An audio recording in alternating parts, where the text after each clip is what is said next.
Flight Sports TV, man. That's my dude. I rolls with him. You heard what the man said. It's Flight Sports TV.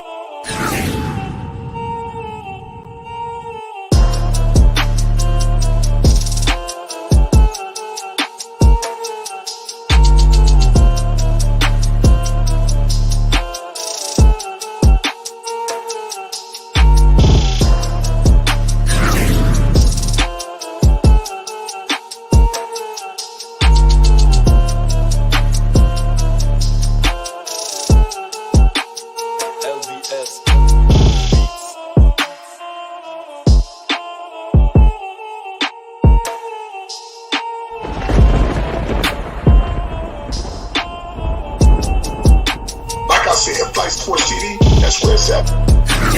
Flight Sports TV.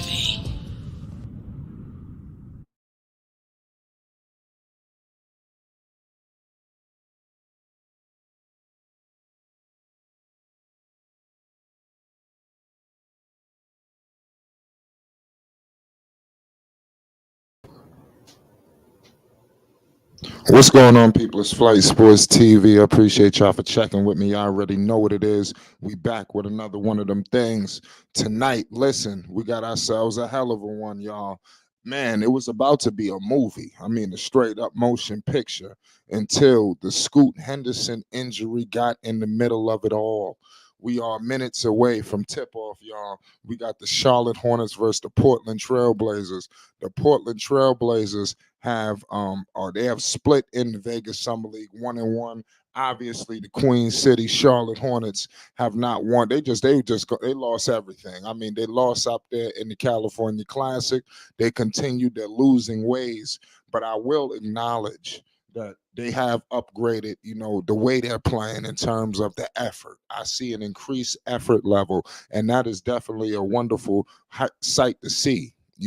And I hope that it all continues leading into this game. I hope that the minus the Scoot Henderson situation doesn't lose any sizzle, because obviously we wanted to see Miller versus Scoot, but Shaden Sharp is no pushover. And at this rate, if you're the Charlotte Hornets, it don't give a damn who the hell is across from you. You got to get the win regardless, because it seems like whether it's no top pick or just a bunch of collection of guys, they're getting hammered. You understand? Every game is a landslide. It's ending in a complete landslide. How do they close the gap? Now I'm pointing the finger at the players, and I'm pointing the finger at the coach, because they're clearly not motivated to play, or they're not motivated to sustain that level of intensity throughout all four quarters. So you have to start to look at the coaching staff of getting these guys active. Now, that sounds kind of crazy, because what am I talking? The AAU basketball team, these are professionals making millions of dollars, so the coaches shouldn't have to do that. But these are young players, and they need to get galvanized, because at times they're losing their head. And it's going to be interesting to see how they maneuver and finish this game tonight.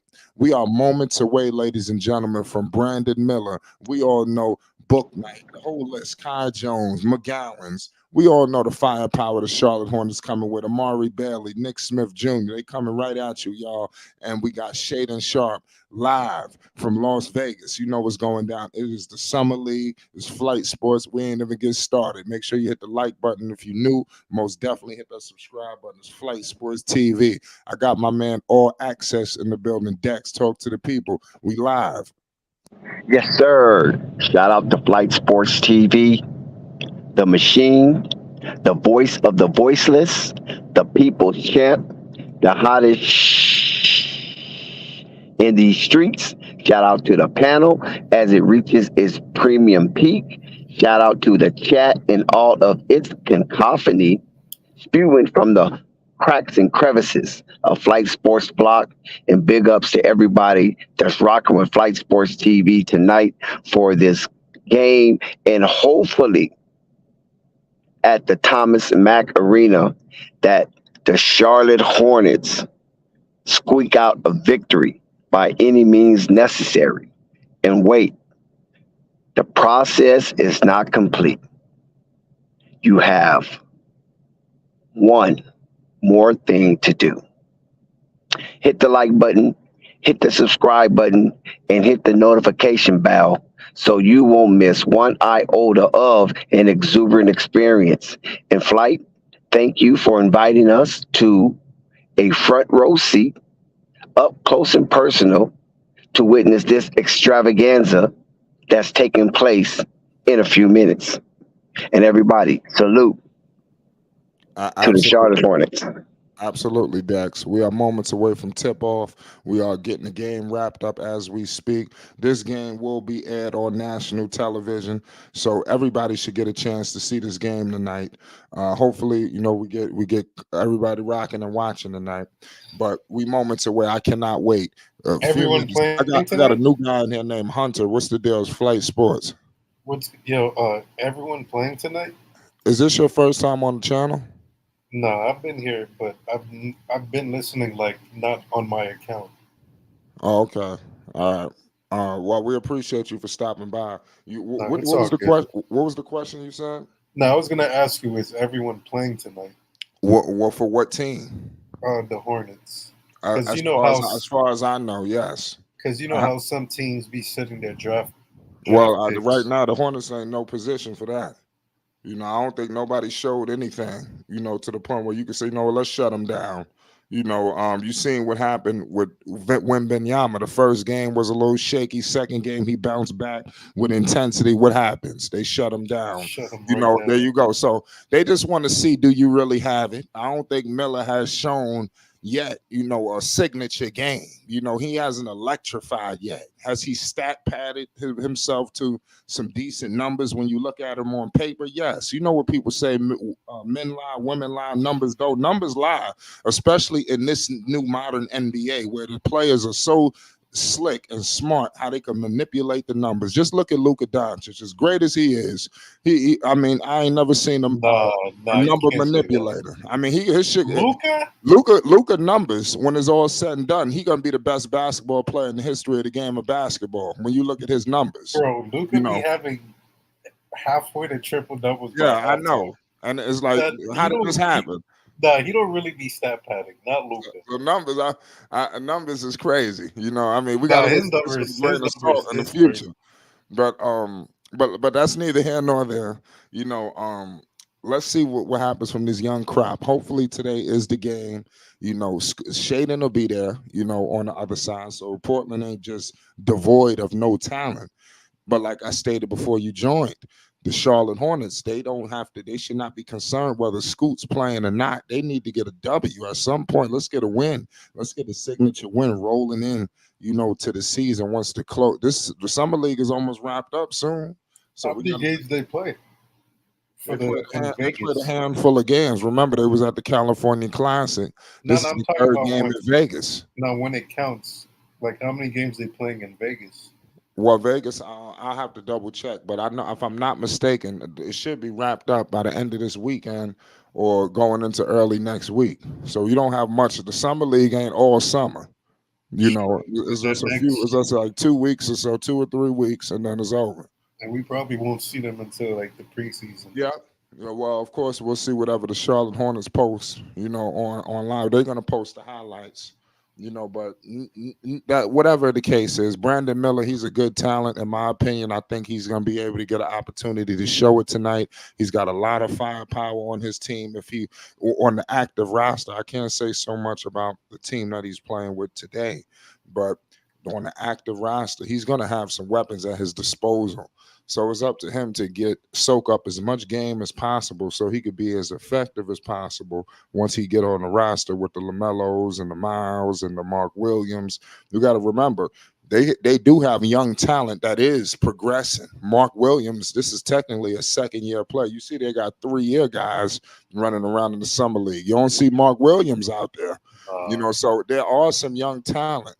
There is some young talent on this roster that is taking the next step. And hopefully Miller is one of those guys like Mark Williams, and unlike these guys, they got some of them running around summer league. That's what I want to hope. Mark Williams ain't no all-star big man, but he's a serviceable basketball player in this league, and he could be used he's a piece, for Charlotte, in my opinion. And I have the same hopes for Brandon Miller to be a suitable piece for them. Says Mark They have a good team. Yes, he do. I just don't see how they're losing. Yes, They Team have USA is next, ladies and gentlemen. Make sure you subscribe to Flight Sports. We're gonna be bringing some Team USA content to the people. We're gonna be covering some of that. So just be on the lookout. We're gonna be touching bases with Team USA. We got a lot of guys that's gonna be over there. Jalen Brunson. The list goes on. I'm gonna be looking at Mr. Brunson, and then this also they're not sending the A squad, the Team USA. So it's gonna be a good one. We'll get to that later. But right now the Hornets are shooting around with the Portland Trailblazers, so we minutes away. So who wins tonight and why? I don't know. It might. I'm about to go check right now.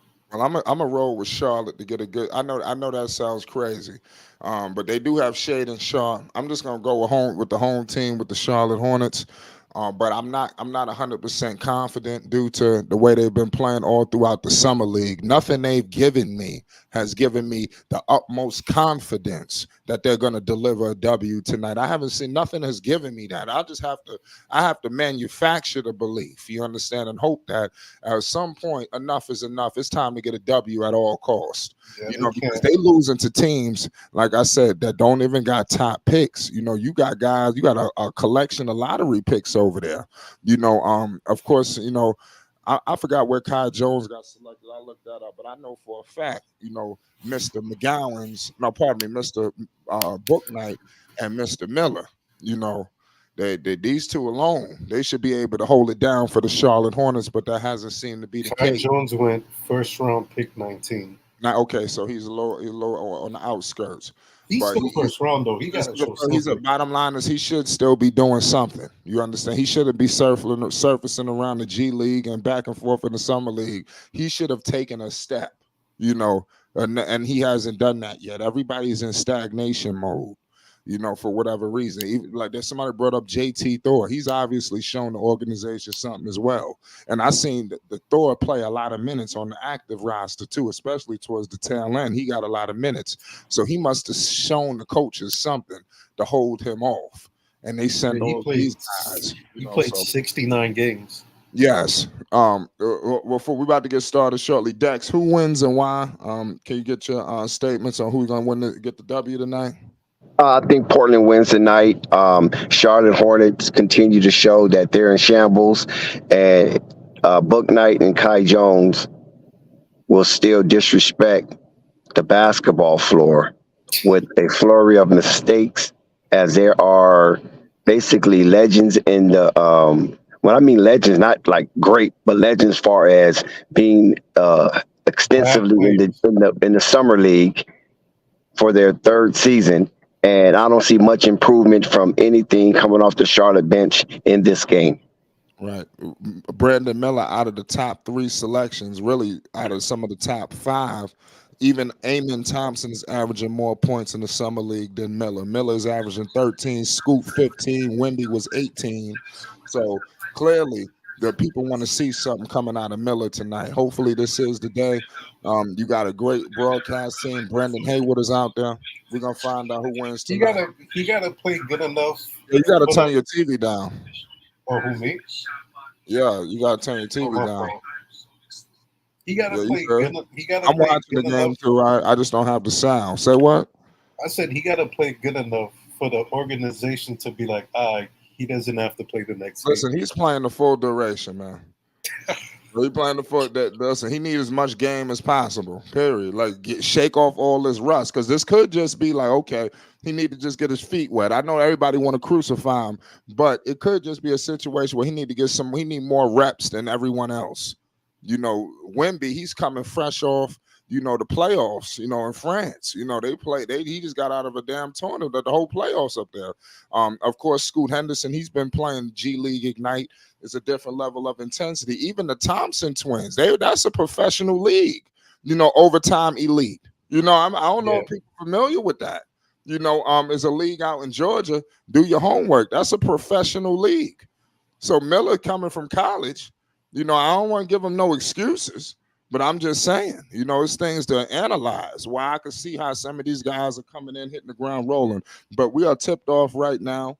It's fast paced, electric already. B. Millie with the ball right now as we speak on the baseline. Brandon Miller getting aggressive on the baseline. He kicks, he turns it over right away. Brandon Miller starts the game with a turnover.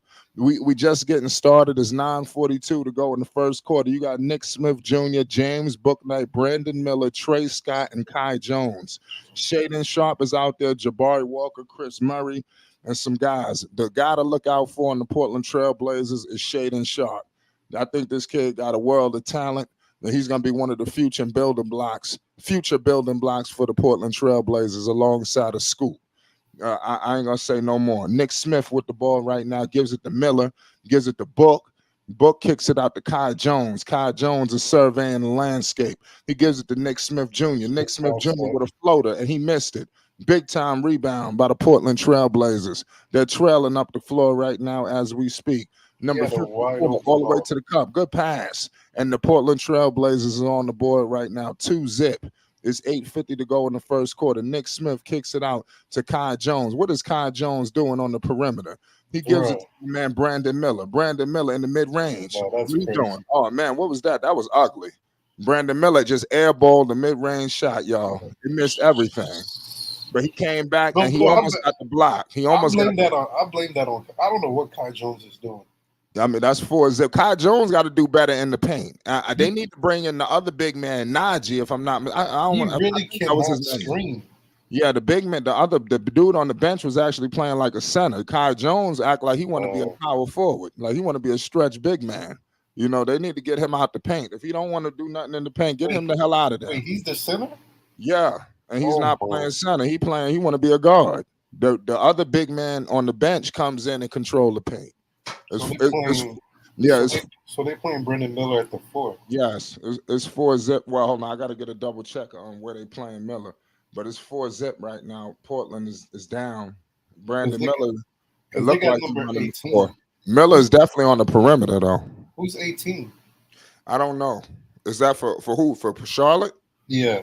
Is he at power forward? I gotta get a good look at him. That might be Scott. Number 18 is Scott. I'm not sure about him. He's like a G League dude, so I'm not too on point with him. But it's 6-zip right now. The Portland Trailblazers are doing a number on the Charlotte Hornets. Let's see if they're away from Nick Smith. Big time floater by Nick Smith in the lane. The Hornets are on the board. 2-6, 7:40 to go in the first quarter. Shaden Sharp with the rock, picked up by Bouknight. If Bouknight want to make a name for himself, it got to be tonight. You matched up with Shaden Sharp. Let's go. Big time rebound by B. Millie. B. Millie coming up half court. Here comes the defense. Brandon Miller taking the big screen coming with Bouknight. Brandon Miller couldn't get around the defender. Good pass. Oh, Kai Jones. Okay, big time dunk by Kai Jones. It's 4-6 right now. The Charlotte Hornets is right there. They're right there, ladies and gentlemen. 7:10 to go in the first quarter. And they call a quick whistle on Nick Smith Jr. Unbelievable. 2-point game right now in Vegas. Shout out to everybody rocking with the Summer League. Ain't nothing like Summer League basketball, y'all. The Charlotte Hornets, there's so many ramifications as we head into next season. These minutes are very important. These young guys, they need our attention. Shaden Sharp with the ball. He pump fakes the 3, kicks it out. They moving the basketball with Portland, and they could not convert. Shaden Sharp damn near got a crazy putback. It's a 2-point game right now. 7:02 to go, first quarter. You already know what it is. Salute to the whole chat. Salute to everybody rocking with Summer League action. It don't get no better than this. Nick Smith Jr. coming up half court. Here comes the defense. Gives the Bouknight back to Nick Smith for 3. And Nick Smith switches it. Nick Smith Jr. See, that's what I want to see from Brandon Miller. Brandon Miller is making a lot of the same mistakes as he did the previous games. And I'm watching the other guys. They look like they taking steps. And that's really what you want to see from these guys. They're not going to be ballers. Oh, let's see what Bouknight. What do you do? What they called? I think you might call it travel. Yeah, I'm watching the game with no sound. But yeah, Bouknight, that was a hell of a shot. Nick Smith did that. He's playing aggressive. I like what I'm seeing. But that's good for Bouknight. If he just walked into a 3-ball like that, hopefully he can have confidence tonight. because they could definitely. Oh, here come Portland. They surveying in the lane. Big time three ball rebound by number 34 by the Blazers, and he puts it back. It's 10-7. Portland. Let's go. Brandon Miller with the ball. Brandon Miller gives it to Kai Jones. Okay, Jones. Kai. Kai Jones. Oh, there we go. He with the stunner step. That's good play. 10-9. Portland. Portland still holding on, clinging on to a 1-point lead. Let's see what happens. Shaden Sharp. It turns it over. Just hands it to Kai Okay, Jones. Kai. Kai Jones all the way to the cup, and Kai Jones is stepping his game up. Kai Jones done turned it up. He gonna put the pressure on Portland and make them call that timeout. Y'all better look out. Shaden Sharp with the ball right now as we speak. James Booknight is picking up him. Let's see what Shaden Sharp does. Shaden Sharp kicks it out. Screen and roll coming all the way to the cup. 3 ball in the corner. Oh, man, all money. 13-11. The Portland Trailblazers regain the 2-point lead. It's 5:17 to go in the first quarter. Nick Smith Jr. coming up half court, shaking and baking. Here comes looking for Brandon Miller. He's not fine. He gives it to Brandon Miller. Screen coming with Kai Jones. Brandon Miller all the way to the cup. And Brandon Miller, he scores an and one by Brandon Miller. There you go. That's something that he needs to do when he's struggling. He should never go on long, extended periods of time not putting the ball in the hole. If he's having trouble, it's time to get to the free throw line. You know, that needs to be his go-to at all times. We got a break in the action. It's Flight Sports. What's your thoughts on the plays that's happening right now? They've been playing good. I'm not gonna lie to you. I thought they were gonna struggle to score because that's what they've been doing. But Kai Jones is surprising me. That's all I gotta say. Yeah, I like Kai Jones. Hopefully he can pick this up. You know, just play like a big man. Kai Jones has an issue that I see with him is, like I said, he always tries to play like a guard. You know, use your size and go down there and control the paint. I don't know why he likes playing like a guard. I don't even think he could shoot like Is this his third year too, Kai Jones, in the summer league? I think so. I have to double check. Third Yeah. year. Kai Jones, third season. Yeah, see, they should be ashamed of themselves. Dex, what do you think of so far of the play of the Charlotte Hornets and the Blazers? Give us your early analysis. Well, I like the two big men that's going at it, Jabari Walker and Kai Jones. They lead all scorers with 6. So Kai Jones is showing some aggression and keeping the Charlottes afloat early on so far. So let's see if Kai Jones can keep up the good work. Shaden Sharp hasn't really done much. He just took one shot and he made that. But Jabari Walker and Kai Jones are the stars early on in this one. Yeah, absolutely. We got a break in the action still coming off commercial break. Hopefully Brandon Miller could continue. Let's say he have those slumps.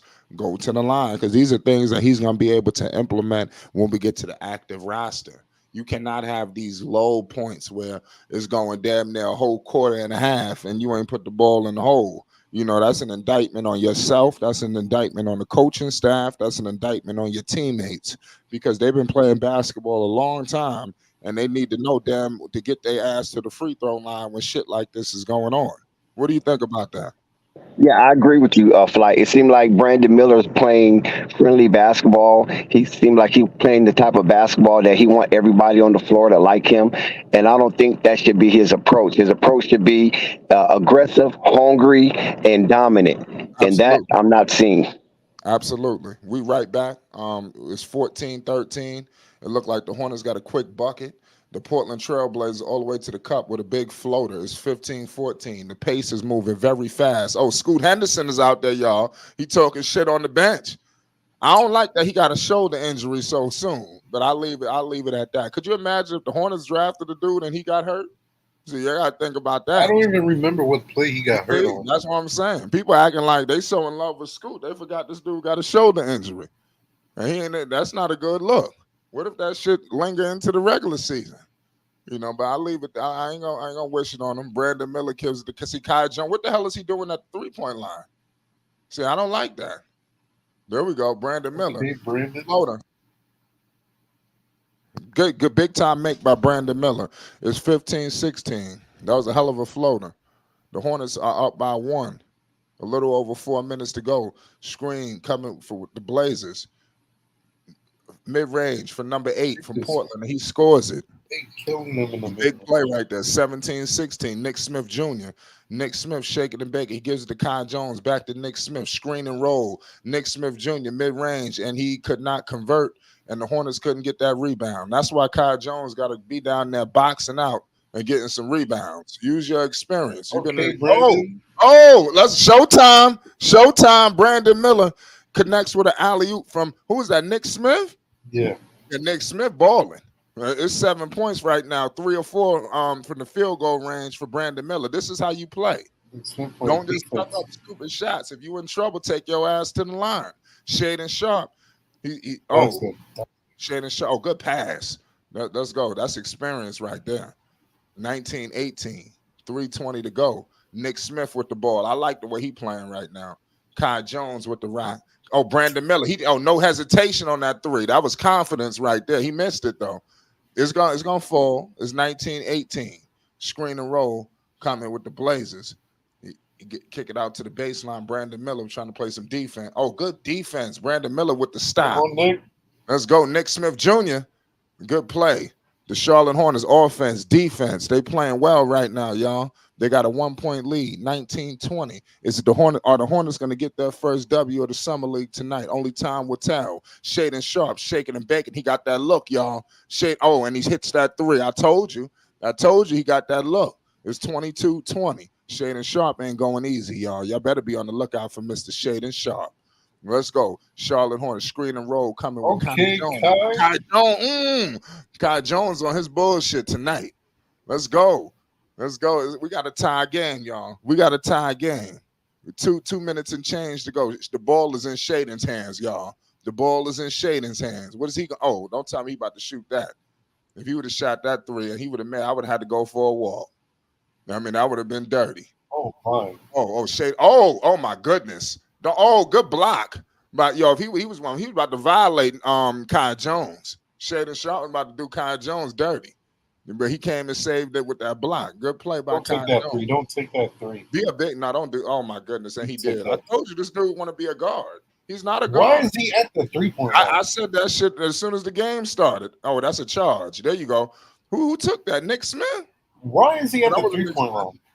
That was a hell of a charge. Who took that? That was a G League dude who did that. Good play by He's at the 3-point line because he don't have any discipline. He's a non-disciplined player. There's no way Kai Jones should be up there. That's ridiculous. He need to be controlling the inside. I think that's crazy to me. We got a break in the action. It's a commercial break. I love what I'm seeing from Nick Smith Jr. He's showing me that he may, I'm not 100% sure, that he may be able to run the backup point guard position. I don't know if he's ready to do it now for the Hornets. Maybe they need to bring in a veteran or something like that. But I think they're going to get a quality backup point guard. Good. What y'all think? I like what Nick Smith is doing. He's out on the break. He's ahead of the defense. But I'm also surprised at the show of Brandon Miller so early. If he can keep this going, Flight, Brandon Miller will finish his game with 28 points. Absolutely. I think so too. He's got the backing of his teammates and he's playing well. He's going to the line. He moved with a little more confidence. And wait till that 3 ball start flowing. Then he's gonna be dropping 30. When them shots start falling. His shots is a little short and a little flat. And I'm also liking the work of Chris Murray, the twin of Keegan, and up in Sacramento, and Chris Murray is showing a nice, smooth game, and he's not being forceful. He's letting the game come to him. That's a sign of maturity.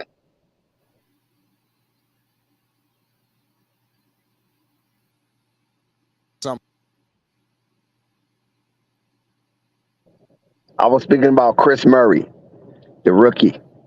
Oh, yeah, shout out to Gemini. I was just talking. My bad. I was on mute, though. Shout out Chris Murray. Shout out my man DJ Gemini is in the building. Salute to you. We got Charlotte Hornets basketball versus the Portland Trailblazers. What's the deal, Gemini? It's Flight Sports. Salute to my man Joey and everybody. What's the deal, Gemini?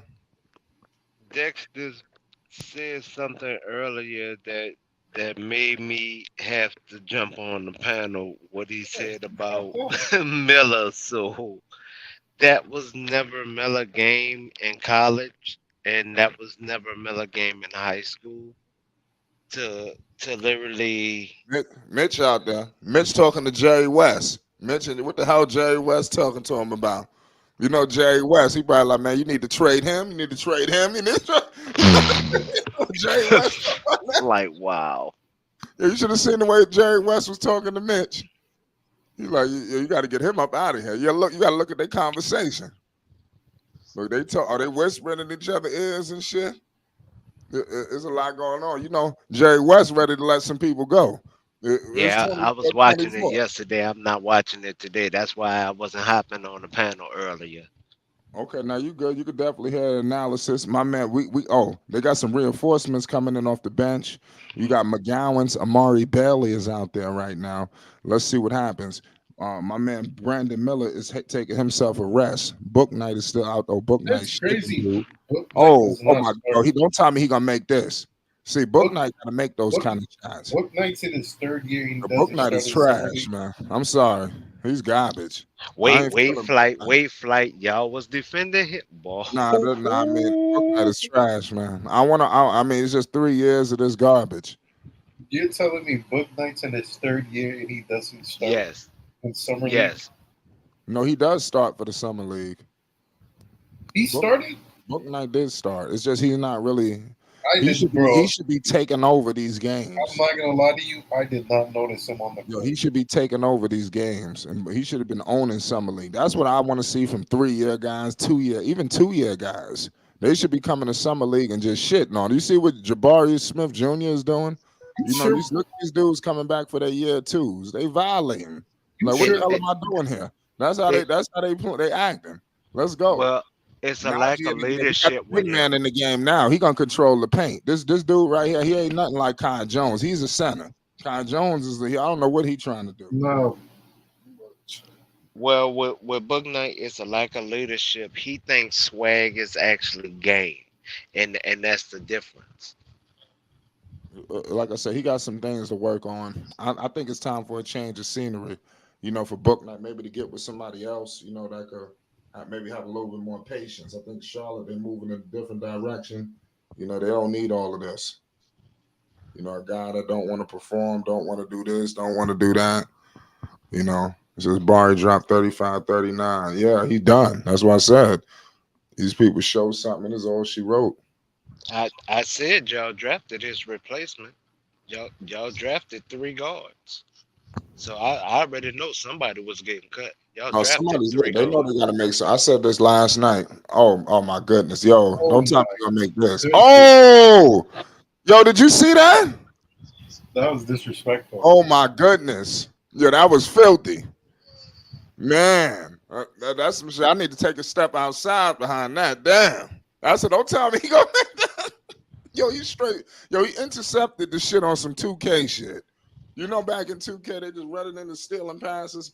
He Yeah. 2K'd him and then ran around and hit him with the three ball. That's just effort. Wow. You know, it's like when you just getting they out here running trick plays on you like it's NBA streets.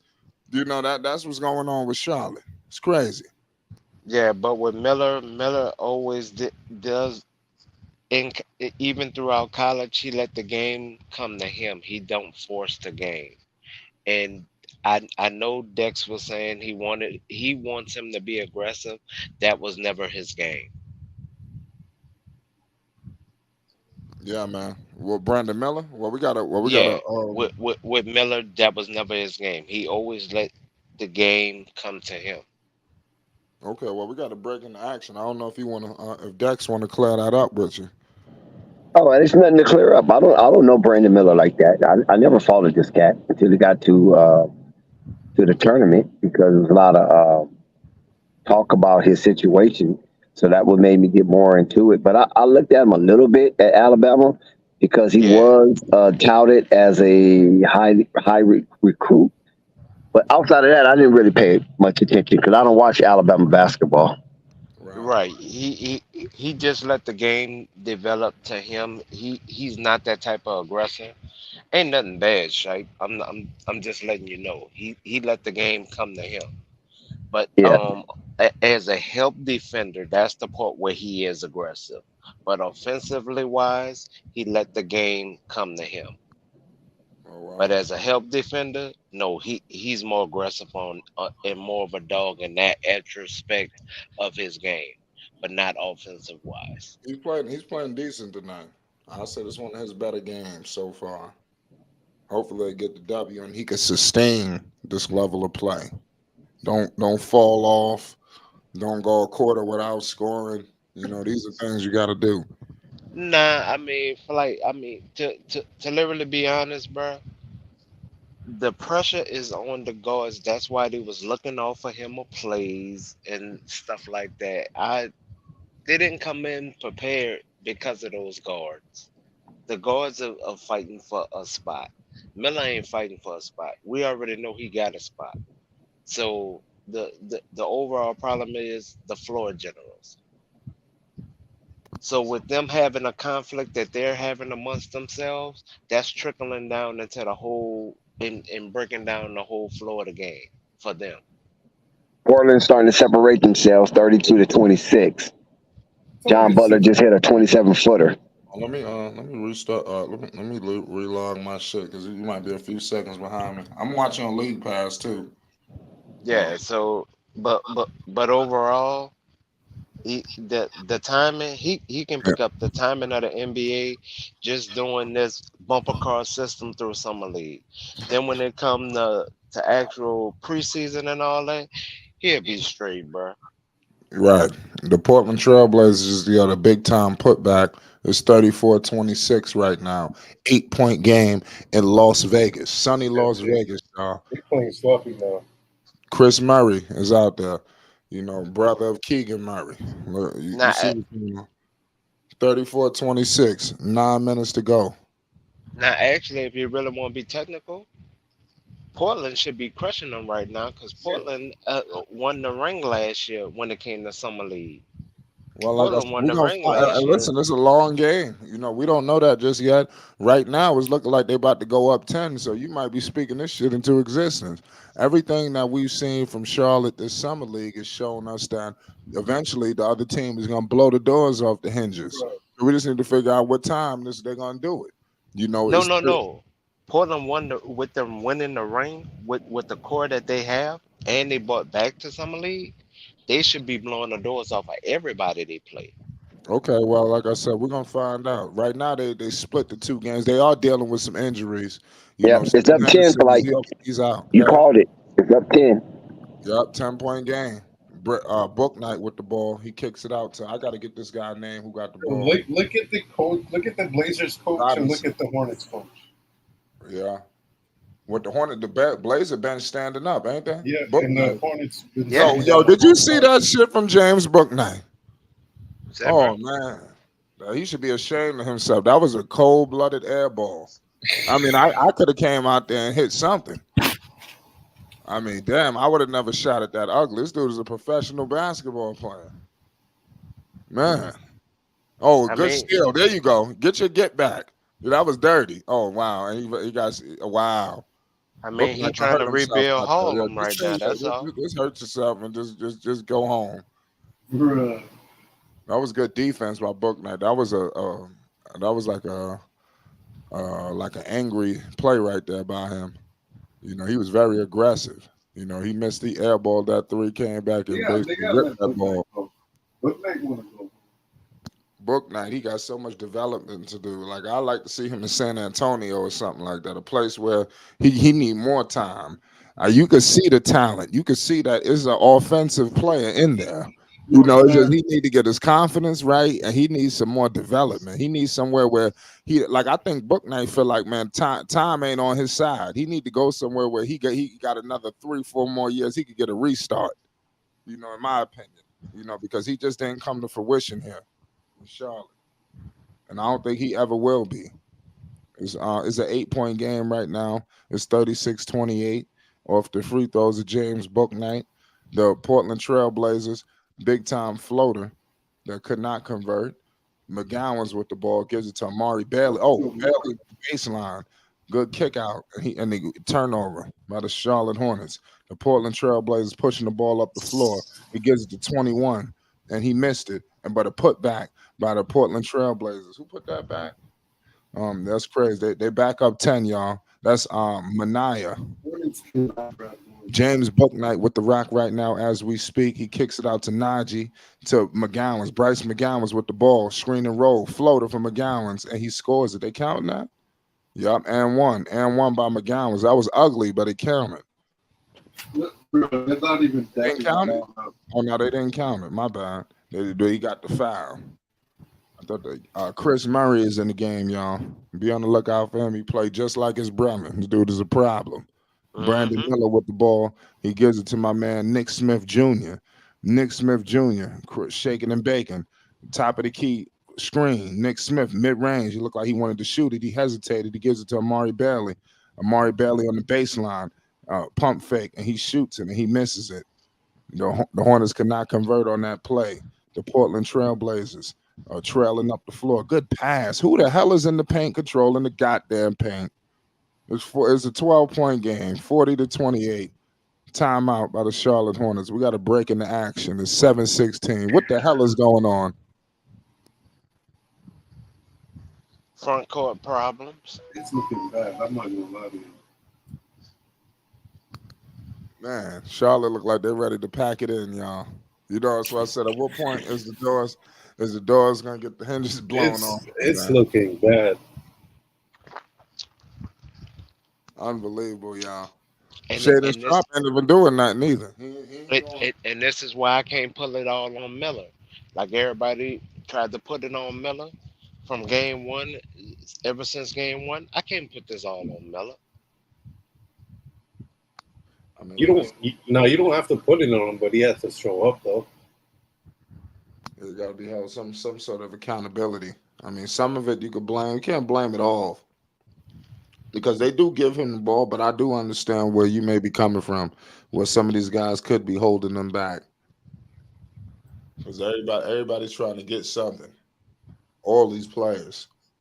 I mean, So- right now the guards are fighting for spots, so it's cutthroat out there right now. It's cutthroat season out there right now. I understand the turmoil, but to try to shift the blame when we already know it's cutthroat season out there, nah, I ain't gonna do that, bro. I know what the problems are. I'm not gonna put it on another man doorstep. We're gonna find out. We got a break in the action. Still a timeout. Summer league action is in full swing. You know, a lot of everybody out here trying to win. Teams trying to get better. Young talent out here progressing. You know, but no young talent. You know, a collection of young talent is one of the most intriguing. It's got to be one of the Charlotte Hornets. Pardon me. When you go down from LaMelo Ball and some of these other guys, let's see what they can do. You know, and the summer league is important for them. I would have liked to have seen even Melo coming down here. You know, that would have been cool to see. But I Right. mean, I think maybe he would have came if somebody would have balled out. Well, I mean, they're trying to score, but they're not playing defense. Like Eric is saying, their defense is trash. Yeah, there's a lot of issues going on here with the Charlotte Hornets in the summer league. There's so many blame. Ty Corbin, Hornets assistant coach, is getting interviewed right now. Yeah, they got to definitely step things up out here. They got to play a little bit better. Mitch Kupchak and Mitch and Jerry West said, "Don't be surprised if the Hornets make a trade." They sitting down talking. They're like, "What the hell are you doing with this dude?" I'm telling you. Why? Watch when something go down by next week. We're gonna say, "Damn." Yeah, it was that conversation with Jerry West. Do you think West gonna trade for some? Jerry West just gonna recommend him to do something. Oh, okay. All right. Yeah. I'll take But that. hey man, I'll this is take what I that. would do. This is what I would do. Okay. I'll take that. Yeah. You find out they done let Book Night go. They done let this dude go. They done unloaded every goddamn body. You're like, goddamn, what happened? No, actually, but believe it or not, there are a couple un unrestricted free agents out there that are good. I was researching it for my team, and I'm gonna put one guy up here right now. He's under the Kings as of right now, but he's actually good. He's 23 years old. I don't know if the Lakers gonna get him, but he's in some summer league. He was the runner up to the MVP for the G League last season. And I mean, he's 7 foot 250, only 23 years old. I mean, Q did his thing, and he's doing this thing right now in summer league Yeah, that's facts. with, with, with with the The Blazers Kings. just missed the Blazers just made both free throws. It's 42-28. The Charlotte Hornets, man, they just need to hang in there, hang in there. Um, they headed to the cup and they could not get the floater. Though he missed a blatant layup. Nick Smith gets control of the ball and he turns the basketball over. The Portland Trailblazers are racing up the floor right now. The Scoot Henderson less and it looked like something happened here. Did he step out of bounds or something? Yeah, the Scoot Henderson Portland Trailblazers are doing a number on the Charlotte Hornets. Scoot probably like you lucky I didn't play. You know, but it is what it is. But this is one dude that the Hornets need to go after. Right now, he's an unrestricted free agent. His Ooh, price tag is low.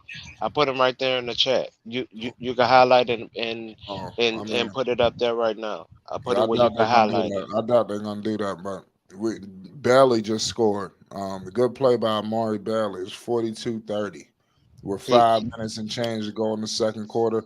Big time screen and roll by the Portland Trailblazers all the way to the cup, and they scored. The Charlotte Hornets find themselves back down by 14. This is not looking good, y'all. McGowan's is walking to the scorer's desk. Nick Smith Jr. missed a floater. It was ugly as hell. Yeah, I'm telling you, they are the Charlotte Hornets is in a crisis right now. They need to be on alert. Oh man, it's like everything is so easy for the Blazers. They're just getting blatant shots. Good play right there. Finally, Charlotte showed a little hustle, securing that basketball. He gives it to Amari Bailey. Amari Bailey kicks it out to Nick Smith. Nick Smith, oh man, turnover. The Charlotte Hornets got 100 turnovers. I bet Shaden Sharp, he want this three. You better look out for Sharp or the step back. Shaden Sharp kicks it out to the big man. Sharp back with it. Sharp shoots the three ball and he missed it. I knew he was looking for that three. Brandon Miller, he got it crossing half court. Brandon Miller all the way to the cup and he missed it, but he's headed to the line for two shots. That's it. What he needs to do. When the Hornets in trouble, he not scoring well. Get your ass to the line. I think that's going to eliminate a lot of issues for Brandon Miller if he could adopt that motto. We got two shots right now for B. Millie with 4 minutes and 4:10 to go in the second quarter. We got halftime fastly approaching. Miller with 7 points right now, 3 of 5 from the field, 2 rebounds. That's a hell of a play right there from Brandon Miller. You know, he's starting to turn it up a bit. He hit the first free throw. This is what the people want to see. Want to see a signature game. Says NSJ is a certified bum. Who the hell is NSJ? Is that Nick Smith Jr.? I'm gonna take you that. No, I can't say that. It's some other blame to run around. This is Miller gets to the line at ease. Yes, that is something I'm noticing. He's definitely getting to the line. Just need to continue to adopt that motto. That's all. We got a break in the action. Hunter, what do you think of this game? Well, whenever you get back. Somebody says that Nick Smith, shout out my man Thunder. He says Nick Smith looking low IQ. Nick Smith was playing really good. I can't say that. I mean, you talk about some alleys and some crucial plays that he made. I can't say that he looked that the IQ was low. Is he having maybe some bad plays here and there? uh, That's an argument to say, but I can't say. Go ahead. is he saying that because the pass was bad, or He the did pass throw an had a alley bad oop angle? earlier. Yeah, but that's my question. Is he saying that because the pass had a bad angle on it, or it was late, maybe? I The have no. defender just made a great play. He read the pass. It's good play out there, man. Teams balling. So I can let you know. It look like it's gonna be a decent game. If the Hornets they just try to hold serve, man. Don't go down by 20. Try to close this game. If you can get it under 10 perfectly, but you know you don't want to finish this game down 18, 19. You know, it's just you do it's just leading to destruction. You're still on commercial break. Great game going so far. NBA Summer League. It doesn't get any better than this. We fastly approaching, you know, obviously the end of summer league, and then we're gonna be headed into obviously you got Team USA, you got training camp, so you got a lot of things going on. 44 32 as well. 4-on-1 to go in the second quarter.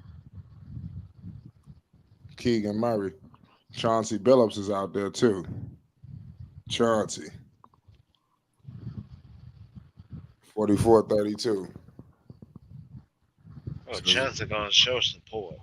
Yeah, Chauncey. He good. He want to get Dame traded so he can keep having security.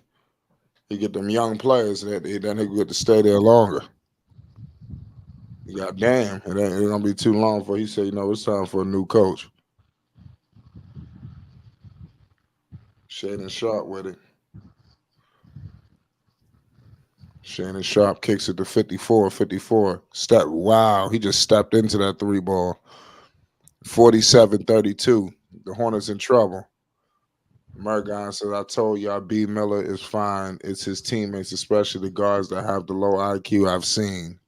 Wow. Good play. Who the hell just made that shot? I turned my head for 1 second. Nick Smith. Good 240. play. Yeah. 6'10", 240. Yeah, Nick Smith, 10 points, 2 of 2. You know, yeah, Nick Smith ain't. That's what I say. Y'all tripping on Nick Smith. Make it seem like he out here just stinking up the joint. He ain't playing horrible. He having a conversation with assistant coaches right now. Nick Smith. 3:22 to go, second quarter. Charlotte, I'm telling you, this is the Charlotte Hornets time. They just missed the free throw. They're down 12 right now. They got to wake up. This the time. This is gonna make or break them. Are they gonna close the gap, or are they gonna get gapped out? And they make the second free throw. So it's 48-35. 13-point game. Nick Smith, the ball is in his hands. To McGowan's back to Nick Smith. Nick Smith gives it to McGowan's. McGowan's gives it to Miller. Miller acting like he want to do so. Oh, good pass. He threw it. That was a hell of a pass to my man Kai Jones, and Kai Jones got fouled. They had to hook up Kai Jones. That was a good play by Miller. Miller got to understand that he is getting a lot of attention drawn his way. People don't acknowledge that he's getting doubled and tripled, and you know they trying to take him out the game. Kai Jones at the line, 2 shots, 48-35. Kai Jones misses the first free throw horribly. 3:07 to go in the second quarter. Miller is all around been saying that. Miller's a good player. I ain't gonna knock Brandon Miller. Just like I said, people just want to see a little bit more. That's all. And there's another good center for you. Like just, Who? he's on a 2-way contract. Mitch, Man. he's from West. He played for Wisconsin, but right now he's on a Utah 2-way Oh, good play. contract. Good three ball by Nick Smith Jr. He just answered the Portland Trailblazers. They hit a big three, and Nick Smith came back and hit a bomb. That's why I said they shitting on Nick Smith Jr., but he's playing phenomenal tonight. Chris Murray just missed the three ball. Nick Smith with it again. He coming with a whole lot of head of steam. Pause. Nick Smith Jr. all the way to the cup. He gives it to, and looked like it was a turnover.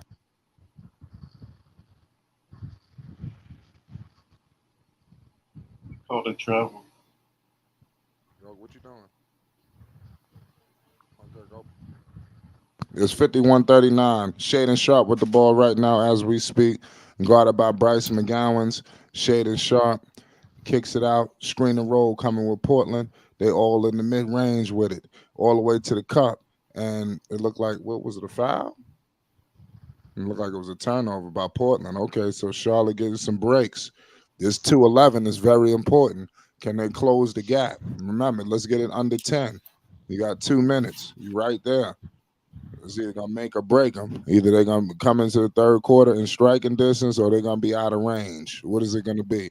Bryce McGowan's all the way to the cup, and he scores it. 10-point game. The Charlotte Hornets cut it to 10. Let's go. Are they gonna get it under 10 to close this half? We got 1:45 to go. Shaden Sharp with it. With McGowan's on him, he kicks it out. Nick Smith is good defense by Nick Smith. Man, they keep leaving the shooters wide open for Portland, and they can't get the rebound. That's horrible.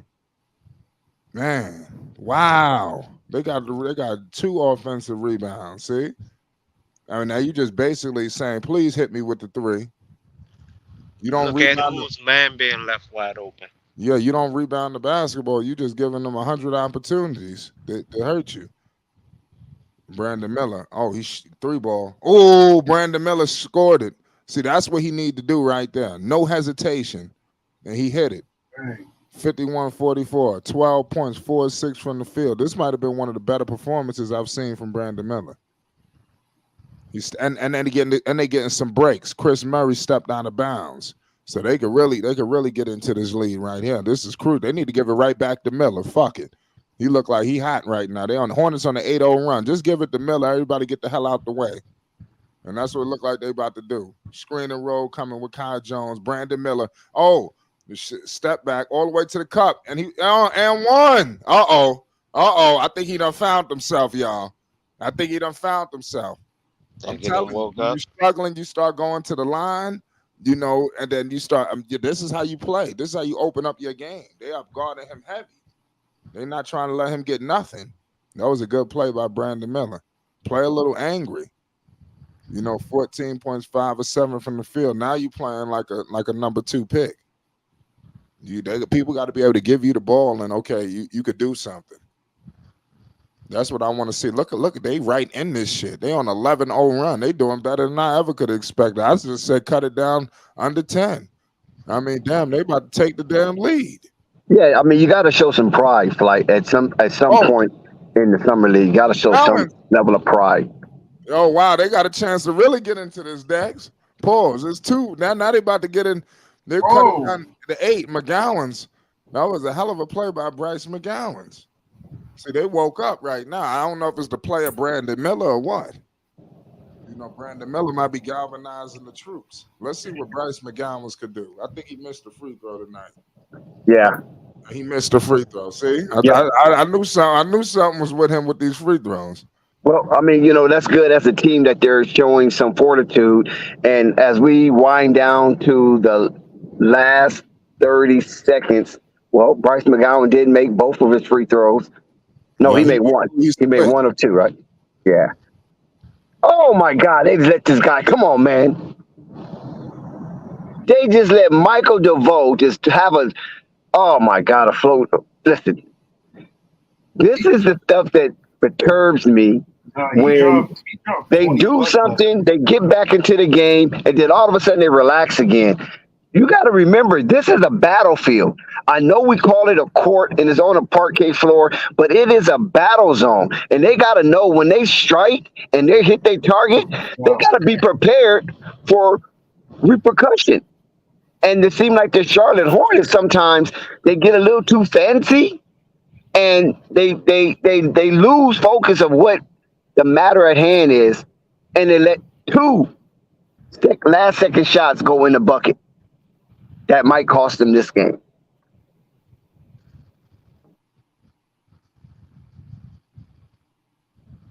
The Charlotte Hornets have to be aware of the environment that they're in. The Portland Trailblazers wants to stump Charlotte because they doing this for the favor of Scoot. Like, if you didn't want me, okay, we're going to show you why Scoot should have been the number 2 overall pick. Maybe I'm stretching a little bit. But nevertheless, the Portland Trailblazers want to stump Charlotte, regardless of what it is. And Charlotte has to be aware of that. These teams are not friends. Let's put that in proper perspective. These two teams are not friends, and Portland wants to come out with a victory because they do not want Charlotte to get their first win on them. They want Charlotte to remain over.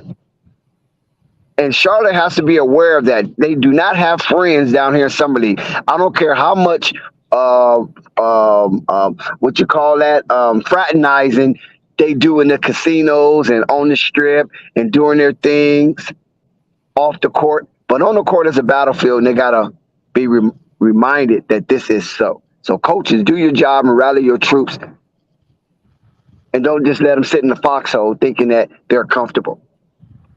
Portland is trying to win this game. They're trying to win in grand fashion. And Charlotte can't let their guards down at no point in the juncture of this game. Right now, Keegan Murray has 10 points. Jabari Walker started out strong. He has 10 points. Brandon Miller, 15, leading all scorers tonight, 5 for 7, 1 for 2 for 3. He has 2 rebounds, 1 assist, 15 points. Brandon Miller lead all scorers in this game. Nick Smith Jr. also has shown his face and reared his ugly ass with 13 points in the first half of this game inside the silo of Thomas and Mack Arena in Las Vegas on the Las Vegas Strip at UNLV campus.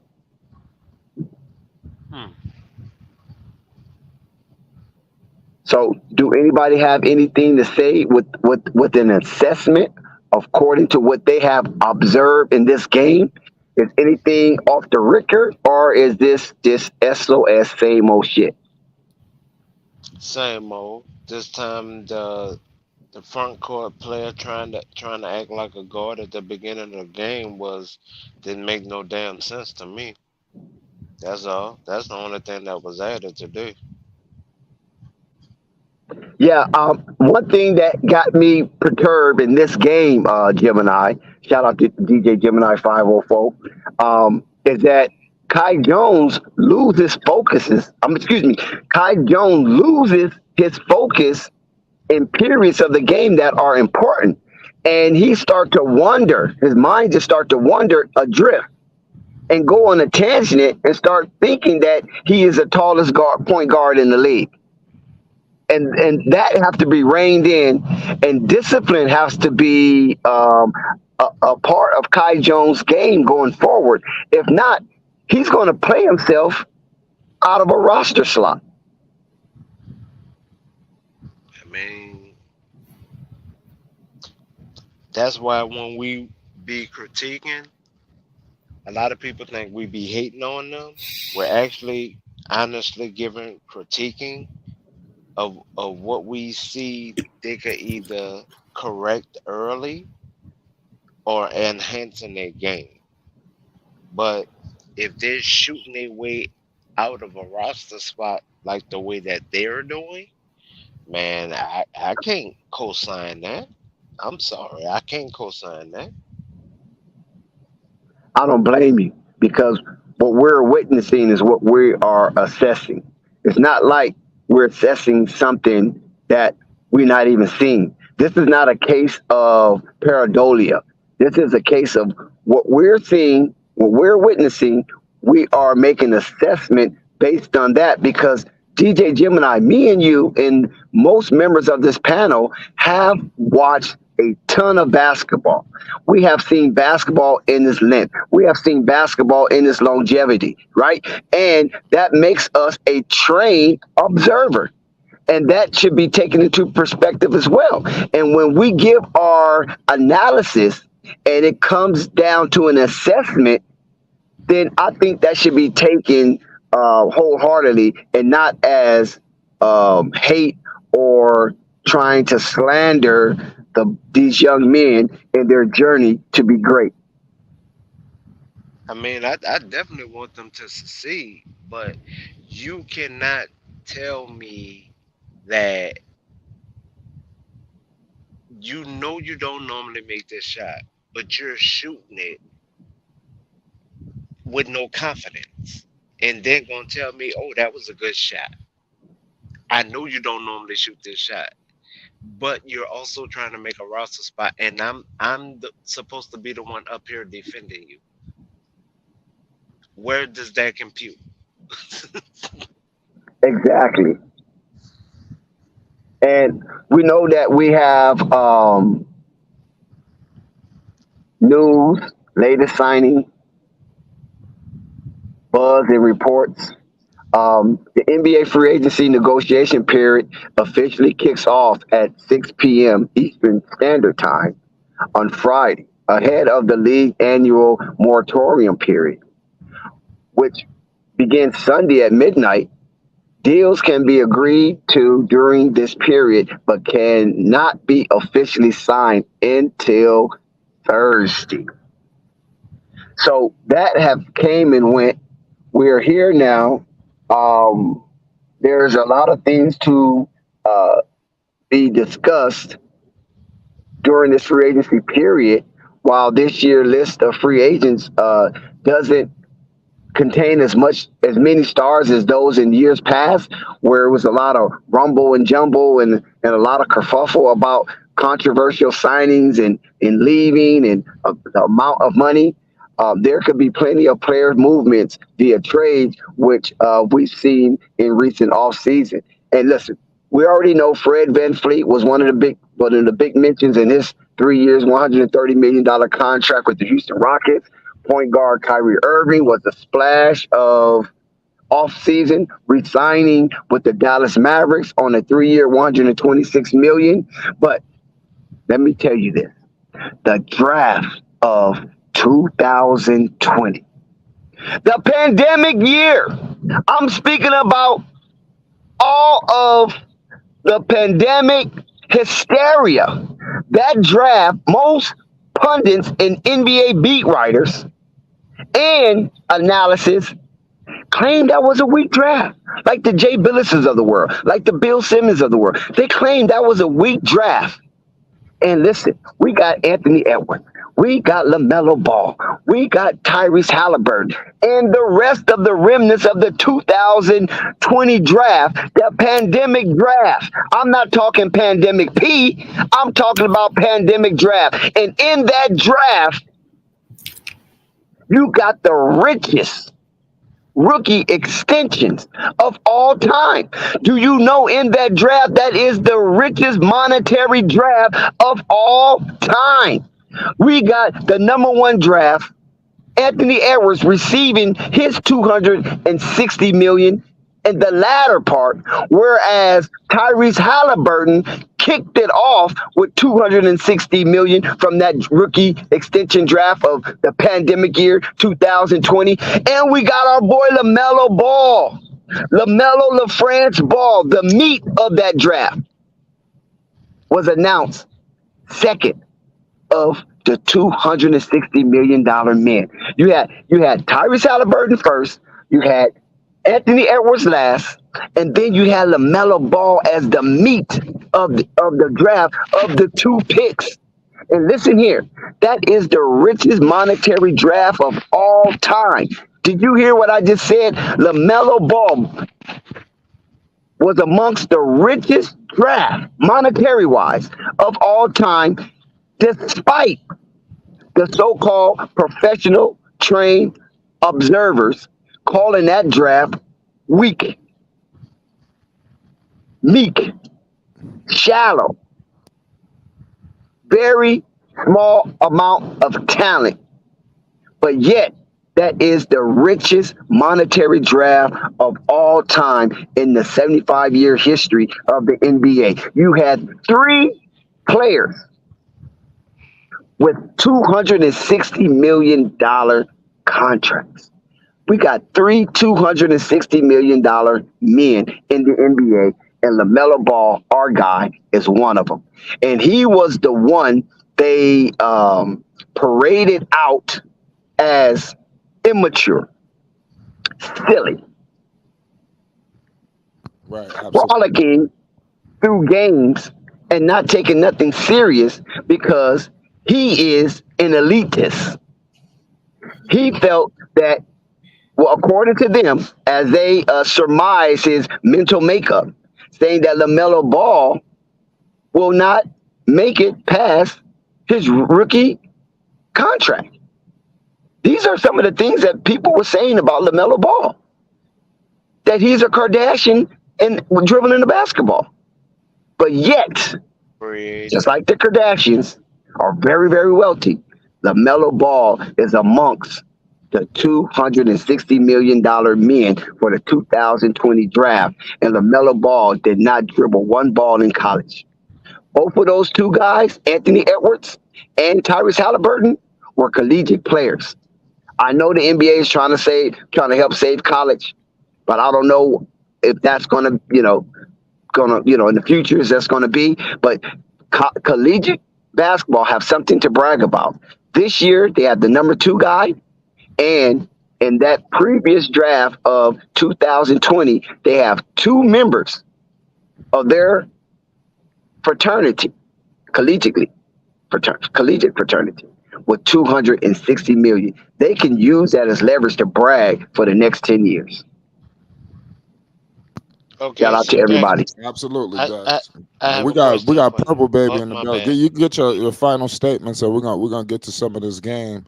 But go ahead, y'all can speak for. I'll give you a quick second to follow up what Dex said. I just have a quick question for him. If the Hornets have 5 million, Christian Woods wants 5 million, and he's a free agent, and in 20 a 25-minute clip, he can average 16, 7, and 1 block a game. I mean, so he's an open free agent, unrestricted, also Right, at power forward. right. We got Purple in the building. This is Brandon Miller's best game, Purple Baby. He cooking tonight. I don't know if you've been watching. Happy for him. Oh, damn, you don't seem too enthusiastic. Mm, just, just tired. Just got done catching up, listening to yeah, No, people. you good? You Once got tired of Brandon Miller? Or you tired? You just woke up or something? no, I'm tired because it's like the women Yana thing, like people calling him a bust, and then the Brandon Miller stuff. It's aggravating. It's really aggravating at this point. Well, yeah, I never called him a bust. I was hard on him, but I ain't call him a bust. Yeah, I think it's too early to call somebody a bust. You got to get a full season. right. And what they do with it, that we make the decision off of that. Like people being hard on Scoot, like I'm just like, y'all aggravating. Like, and it be people that said they grew up playing like high school ball and stuff like that, and they killing some of these guys. Like I'm like shaking my head. I'm like, what the Mm, fuck? Hmm. right. We got to break into action. It's a Well, crazy that's game going to though. happen. I mean, Purple Baby, you already know how this goes.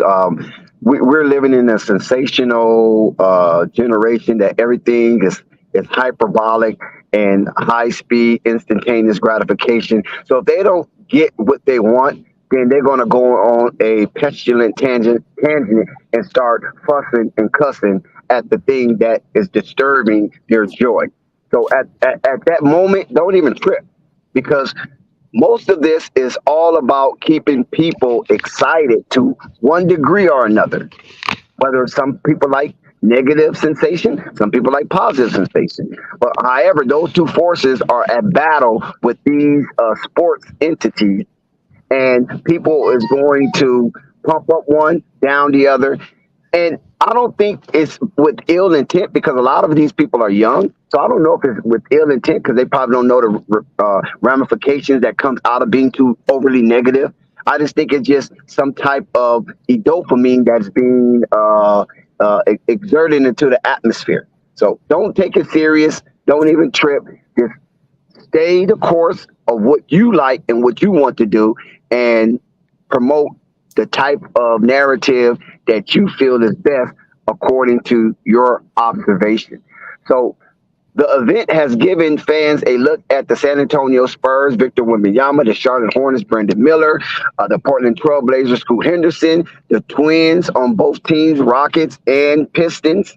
We also can't leave out the Oklahoma City Thunder forward Ted Holmgren, who missed his entire rookie season due to a right foot injury, has proven has proved he has made the most of his time rehabilitating the injury, averaging 12 and a half points, 10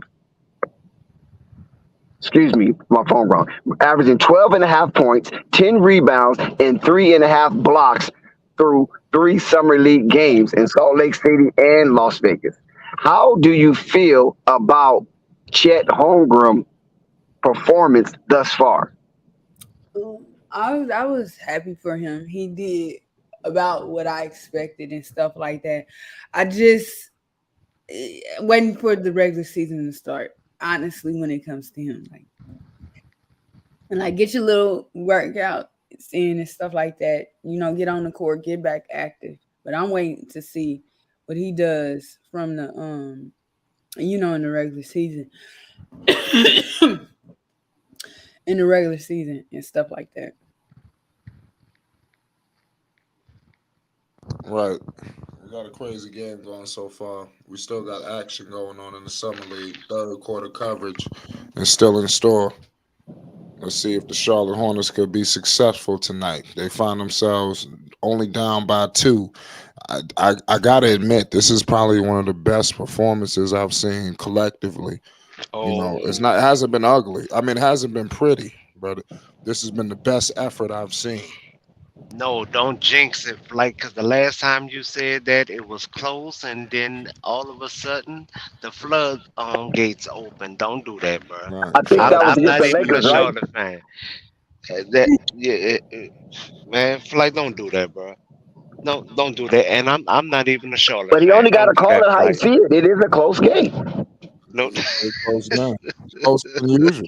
You got to acknowledge that.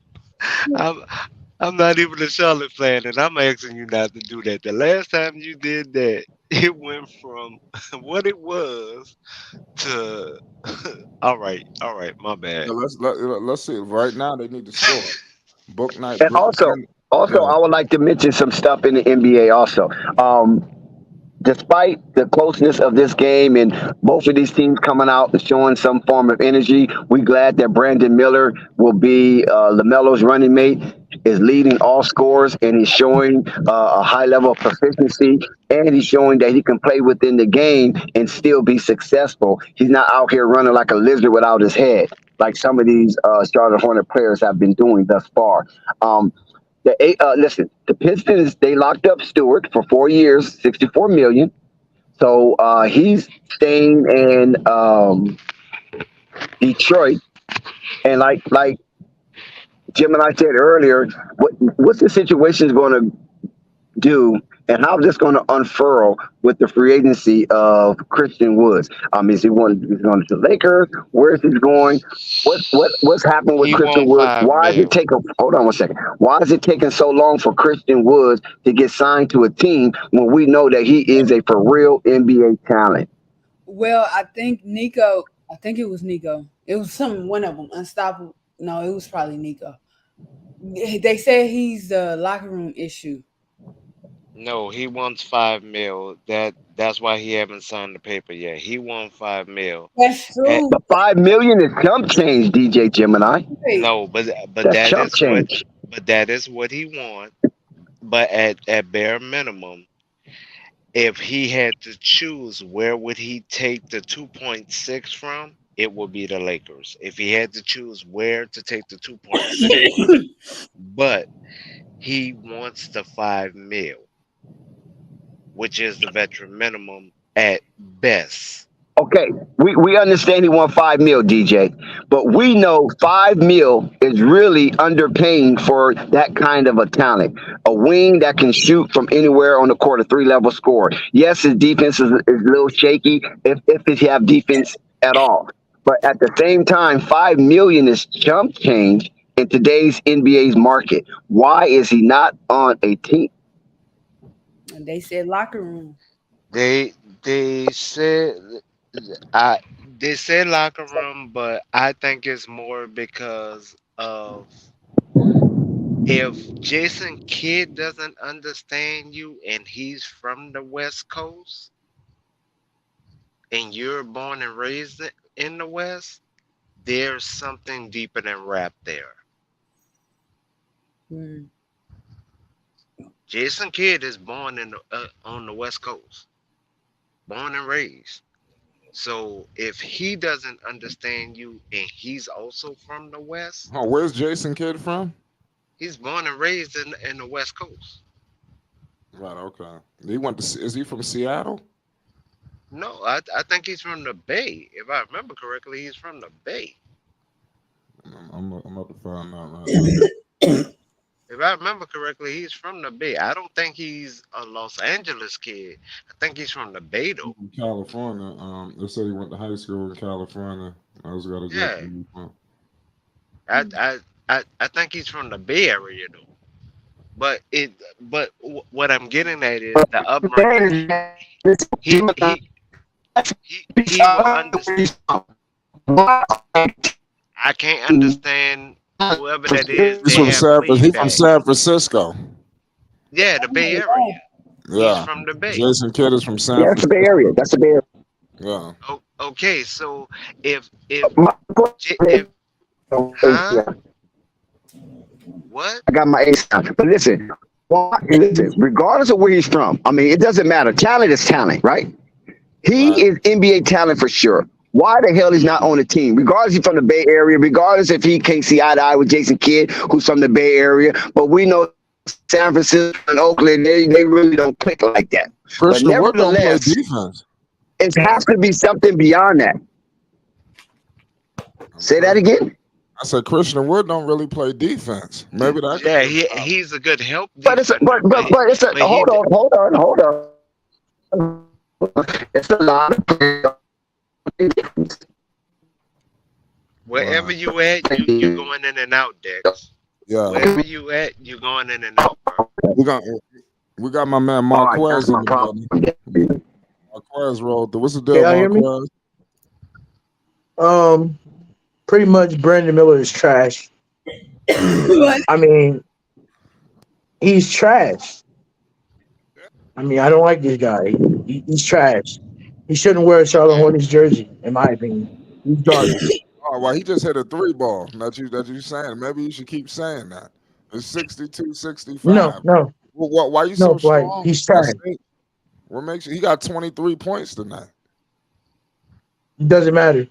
One good game is not going to do it for me. It's not. Like, his whole, gameplay is trash. Mm. Like, Okay, he's a so shooter who can't shoot. okay, How are you so a shooter who can't really shoot? It's ridiculous. okay. Can can I just ask one question? And I'm just asking for clarification. I'm I don't have a dog in this fight, and that's why I'm humbly asking the question. You want this scoop, right? No, I want the Hornets to trade the number 2 pick away so they can get a proven star to win more games. Okay, so wait, give me one tick, purple, just one more tick. Okay. So who do you think they could have traded that pick for? Just that pick, because they would have had to put more with that pick I mean, to you get got a guys right star. now. On there. I hate to say it, you got guys right now who are still who are trying to lead their teams.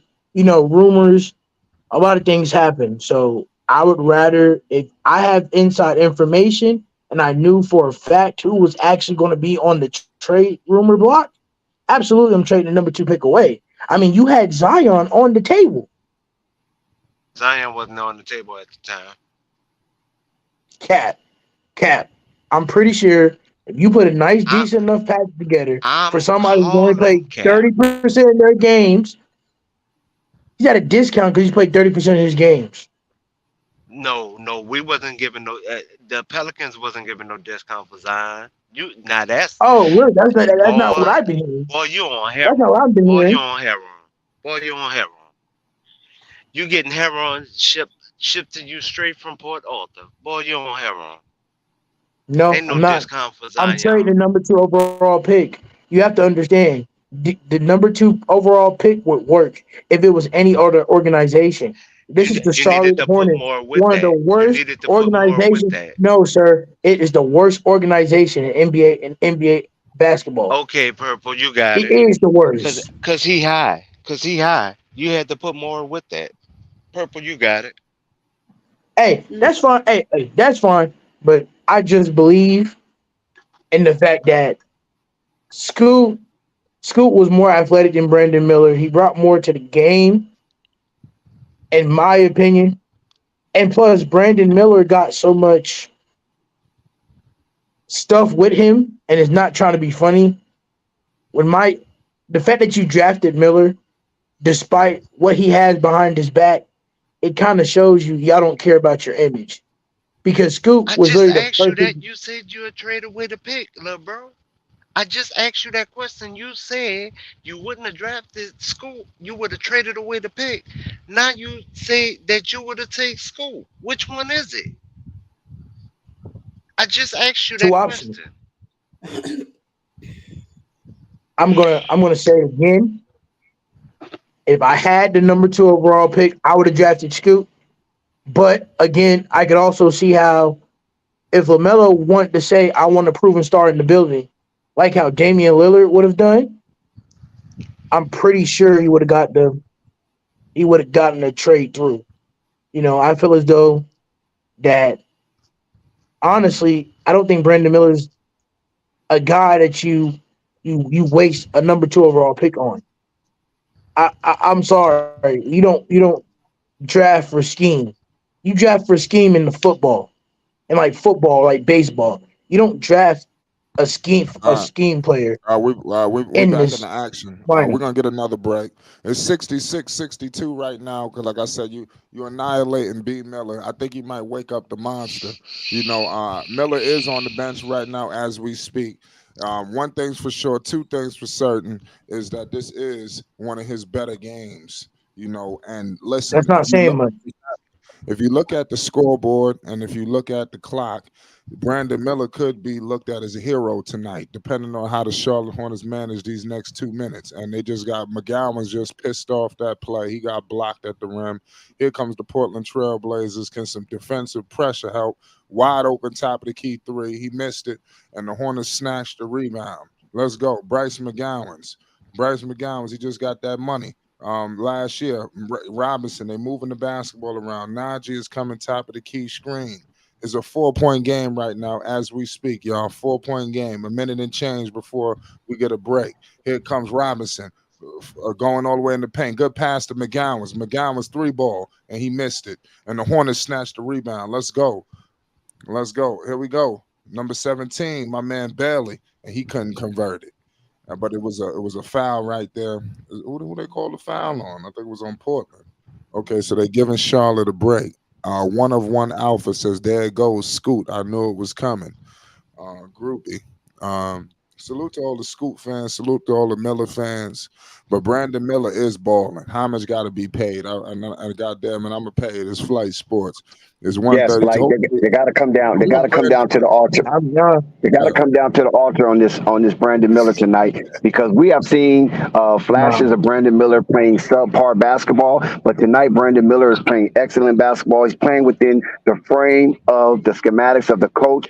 There's not too much jungle shit going on out there, and I appreciate what Brandon Miller is doing.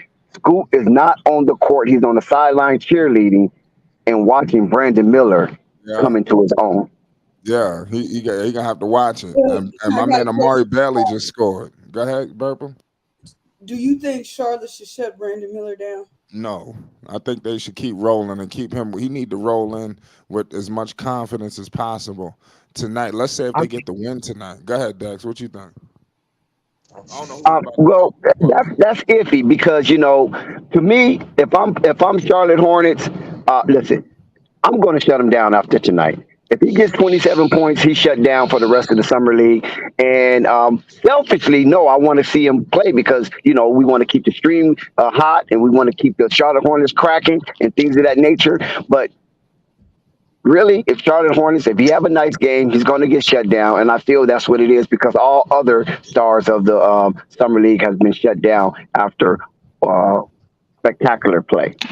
Right, you're right about that. So let's see if Charlotte, moves in that manner. We will be monitoring the situation. There's no telling if they're gonna get this W, but it shouldn't matter because Victor put up those numbers and they lost and they still shut him down. So I think they seeing the progression. I mean, you don't want nobody to get hurt out there. It's summer league. At the end of the day. But Um, Flight Miller is adjusting to the speed.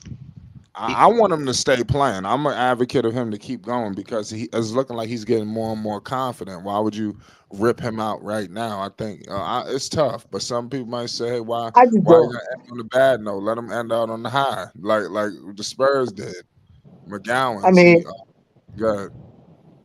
I just feel, and this is not me trying to be funny, but I understand, we got to have hope for this number two overall pick because Lamelo's a Charlotte Hornet, and this is a ball family, cattle. But what I'm saying, when it comes to aspects of the game, I, I'm I gonna don't be 100. I'm gonna be believe. 100 with you. McGowan's just scored a big time dunk. Marquez, your statements are not valid tonight, though. I mean, it's coming. Your statements kind of coming off kind of crazy tonight, No, no, they're not. especially I the way mean, it's Brandon realistic. Miller took We got to stop living in what have you done for me lately, and we have to just say the truth. And the fact of the matter is, like, it doesn't matter if he drops 30 or 40. If you put him in the regular season game, it's just going to be him and Melo. No defense going to get being played. You're going to go to the play in because that's all your team is actually built to do. And then you're going to either A, sit in the sideline and look for what more you're going to do, or B, you're going to go to the play in and be dog walk because this team plays no defense. But that would have been the same thing And I'm if you would sorry, have I don't drafted trust. Scoop. I'm sorry, I don't trust. I don't trust. I don't trust this team's overall offensive power because let's be honest, the Nuggets won the championship, but not really playing all that good type of defense like that because they have better offensive output than everybody else.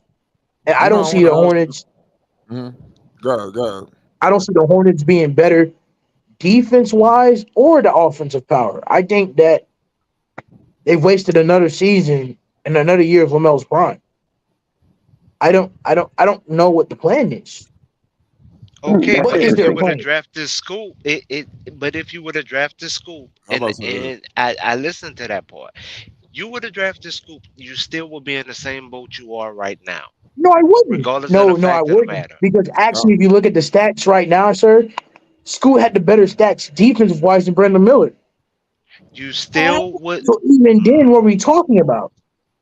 School I had mean, Well, better let defensive me hold on one stats second. Hold than on one Brandon second, Miller. guys. Before y'all What? continue your fisticuff, we're live at the Thomas Mack Center, Talking what? July 11th, 2023, and shout out to Flight Sports TV, the machine. Listen, the stats of the third quarter: Chris Murray 15 points, 6 of 10 for shooting. Brandon Miller 23 points, 8 for 12 for shooting, 4 for 4 from the free throw line. The Charlotte Not good Hornets enough for is me. tied the game up. They're playing. Hold on. Charlotte Hornets is tied the game up. They're playing competitive basketball. The field goal percentage is good for both teams, but Charlotte is shooting spectacular according to other games. They're shooting 49%.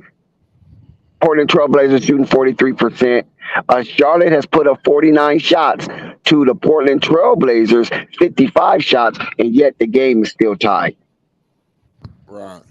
We back in action, y'all. 9:37 to go, and the I, God damn it, I yeah, will say I have to ask y'all something. Charlotte is up by 2.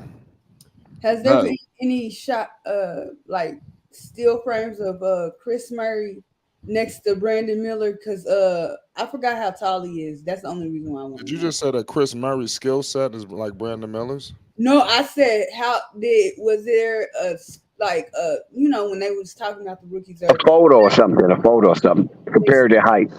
next Yeah, to each other. that's I what I wasn't was paying saying. attention too much to Mr. Murray. Yeah, I And, and, I wish the Hornets would have got him. Me and we too. also got to commend the Charlotte Hornets for shooting a Oh my whopping 46% from the 3-point line. Shaden Sharp that was a banger by Shaden Sharp.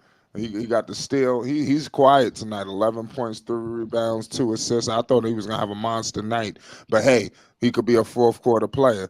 The Charlotte Hornets are not safe.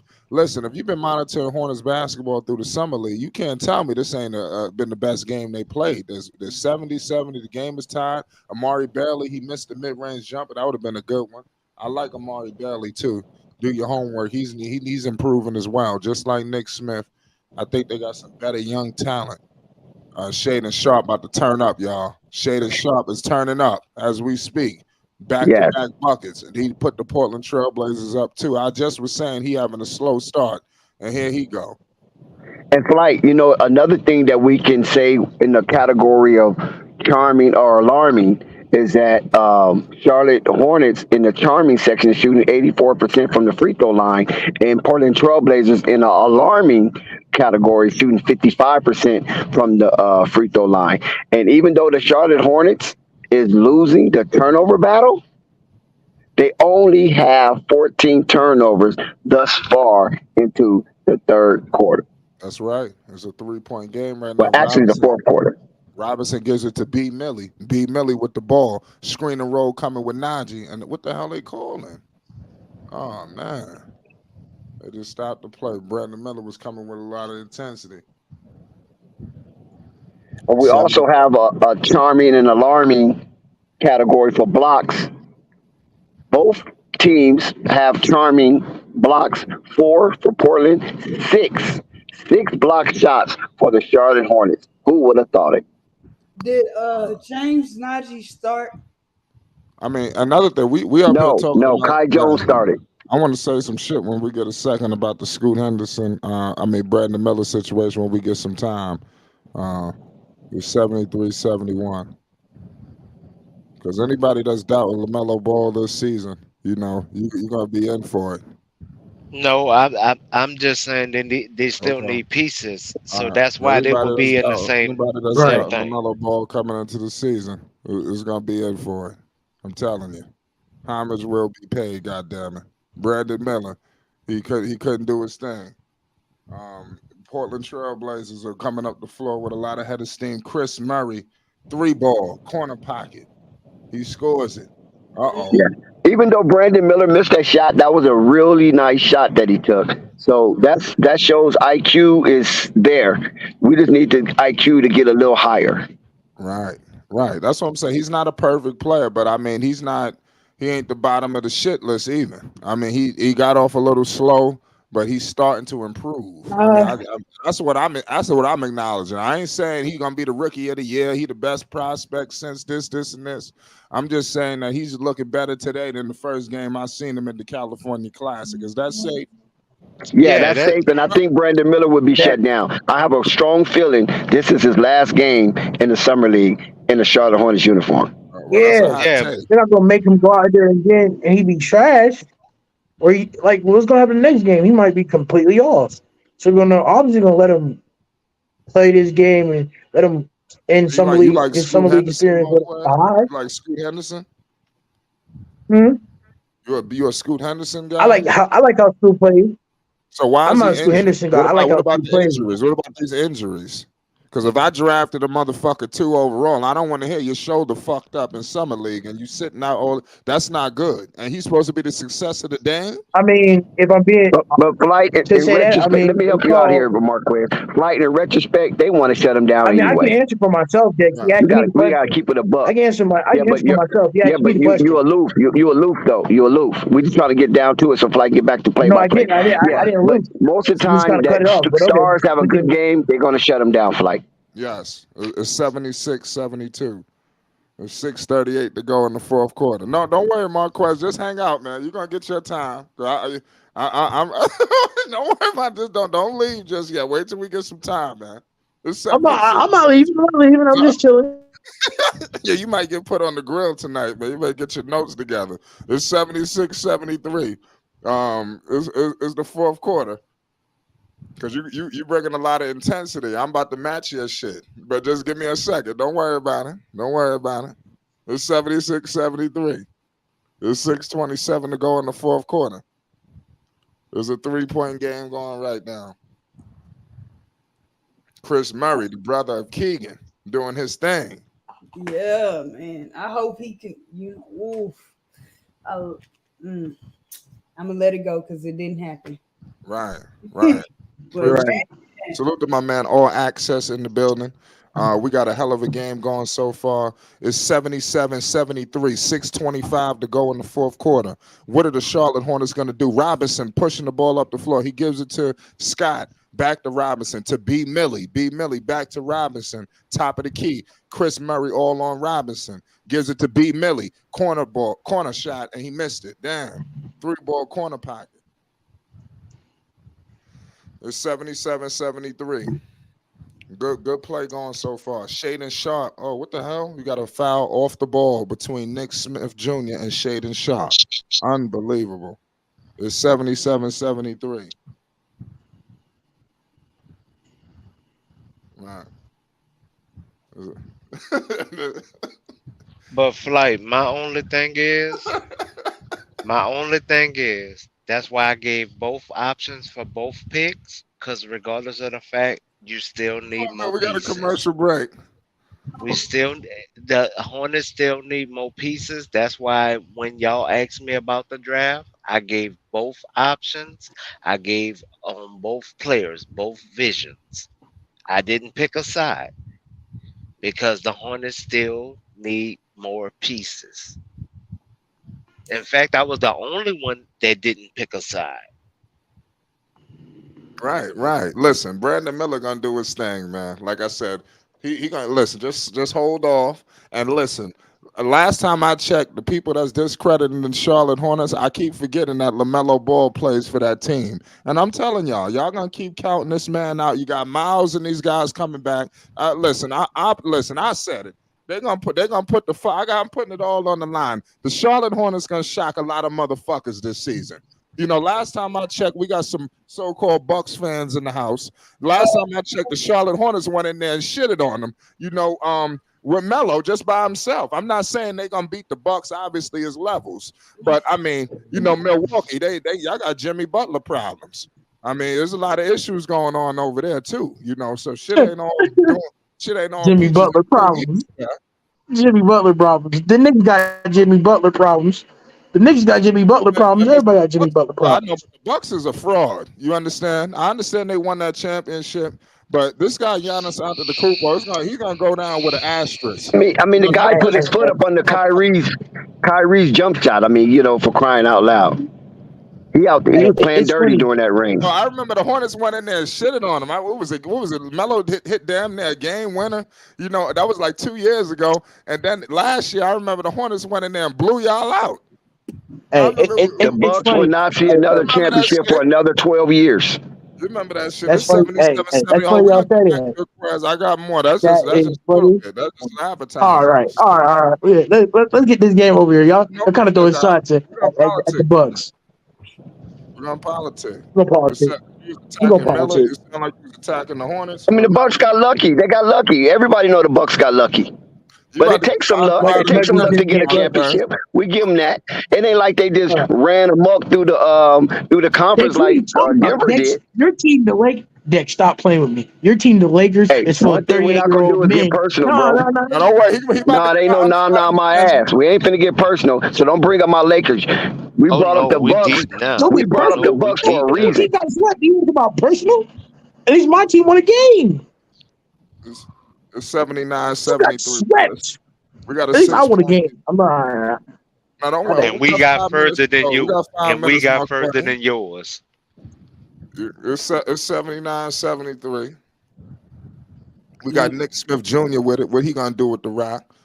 Oh, good spin move by Nick Smith, and he scored it. Good play. Charlotte right in the mix. 4-point game. Alabama head coaches in the building too. Nate is Miller back out there, Flight? Because if he's not, it's going to be. Is he back out there? Yes, Miller's out okay. there. He All just right. rebounded the basketball off a miss by Portland. So he's playing point forward, and his Got you. Alabama Got you. I coach is see it. there. Oh my goodness, what was that? Your time out. Brandon Miller tried to dunk on him from Yeah. the free throw line. He's getting aggressive. Somebody say he's not aggressive. He's getting aggressive. No, he do. He still No, got I 20 Is he say he trying to let show the out for his game coach? come to him. 4 rebounds, 2 blocks. Gemini, is he That's trying to good. show out for his coach? It gotta be because he Nate lets Oates. the game come to him. Nate Oates is in the building. Alabama head I don't coach. even know who the hell Nate Nate Oates Oates is in the was. building. Because he Nate lets the Oates. game come to him. He is That's not. why he playing this good because his coach is there. But I like players like that that don't force the issue. Yeah, he doesn't do that. Well, but sometimes you have to force the issue, though. If you're going to be a superstar in this league, you're going to have to, at some point, you're going to have to develop a mentality where you force the issue. This is why it's called Mamba mentality. He never asked for that title though. Oh And see my that's the goodness. difference. Here we go with You the can give him Laker, that title, the but Laker he never talk. asked Oh for my that God, title. Big Al is in the chat. Y'all get at Big Al. He's in the chat. He done woke up. Brandon Miller had a good game. Charlotte Hornets is hanging tough. They down by 6, 81-75 inside the silo of Thomas Mack Center Yeah. in the zone of 4 minutes. Big Al has woken up. Be ready, Hornets fans. Yeah, we got a Big, crazy Big, game. Big Also. L gonna put Miller at point guard next. Big L gonna put him at point guard.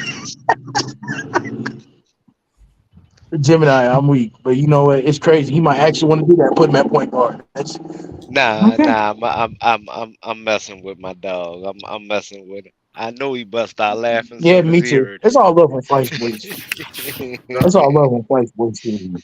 Yeah, it's 6. Like, All look, we I do is can't match stand the energy. Lakers. Whatever energy you come with, that's the energy we match.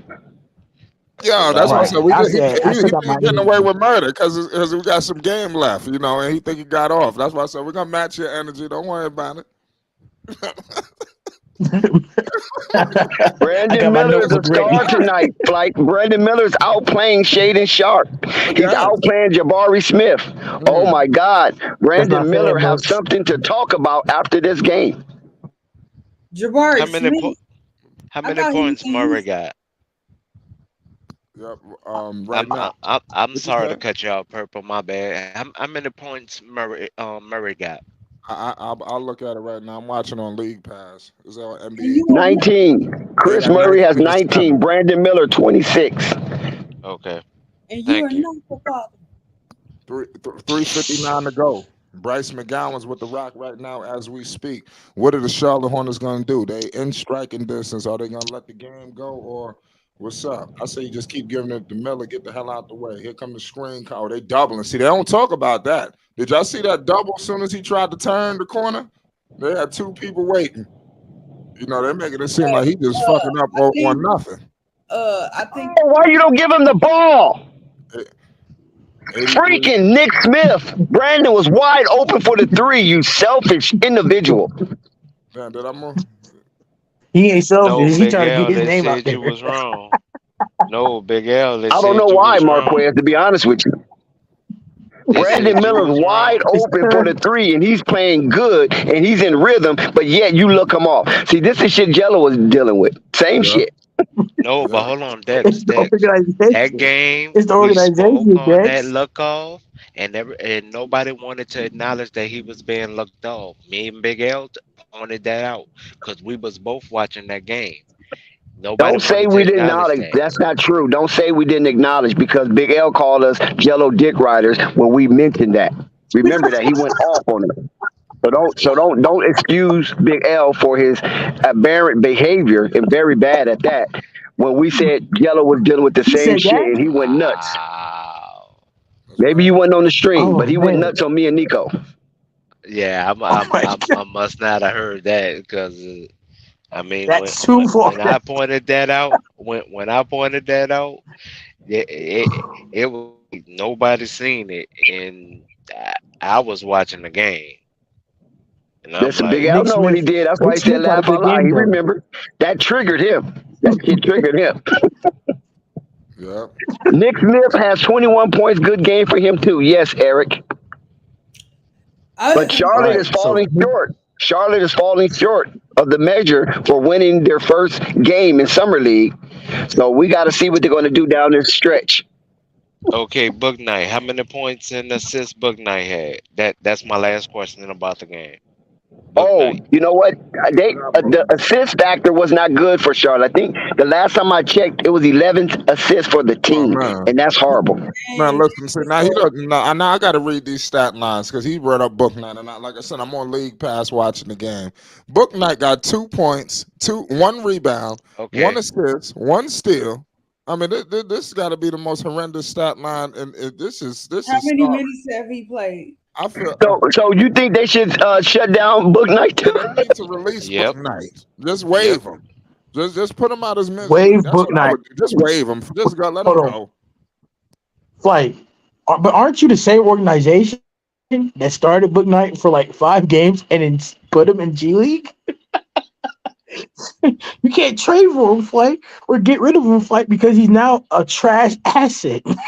Nobody want Book Night. I'm sorry. Well, I did say to waive him. That's what I would do, just Waive him. sarcastically. Nah, Waive him. he got 2 more You're gonna years. waive a number. You can't waive him, Flight. He gotta play so he can get him about here No, and you get throw something him out from with him. the baby in the bathwater. Just get rid of it. You know what I'm saying? He's a This the non-asset third right year. now. This the third year. So what we talking about? This Hey, the I third would year. say give Book Knight a chance. Send You're Book giving Night to Kai Jones Detroit. plenty of hold on. Here's the guys who gave chances. And here's why I say the Charlotte Hornets organization is full of crap. Because you don't give the draft picks leeway. You let Kai Jones has had more chances than Book Knight has ever gotten. JT Thorpe has gotten more chances We're gonna get than to it. Book Knight has ever We got gotten. 250 to go in the fourth quarter right now. It's 85-79. The port Shaden Sharp is with it. He's looking like he's ready to bury the Charlotte Hornets, but they sending a double. They got and they stripped them. McGowan's and Jones doubled them. Oh good. Oh my goodness, by Kai Jones. Let's go. That's offense, defense. God damn it. I ain't gonna front though. You keep shitting on the Charlotte Hornets. You starting to galvanize me and make me want to get behind the Hornets even more than I am. Hey. I'm gonna shit Listen, on I them love all all season. y'all. But we don't I'm know gonna how shit on long them that's all gonna last. season. Hey, Marquez. Honestly, we don't know how long that's gonna last. Like talking about being galvanized behind Charlotte Hornets. Hey, man, I'm getting galvanized Right. This because is the he keeps same. Hold shitting on on, them. hold on. Hold on, Dex. This is the same guy, Dex. That's not even a Charlotte fan. Yeah. He's covering Charlotte, but he's a New York Knicks fan. Don't let him. Don't get it twisted. If the New York I Knicks go to the cover finals, all he's 30 gonna rock teams. his jersey. Listen, we cover all 30 teams on this channel. If you look through the catalog, I think every team received a Right, little bit of but the Knicks is the favorite son. It's the favorite child at the dinner table. That's what it is. Because it's mine. It's listen, mine. I'm from New York, so that's my team. I'm not from a city where they don't Of have no fucking course. team. You got to go find something. I was born Right, a Knicks fan. We'll get to that later. It's 26 points right, for my right. man We'll Nick. get that later. 3-point game going so far, and the fucking Blazers just scored again. God damn it. 5 No, no, Thunder. They're saying give Book Knight 5 years of chances. That's basically 5 what years. my man is saying. Give him 5 years of Hold on, chances. y'all. We got a minute left. Nick Smith Jr. shaking and baking. Nick Smith all the way to the cup, and he scores it. Let's go. Oh, Nick Smith with 28 for 88. crying out loud. New lead scorer in the game, Nick Smith. Nick Smith balled tonight. It's 28 points, 11 this quarter. My thing with all of these Charlotte down 3.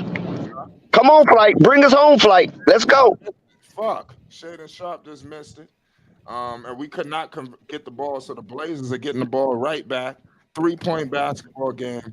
Let's see if the Charlotte Hornets could somehow win this one. They need to keep doubling Shaden Sharp, man. Flight, did you notice? The fast clock is engaged. So we're going to really see what the Hornets is made of in these last seconds of the game because we're under a minute in the zone.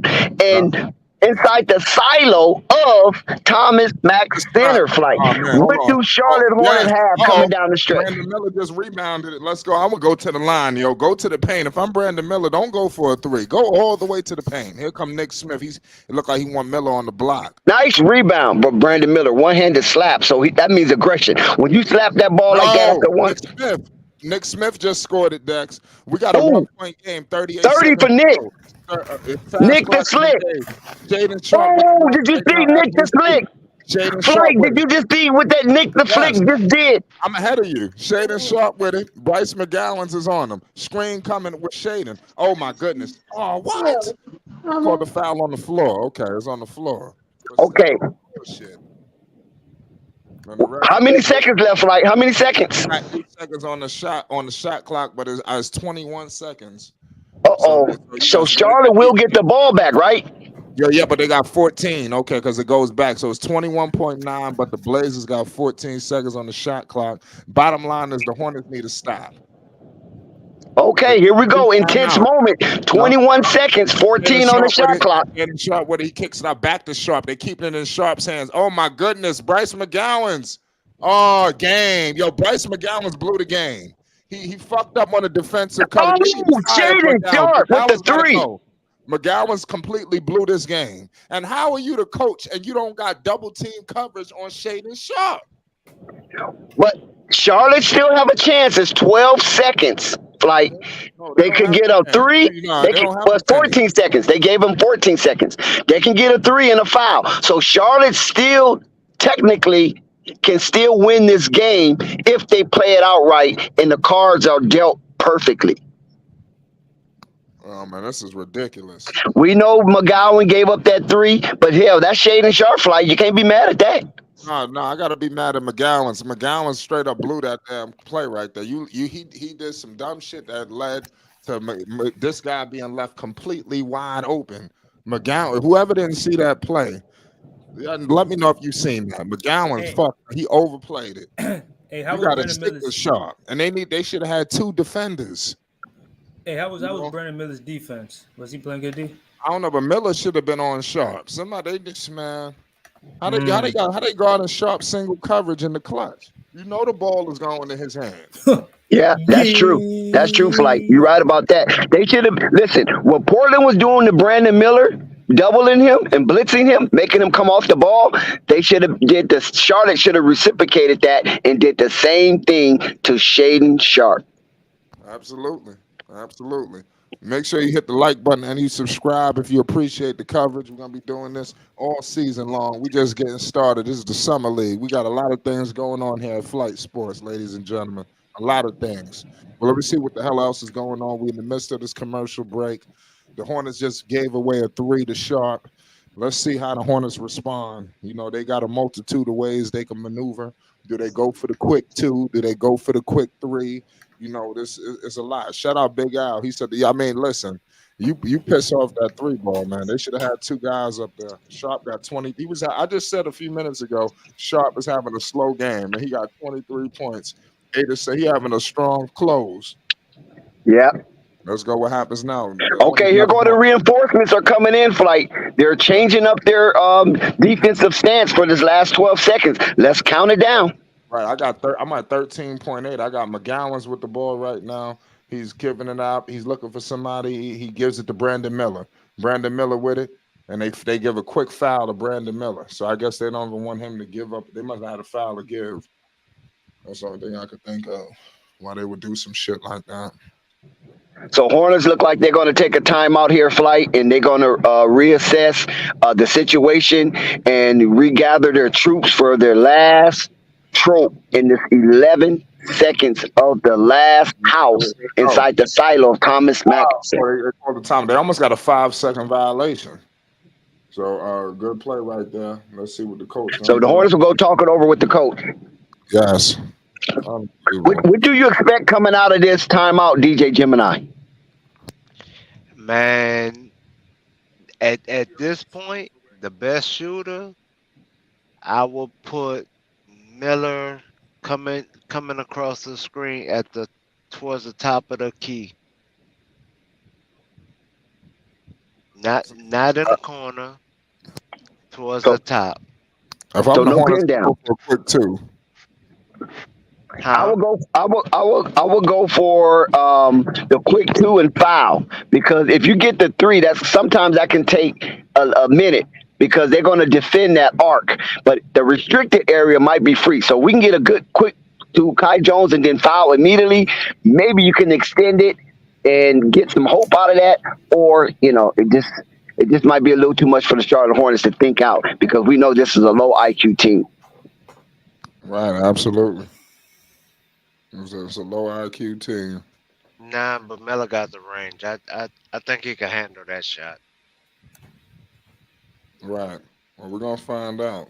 Great performance from Miller, man. He We playing got hard. 11. We got 11 seconds in this one. We Yeah. in we in that fast clock zone, and Brandon Miller will be the spotlight of the Charlotte Hornets offense. And let's hope the Charlotte Hornets can execute according to the coach's schematics. Absolutely. Make sure you hit the like button and you subscribe. We're going down to the close. It's 94-90. 11.5 to go. They're inbounding the basketball. Let's see what happens. McGowan's with it. What are they gonna do? No timeouts for the Hornets. They got to get it in. Nick Smith with it, and they fouling immediately. They're not even gonna allow the Hornets to even think about a three. Yeah, Nick Smith had to really gristle to get open on that one, and he got fouled immediately, so he'll go to the line to shoot two. And Bryce McGowan, why he's keep taking the ball out? Because he seemed like he don't know where to go with the ball. That's He right. almost got another 5 second violation, but I think the referee gave him the benefit of the doubt. Man, he the reason why they in this hole. He one of the reasons. That was a big time, miss defensively, man. That cost him, man. That pistol, that was it. They was right there, man. Yo, this dude Nick Smith dropped 30. Stop it. Yeah, we expected. That's a nice little video. We expected Brandon Miller to get the 31st, but they've been blitzing Brandon Miller, so Nick Smith had to step up, and indeed he did step up. So I'm proud of Nick Smith in his mental makeup on how he came to the rescue to some degree of the Charlotte Hornets by getting them within three with 10 seconds left. The game is still winnable. Now it becomes a free throw contest. And let's see who can stand and survive this encounter. Man, the Charlotte Hornets should have drafted Imani Bates. That's where they fucked up. I think they had 2 second-round picks. They could have got Bailey and him. For Johnny Bates does Flight, not play that's water under the defense. bridge, Flight. We don't even need to go there. That's what I'm saying. I drafted. Don't do Johnny yourself. Bates don't play I was defense. quietly with my fingers crossed, hoping Charlotte to pull it off, but they end Johnny up going Bates. with Bailey instead. Yep. Go ahead. The Charlotte Hornets already went through the draft. They got who they got. It's over. We just It's got to over. rock It's with over. it. You're right. Go ahead, Purple. Go ahead, Purple. The, Breathe. the score is 94-91. Charlotte's down by 3. 10 seconds left. Portland will have the ball. And Charlotte has to foul immediately in order to extend this game. And we're going to see. This game is over. they compared him to Clarkson. God damn. What'd you say? No, I'm reading up on some G League play. Okay. Okay, but Flight Bates don't play. Yeah, you pretty much have the same problem. Offense, no defense. We'll get into it. 10 seconds left, like 10.1. I got Chris Murray with the ball. I'm expecting a quick whistle. So let's see what happens. Hornets down by 3, but it's not. There's, like I said, shit is not on their side. No timeouts for both teams. Let's see what happens. Chris Murray's inbounding. He is surveying the landscape and he can't find nobody. Give him a foul. Oh, damn. Shaden Sharp with it. Brandon Miller had to foul Shaden. good catch by Shannon Sharp. Nice save, because that looked like that was on the verge of being a turnover, and that would have been perfect for the Charlotte Hornets to get a turnover with no time going off of the clock. That's if Miller would have turned his ass around and intercepted it. He didn't. He just looking at him. He should have turned around. That was like a duck pass. You know, like he could have got that. But Flight, the good thing is that there's 8 seconds left on the clock, and now they have to pray to the free throw god oh, he missed. Flight, he missed. The game is still alive. He missed. Damn, he made the second one. Miller miss? No, Shaden Sharp missed. But damn, the game is still alive though. I mean, he made the second, so that might be cherries on top of the cake. Man, that's it. It's not on their side, man. They down. It's 2 possessions. It's over. Nick Smith. That's why I should have won. And they still fouling. Portland like, man, fuck this. They still fouling. 5 seconds on the clock. They extending the game. They will not let Charlotte get off a 3, which is a smart thing to do. So they're playing a free throw game. So Charlotte would have to make one and then miss purposely. And hopefully they get the rebound. And if they can carouse the rebound, they can put it back up and maybe Flight, they can tie the game. Right. First free throw is made. Nick Smith make the first free throw. Nick Smith is the first plus 30-point game player of the Charlotte Hornets in the summer league. Nick Smith is the first 30-plus point player in Charlotte Hornets summer league this season. Nick Smith makes both of them. He ain't missed nothing. So now they got to foul immediately, Flight. Yeah, let's go. Let's see what they I do. thought he would miss one on purpose, but Nick Smith want to be in the stat category, so he made it. He tried. Nah, he didn't try. He tried to make that. He tried to make that. Yeah, it did look like it was good. He fouled Sharp. Like I said, Okay. We still got time. Yes, there's a foul. There's 4 seconds left. Now they got to pray again to the free throw god that both of these free throws are missed. But listen, they still have an opportunity with 4 seconds. If one is missed and one is made, they'll be down by 3, and Shaden makes the first free throw. So they're down 3, Flight, with 4 seconds left. If he makes this one, it's a wrap. Cherries are on top of the cake. Yes, Shaden Sharp scores it. He made that first free throw. 3-point game going so far. I think it's going to be cherries on top of the cake, man. Pause. This dude is over. It's 93-96. Salute to my man Trent. He said he's stat padded. Who's stat padded? Nick Smith? Nick Smith, yeah. I agree with that. Oh, yeah. damn. I agree with that, Flight. And you know why? Because, like I said, the game is over. Portland won. Charlotte is still over in Summer League play, coming from the California Classic all the way down to the Strip in Las Vegas. Portland has squeaked out a bum burner. Exciting game. Nice play by Brandon Miller. Nick Smith, nice play, but he stat padded on that last free throw he's supposed to miss. And now we got the results, 97-93. Oh, he made Portland Trailblazers. He shot the 3 throw. He made it to intentional. Yes, he made it. He supposed to shoot the miss. Wow. So that was another low IQ play. He didn't have confidence in his guys rebounding. You telling me? No, I think he knew. I think he knew. I think he did it. You don't think he? No, he shot to make it. He shot to make it because it was a nice shot, nice form, and it went in net. But he was supposed to miss that shot on purpose. And hopefully Charlotte gets the rebound and play the odds on that. But he made it, and then now Charlotte had to get back, play defense, and foul immediately, which they did. That left 4 seconds on the clock, but that's not enough time once Shaden Sharp hit both of his free throws. So that was a wrap. You damn right I'm woke. Y'all some. Oh, my God. Big Al was on board. Big Al, talk to us. Talk to us, Big Al. I got smoke for Skype Leak. I got smoke for Pope. I got smoke for No Panic. Where the hell they at? We gotta make some. Don't worry about it. Just keep Juju is officially in the building. Juju is hanging out in the chat. Y'all can engage with Superstar Juju if you want. He's Skype in Leak. the chat. Skype Leak. You gotta kiss my ass. Listen, Skype Leak, kiss my ass. Brandon Miller was taking niggas off the dribble all day. Was he not? Was he not?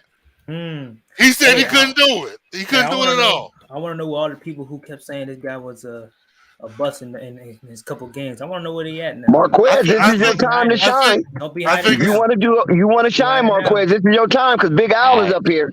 I think it's all Big comfort. Al is officially I think in it's the all building. I comfort. never said Game that. over. It's all All the comfort. fodder and banter can be engaged. He got to sleep last night.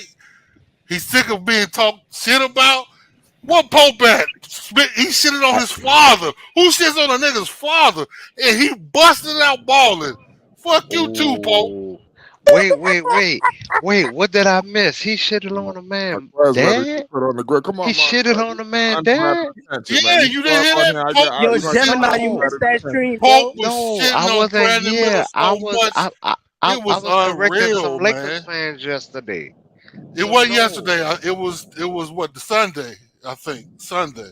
He shitted on Brandon Miller's father. Who does that? He said Brandon Miller ain't shit because his Wow. father ain't shit. I was like, God Wow. damn, are you serious? So Y'all Brandon has y'all showed y'all his was ass. wilding Thank like God. that? Y'all was Yes, wilding Pope was like talking. that? Yeah, Pope was Hold on talking one that. second. Let me correct something. Real quick. Purple baby. I'm sorry. I said Jabari Smith, but I meant Jabari Walker. My bad. Yeah, that's I was like, did he catch that? Yeah, that was my bad. I meant Jabari Walker. Yeah, okay. My Okay, God. let me give you guys the stats real quick. Shaden Sharp on Portland. Shaden Sharp 26. Jabari Walker 10.6 rebounds.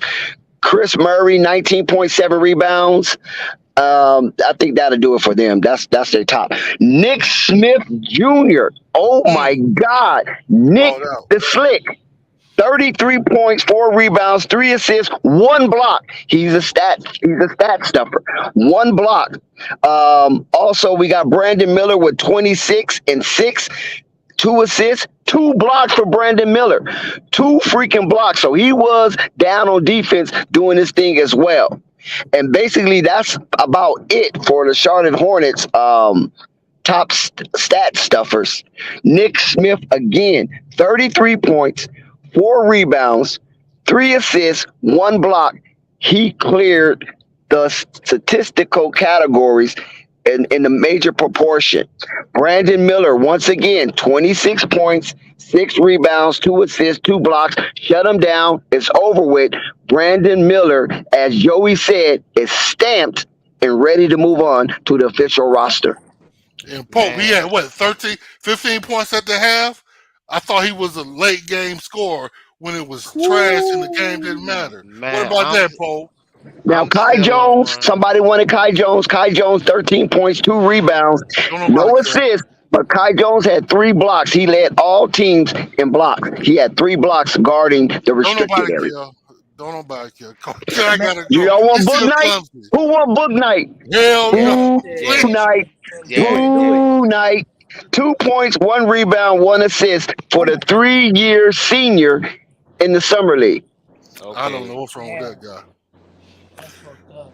Yo, I Book want to night. say, I want to say, shout out to Flight in the panel for that play-by-play, man. That You shit was already know. electric. We Yeah, that was appreciate good. appreciate you, Joey. I That was a good appreciate fight. y'all, Salute, man. hey, I Appreciate want to you, salute Flight. to everybody. Salute to All Access, Gemini, everybody that was here on the half. I that's what's up. Man, look. Yeah, fight. I was Like you might listening, as well man. take your break, flight, and do your thing. You know what I'm saying? It's a lot to talk about, a lot to discuss, a lot to upload with the Charlotte Hornets. Even though they did not win this game, they showed fortitude. They They showed sure did. intestinal Hey, can y'all hear fortitude, me? and I appreciate every dribble I watched this game. Can y'all hear me? Yeah, Yeah, we can hear Yeah, you my now. bad. My damn mic got disconnected when I was just talking. But basically, I was shout out to y'all on the halftime show. But yeah, definitely, I want to discuss some actually right now involving Nick Smith and Brandon Miller actually. So that's what I'm about to touch on. Y'all be on the lookout for that hitting the airways. You already know it's Flight Sports TV. Make sure you Yes. put the fucking bell on the icon because we're gonna be dropping. It's Flight Sports. Oh yeah, I'm waiting, flight. Man, this team is a trip. But Nick Smith did good, but he still got that IQ issue. He can get his points though. He coming off the bench for sure. He might be oh, that backup point guard the way he was looking.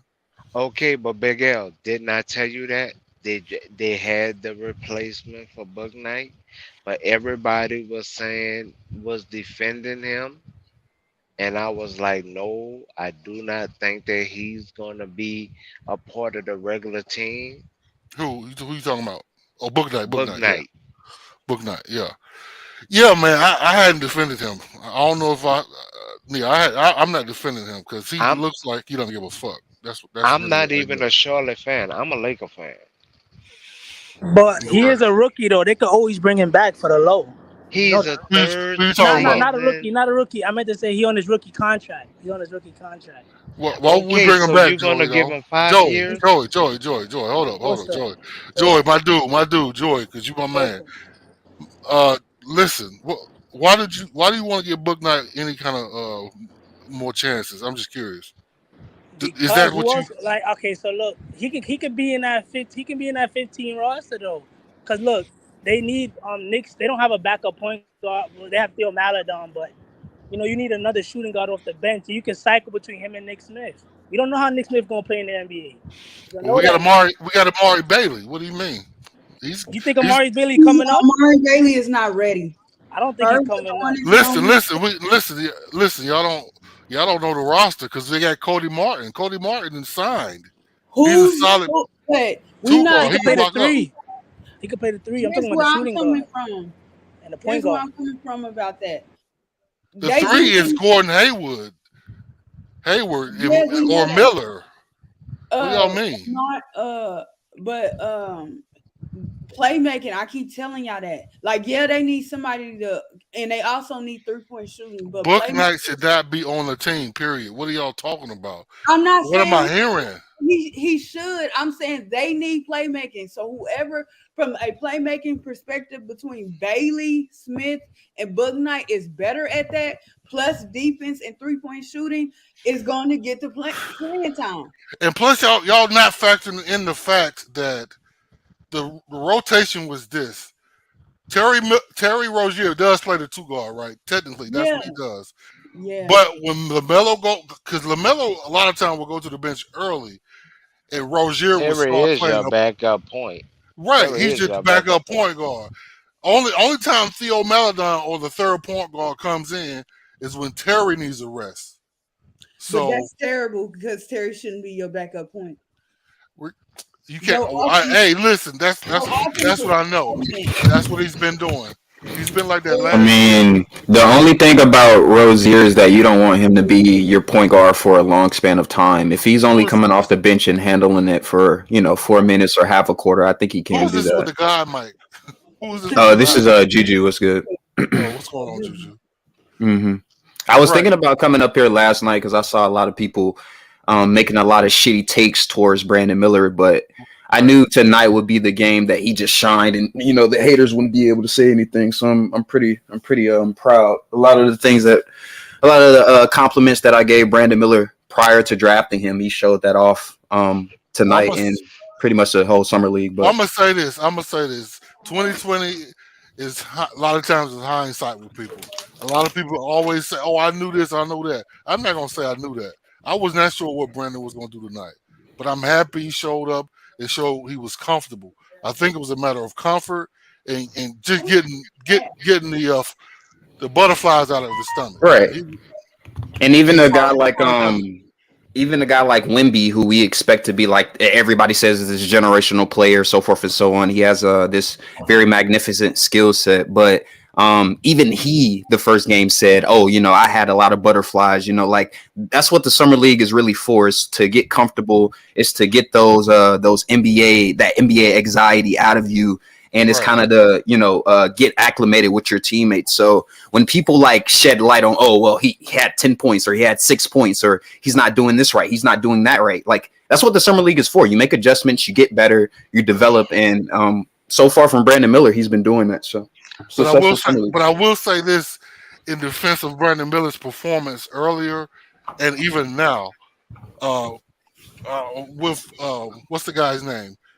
The French guy. I keep forgetting his name right now. Talking about Vic. Brendan Young. Talking about Vic. Wimbenyama. Yeah, Mhm. Wimbenyama. He Talking about has Vic. had a system or a plays ran for him whole games at this point. Give Yes. him the ball at the top of the key every play down the court. He's Mhm. had that in both games. Brandon has had to get it out the mud. He's not getting past the ball. He's having to take the ball up the court. I mean, the fucking point guards are looking past him every fucking play. Like, who the fuck are you, Brandon? You trash. Yeah, that's why. I mean, yeah. So we gotta take that in consideration too. Right. And on top of that, the Charlotte organization has looked unorganized from the beginning till now. To be honest, for years the summer league team has looked bad. Since Jello has been on the summer league team, it's always been bad. So I don't know why people are like, oh well, Brandon Miller isn't performing like Scoot or Wemby. Like, he doesn't have the same opportunities. So I don't know why anybody would even compare the two. Right, You know, and Scoot, like all point guards, has the ball throughout the game the whole time, so he can perform whenever he wants. He don't have to pass the ball because he has the ball in his hands all the time. Man, hold on. I was sold after the double-double. I said, whoever don't get on the train, I feel bad for y'all. And a lot of people didn't get on the train after that double-double against Wemby. Right, after that game, Pope shitted on Brandon Miller's father. I forgot he showed did. Yeah, like when people have to make arguments like that are completely separate from what's shown on the court, that's how you know they don't really have a true argument. So I usually ignore stuff like that. Exactly. Did you hear his argument, Juju? Did you hear? I didn't hear the dad stuff, but I heard some of his arguments last night as it pertained to like Brandon Miller and how his performances compared to like Scoot Henderson, which is obviously not a good correlation to make because it's different context. But I don't remember the argument he made about his dad. No. Let me cue you in on what fucking Pope said about this man's father. Please. He said he was a football player, a tight end at Alabama, and he ended up quitting because he had Brandon Miller. He wanted to be a father. So Pope proceeds to call this man a sucker buck. I'm like, I don't even know what that is, but they call him a sucker buck. I'm like really? I'm already confused. So his argument is that since Brandon Miller's father quit his job to adequately take care of Brandon Miller and raise him correctly, therefore he's trash. Like what does that mean? He's saying his mentality was weak. He's basically saying his mentality was weak because of that. Who, Brandon Miller's mentality is weak? No, the father. The father? Yeah, his father too, yeah. Yeah, so wait. So his father has that same mentality is in Brandon Miller. Okay. Well, it's two major things with that argument. One, I don't think you can inherently say a father quitting his job to take care of his kid is even like a bad mentality. If anything, that's a strong mentality because I mean, in today's community, a lot of fathers don't do that. They don't give a fuck about their kids. So that's one. And then secondly, Brandon Miller is a dog. Like we've seen that the whole summer league. His tenacity on defense. We saw it at Alabama, how he fought through all of this off the court BS with the whole, the crime cases and everything that's going around, and he still was able to perform.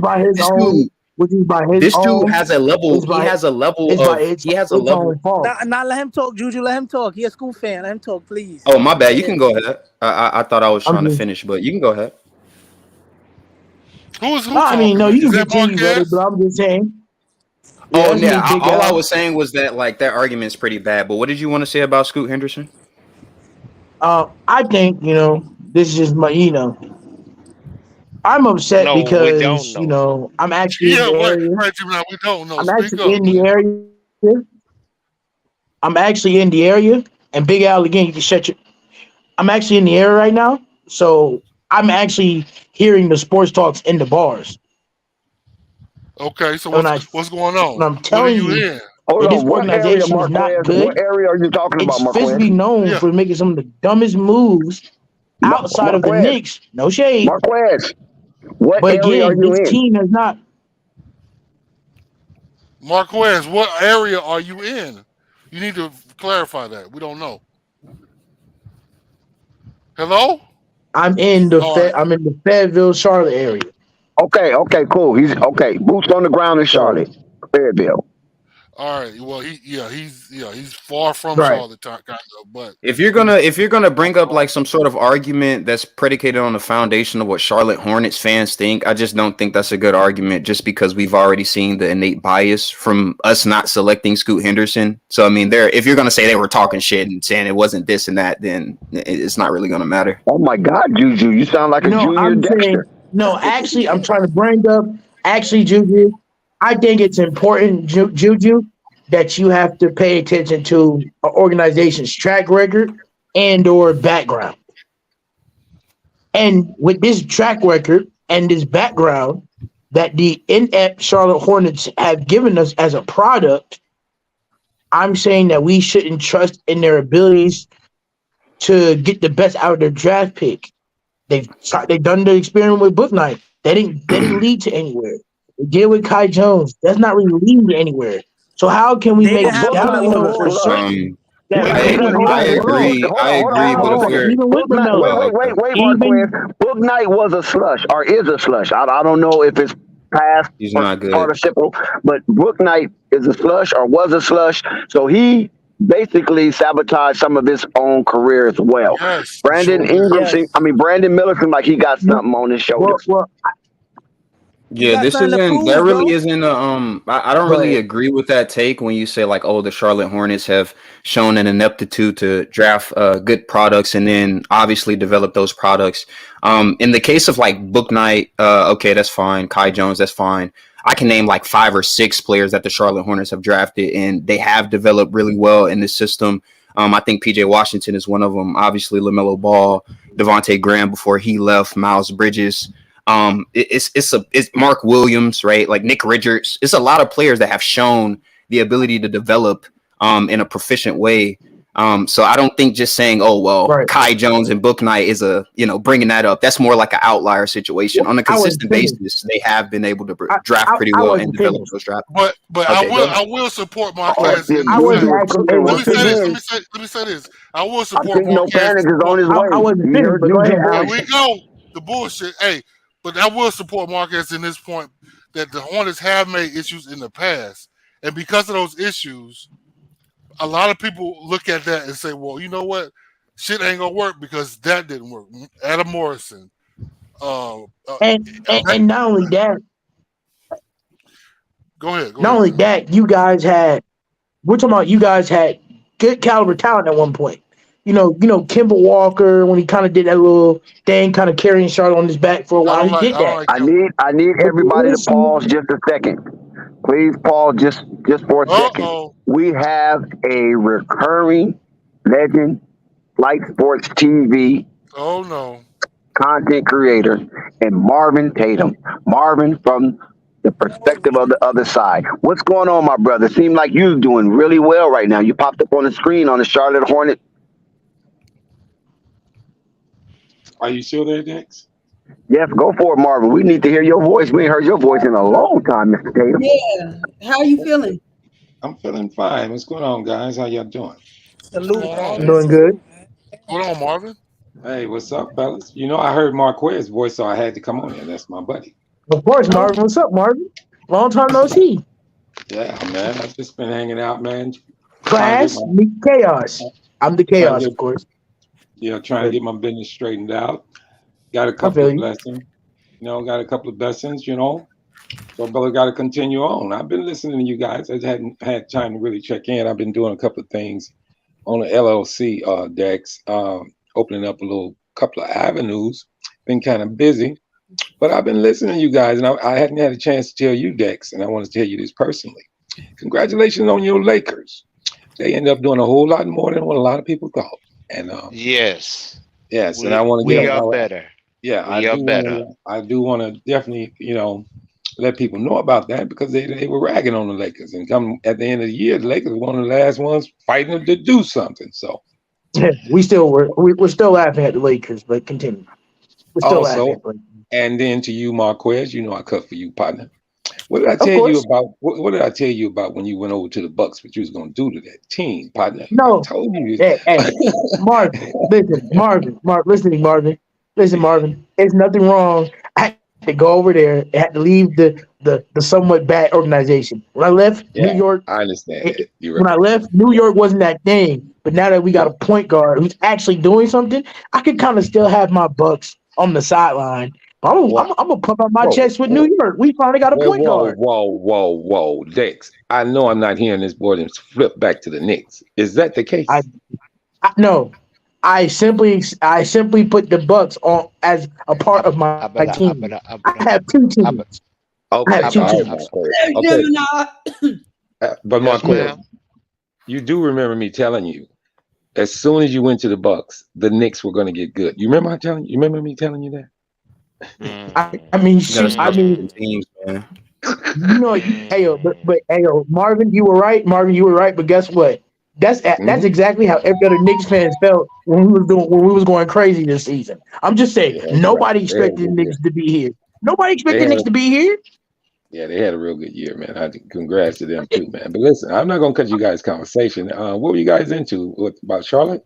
We were just talking about the different intricacies of Brandon Miller, his performances in the summer league, and how it probably will affect the Charlotte Hornets during the season, and some other people's arguments as it pertains to Scoot Henderson being better and all these other different things that just are kind of bad. But yeah. Well, you know, Purple Baby, is that you in the background? Yeah, Purple wanted to ask me a question. I'm sorry. Go ahead, Purple. No, I didn't. I was laughing at you for what you just did. Oh, okay. How you doing, Purple Baby? I see you still giving your perspective out there, huh? I'm Yes. Hey, ain't nothing. Hey, who's better to give a perspective about the Charlotte Hornets than Purple Baby? She tell it like it is, just real simple. You know? Yeah. What you think about them this year? Same old, same old? Yeah, exactly. Yeah. Not much difference. Yeah. But on the bright side, bad. I will tell Juju this and everybody else on the panel. ESPN, I believe, or Bleacher Report, whoever was responsible for it. I think it was Bleacher Report, though. The Hornets got ranked as the ninth best young core, so that's a bright spot. Wow. Oh boy, here we go with I mean, I don't really. it's I not know a offense, young but I don't core. play. From Nick Smith Jr. and Brandon Miller. Now the apoplectic rage has been gone and erased. I don't know. I can't buy into all of this praise going to the Charlotte Hornets right now. Now we still got training camp. Brandon Miller done his thing. We still got training camp. Will we revisit this apoplectic rage when training camps begin and preseason engage, and the Charlotte Hornets are showing a low level of development once again? Wow. Oh, so who's the odds-on favorites this year, guys? Give me a hint. Suns. Suns? I don't know. I'm just guessing. My Suns probably top 4 or 5. No, Denver is a favorite. Denver is still the favorite. Like Denver, they have the Bucks. best odds. My favorites. Okay, they have the best odds This year. My favorites. Makes sense. Would they be considered the best team? Yes, for right now. Yeah. I think the Bucks, the fully healthy Bucks, might give them a run for their money. But I'll probably go to the Nuggets. Yeah. But do you know how old the surrounding core around Giannis is? Like, they're really old, and I didn't realize that. I don't think it's really bad to be old. I mean, getting old it comes with some physical inhibitions to some level, but you also gain a level of experience that's different in the playoffs and something that's very needed. So I don't really think that's too bad of a thing, as long as they're not too old. Okay. All right. And with that take, what you having to take like that, in today's NBA, is it old school or is it up and down? Now you saying that the older players, yes, you do gain that knowledge because of the experience. It's up and down. But it's up and down now. Yeah. Well, in the playoffs, it's different now. In the play, I agree. In the regular season, it is very up and down. But specifically, if we're referring to it's always that's what I'm saying. So, like older players with better knowledge, it's not going to be really relevant if they're not as physically capable to run up and down the court all game. So that's kind of how I look at it. But I can see the argument to say that it is worse, I guess. Yeah, because the game is changing. Only reason why I threw that in there is because their second best player, Middleton, I'm very concerned. You know, I hold up my bar for him was way too high last year, and I'm coming in to this new upcoming season really concerned because I'm like, if Middleton can't do half of what he did, like a year and a half ago, But it's gonna be hard for the Bucks to and remain. that's true, Purple. But are you giving him a short stick? You know he was hurt early in the season. He came back late. Yeah, What? I was aware that he was hurt. And not to mention, and Bucks are not to done. mention, by the way, that Dex, you such a hater. not to man. mention, by Yeah, the the way, Bucks are done. that They're again, not getting again, past the second round. this is coming from a guy. Hold on. This is coming from a guy though, Perfect. You can't really take what a Lakers fan say the full on threat because I mean they I don't mean, really they know was what the they want number to do one over there. seed and only win one game against the 8th seed. I mean, come on, they're done.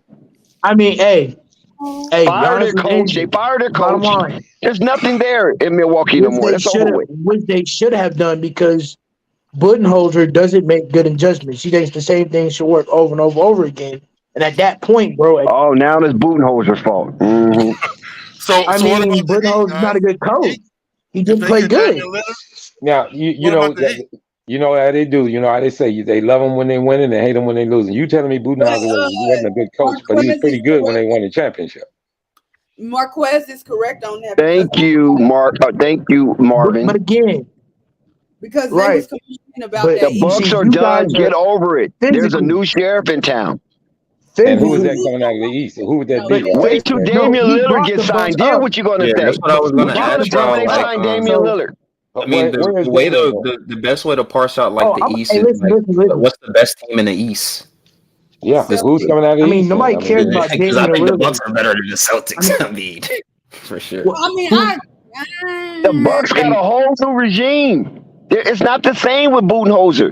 It's not the same with what does that Darvin Ham. Those mean? guys are gone. The real men voice that was resonating through those guys are not there anymore. Now they got a How new can you do person that? blowing the Hold on. horn. Pause. as long as they got That Giannis, they does should be not matter. You have good. to understand that. they need more Listen, than that. that doesn't matter. As long as you got your guy, as long as you got a superstar Dex, none of that really matters. You can always get a coach that can plug in and can play to Giannis' strengths. Okay, so The problem, the line is, Monte Budenholzer Williams didn't matter, right? Nick Nurse didn't matter, right? Yeah, nah, that was a bad take. Like at first you were on to something, but when you brought up like, oh, you can just find any coach anywhere to like put these guys in the right position to succeed, then no. But I do think I they mean, did. I wish I can explain my point better. I get cut off too. Oh, I my wish I bad, can my explain bad. my point better. I get cut off. Marquez. 6 months off the game, and I still hear the same thing. Go ahead, Marquez. Thank you. Let me finish. Bucks are done. Just accept What it. I mean by that New is, sheriff in town. When Miami signs Damian all Lillard, right, it's a bro. wrap. All right, Yeah, bro. that's what I was just going to bring up, Dex. I was just going to bring up Miami All because right, every bro. year we That's all all tend to right, bro. forget You're supposed to to sit talk about here Miami, and do his LeBron episodes. and then Miami ended up in the I damn ain't heard final. LeBron name until you brought it up. Episodes. Well, That's garbage, bro. What do y'all think We about talk about the Bucks. We don't talk Heat? about the Bucks. You want to So talk what about do y'all? somebody? Let's go to them LA boys who can't get it right. So what do We y'all think went to about the the Heat? Western Conference Finals. We were the best team in the second half of basketball. Now we have a whole season with practically the You same went to the group Western that Conference made Finals that and got surge handled in the second business. half. So we will see. Your We will team see. defense is garbage. Dex, I got a question Garbage. for you, Dex. I'm sorry, guys. Garbage. Dex, go ahead. no, I just had a question. Even though I feel like the Bucks really didn't really get better this offseason, how far do y'all think they'll fall? They'll be the Bucks? third seed, fourth seed. Same I spot. mean, I'm just looking at the teams around, like in the East, and I just think they're blatantly better than them. I mean, Yeah. I think they're better than the Celtics. I think they're better than Philly. I think they're better than Miami without Lillard. Maybe Miami with Lillard, then you have They're a definitely conversation better than right Cleveland. now. Also the Knicks took I a mean, big hit, right? Like they traded all of their stars away, so it's like the East is wide open right now. Especially if James Harden leaves Philly, then holy, literally. Bucks definitely should be favorite. But you know. I'll say this. I and mean, I won't lie Miami to will you, be I the won't lie to favorite he's you. once talking they about sign Juju. He's talking Damian about a Lillard. That's what you decline. guys are missing. Hold on, When guys. Damian Lillard signs to Miami, because the I NBA didn't. is trying I to work didn't. out I some didn't. type of Nesto I deal didn't. to get Damian Lillard to South Beach. It's a wrap for the East. I don't know about that, Dex, because Yeah, I don't either. there's a little monster brewing in New York. I'm gonna tell you that right No, now. that ain't nothing. All New right. York's not nothing. Chicago's not nothing. Brooklyn is nothing. A lot of those teams are nothing. The Hornets are coming. Don't sleep. Come on, dude. Hornets. Brandon Miller, one good game in summer league. Are Come you on, bro. really You're Hello, kidding me? MVP season, man. Y'all heard the Bro, interview you're with, losing. with Mitch Kupchak, man. Hey, like he finna come for that MVP, All He's NBA. not even. Bro, He's not he's even not. gonna be putting the ball on the court when he play next to LaMelo. Y'all bugging. Joe, Y'all don't he's even know not what even y'all Joe. doing. Straight to sleep. Joe, Say, guys, Joe, let me. Joe, I'm Joe. telling you, Dex, here Dex, Y'all come niggas got a better Miami. roster. Y'all, Dex, y'all think I'm Miami playing, but definitely you got heard it. it first on Flight Sports TV. Here comes Miami. What Yeah, you you're mean right. it's Miami? Dex, can I What address you you? mean? I need to ask you something, Dex. Very important. Where they Is there coming any from? way that me and you can exchange numbers? I need to call you and tell you something right now, if you don't mind. Okay, but you got my Instagram? I don't do Instagram, Dex. I'm Well, over I'm not putting 21. my number Well, I in the know that. I know backstage. that. I mean, Can you do it in? get it I from don't know. Flight. You got Flight number? Like, give Yeah. Marvin I'll my call number. Flight. Okay, I'll call Flight. I'll get back with you guys in a second. All Okay. right, Marvin. And I'm glad you're feeling better. And, we both had our health challenges and we both back on the stream and we both excelling. Now, that LLC, keep it up, man. That's That's the right. way to go right now because You the market and the economy is topsy-turvy. And so having an LLC and being your own boss at this stage will be great. Oh All you yeah. got to do is keep putting in the work. Oh yeah. I had it in the making. Right before my wife passed, I had already set it up at Tatum's Movement LLC. So that's what I'm gonna call you back. So let me call Flight, and then I get your number. I'm gonna call you in a minute. Okay, well, call me tomorrow. I will be more Okay. All more right. We'll amped do. to I'll talk get the about it. number. Okay. I'll get the number tonight. Hey guys, you guys have a good night. All Okay. right, Marvin. All right. Salute to Marvin Perspective, Marvin Tatum. He's been a staple of Flight Sports TV. He had a health scare, and now he has bounced back, and he is sounding stronger than You ever. too, man. Okay, go ahead, Marquez, with your What silly soliloquy. I'm trying. Go Oh, ahead, Dick. y'all are funny. Marquez, go for it. No, this is Toxic T. See, you guys don't know who you're dealing with Joey. right now. I know who I'm dealing with. Go ahead, Marquez. Toxic. Dex, relax, Dex. Come on, Dex. Go ahead. Damn, Dex. Stop talking. Christ. All right, no. Joey, step forward. Did you say that the Hornets? I don't think the Hornets. How much you want to bet, Joey, that the Knicks win more games than the Hornets this season?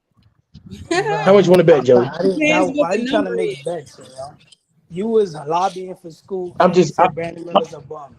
Speak on that. Yeah, he's a bum. Man, He's a bum.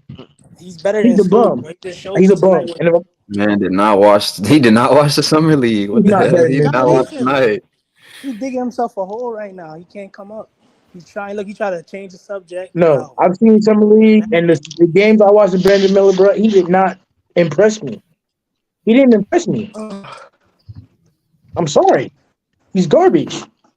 Well, he's impressed me. Play in or bust for you guys. And as What much did he not impress shit, you? as much shit that has been talked about this guy Brandon Miller and all the stuff people have been saying, the man has a ton of heart. The young man has a ton of heart. It's no question. Big Al. Because, go ahead. Big Al. In the words of Dex, just because you put syrup on shit, it don't make it pancakes. Just because you put syrup on shit, it don't make it pancakes. I mean, why do you think he I'm should? just saying. I'm still on. Y'all talked about the man What I dad think? for being a good father, so I'm still on that part. I'm still I don't think we need flabbergasted to beat a on that. dead horse on that. Pope said what he said, and Big Al responded, and whoever was there responded. I think we need to just get off of that situation right there, because he's not here to defend himself. When he's here to defend himself, then you can bring it up all day long.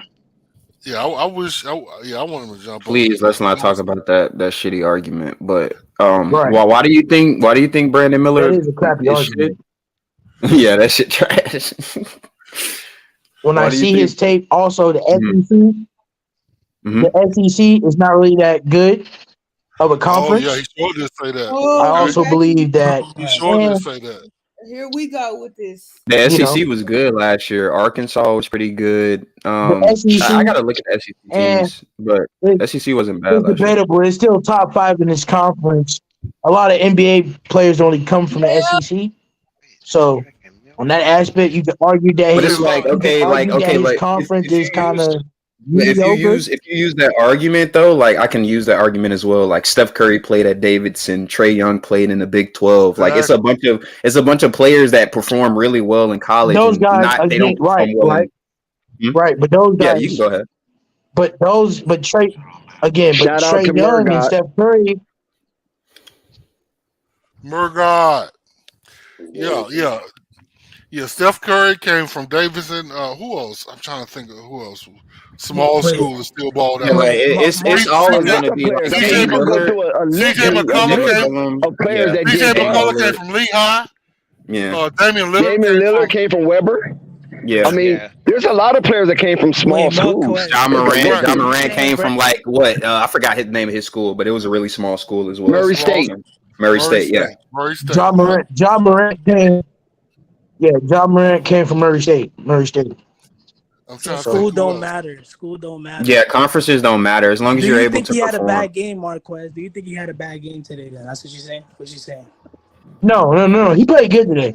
I'm not gonna take that away from him. He played good today. He showed glimpses of being the number 2 pick. He did that today. But overall, this summer league has not been impressive for him. And right now, until he proves that we can agree to that. We can agree to that. It has not been impressive. But once you have that breakout game, I think now he got his feet wet. I think Brandon Miller is good from this point on. Every college pick is gonna come out his first couple games and do bad in the summer league. You could look at and this is no shade to Brandon Miller. Let's talk about the fact that every team that Brandon has played against, from what I've seen, has doubled him. Thank you. They don't even see that big out chill. Not only that, he's not had plays. He hadn't getting the ball consistently enough to really be, evaluated. Everybody hit that like button. Please hit that like button. We're engaged in real good, exciting topics. And we got Juju, we got Marquez, we got Big Al, we got Joey. We just had Marvin. We got Purple Baby, myself, Flight, and DJ Gemini. Please support us with your likes. Please support us with your subscription. Marvin, we got Purple Baby. Yeah. So I'm just confused on why you think the summer league is a good metric to suffice whether or not a player is good or bad, because it's a lot of different variables that go into why Brandon Miller isn't performing successfully. I mean, you could say it's players, the scheme, the team infrastructure. Obviously, it's summer league just in general, right? Like if we just go off summer league, then Anthony Bennett should have been like one of the best players in the league, or like an all-star. We just only going on summer league, or Trey Young, Trey Young should have been a bust, right? Like you can't really. Juju, that's not what I'm saying, Juju. Juju, that's not what I'm saying. What I'm trying to say is, Juju, that NFL, they got the preseason. NBA, we got the summer league, right? The summer league is your first summer league isn't opportunity preseason. to show the world.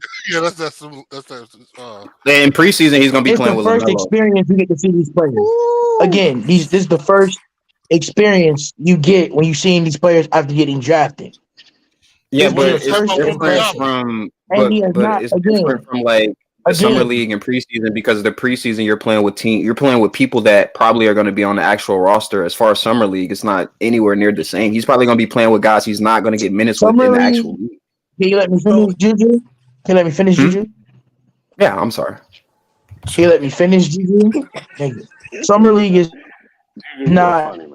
Summer league is the first impression to, again, the first. He hasn't performed. I agree. This is his first impression. I need to see more. That's all I'm saying.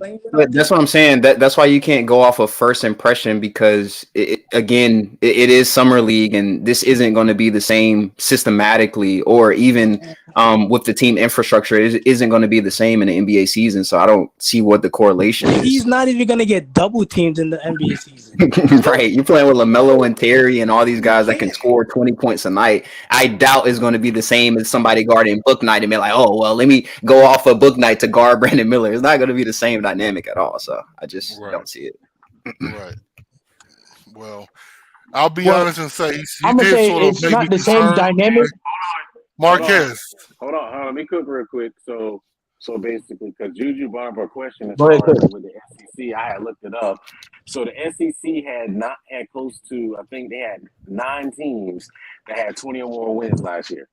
That's And pretty that's good. He cooking. And that's basically, and I think that's better than a lot of other Power 5 conferences that were around. So it's better. I think that was better than the Pac-12, as well as better than, I think that was also better than the Big Ten.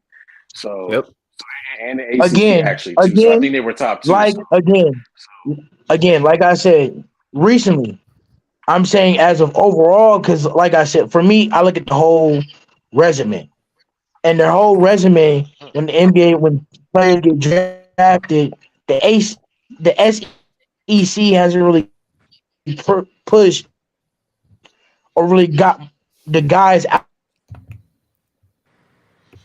The competition wasn't as good compared to a Villanova or something like that, or a Duke. That's all I'm He was a saying. He freshman did player come of from the year. Yeah, Alabama. no, we don't disagree that he came from like we don't Tournament disagree that wise, you're not really the gonna SEC. see those though. teams He unless they dominated. really go out and surprise. So you have to realize that it varies depending on the season. For example, this season there were a lot of top tier talent that actually came out of the SEC. Exactly. Like a Nick Smith Jr., like a Anthony Black, even G.G. Jackson, who was a top 10 Casey player. Wallace. Casey Wallace. Casey Wallace. Even G.G. Jackson, who was a top 10 player coming out of high school, he got drafted in the second round this year. Brandon Miller, there was a slew of SEC talent that came out this year. So you have to give years in it because it varies each season and each year. So this year, a lot of SEC talent came out than a lot of other conferences. So I have to This year, with you on that, Juju. Yeah, but isn't this year all that matters? Why are you I'm finna go I'm back to talking like about the last 5 years when we're talking about what competition that Brandon Miller played against? Then it wouldn't be contingent on 10 years again, ago. it's context.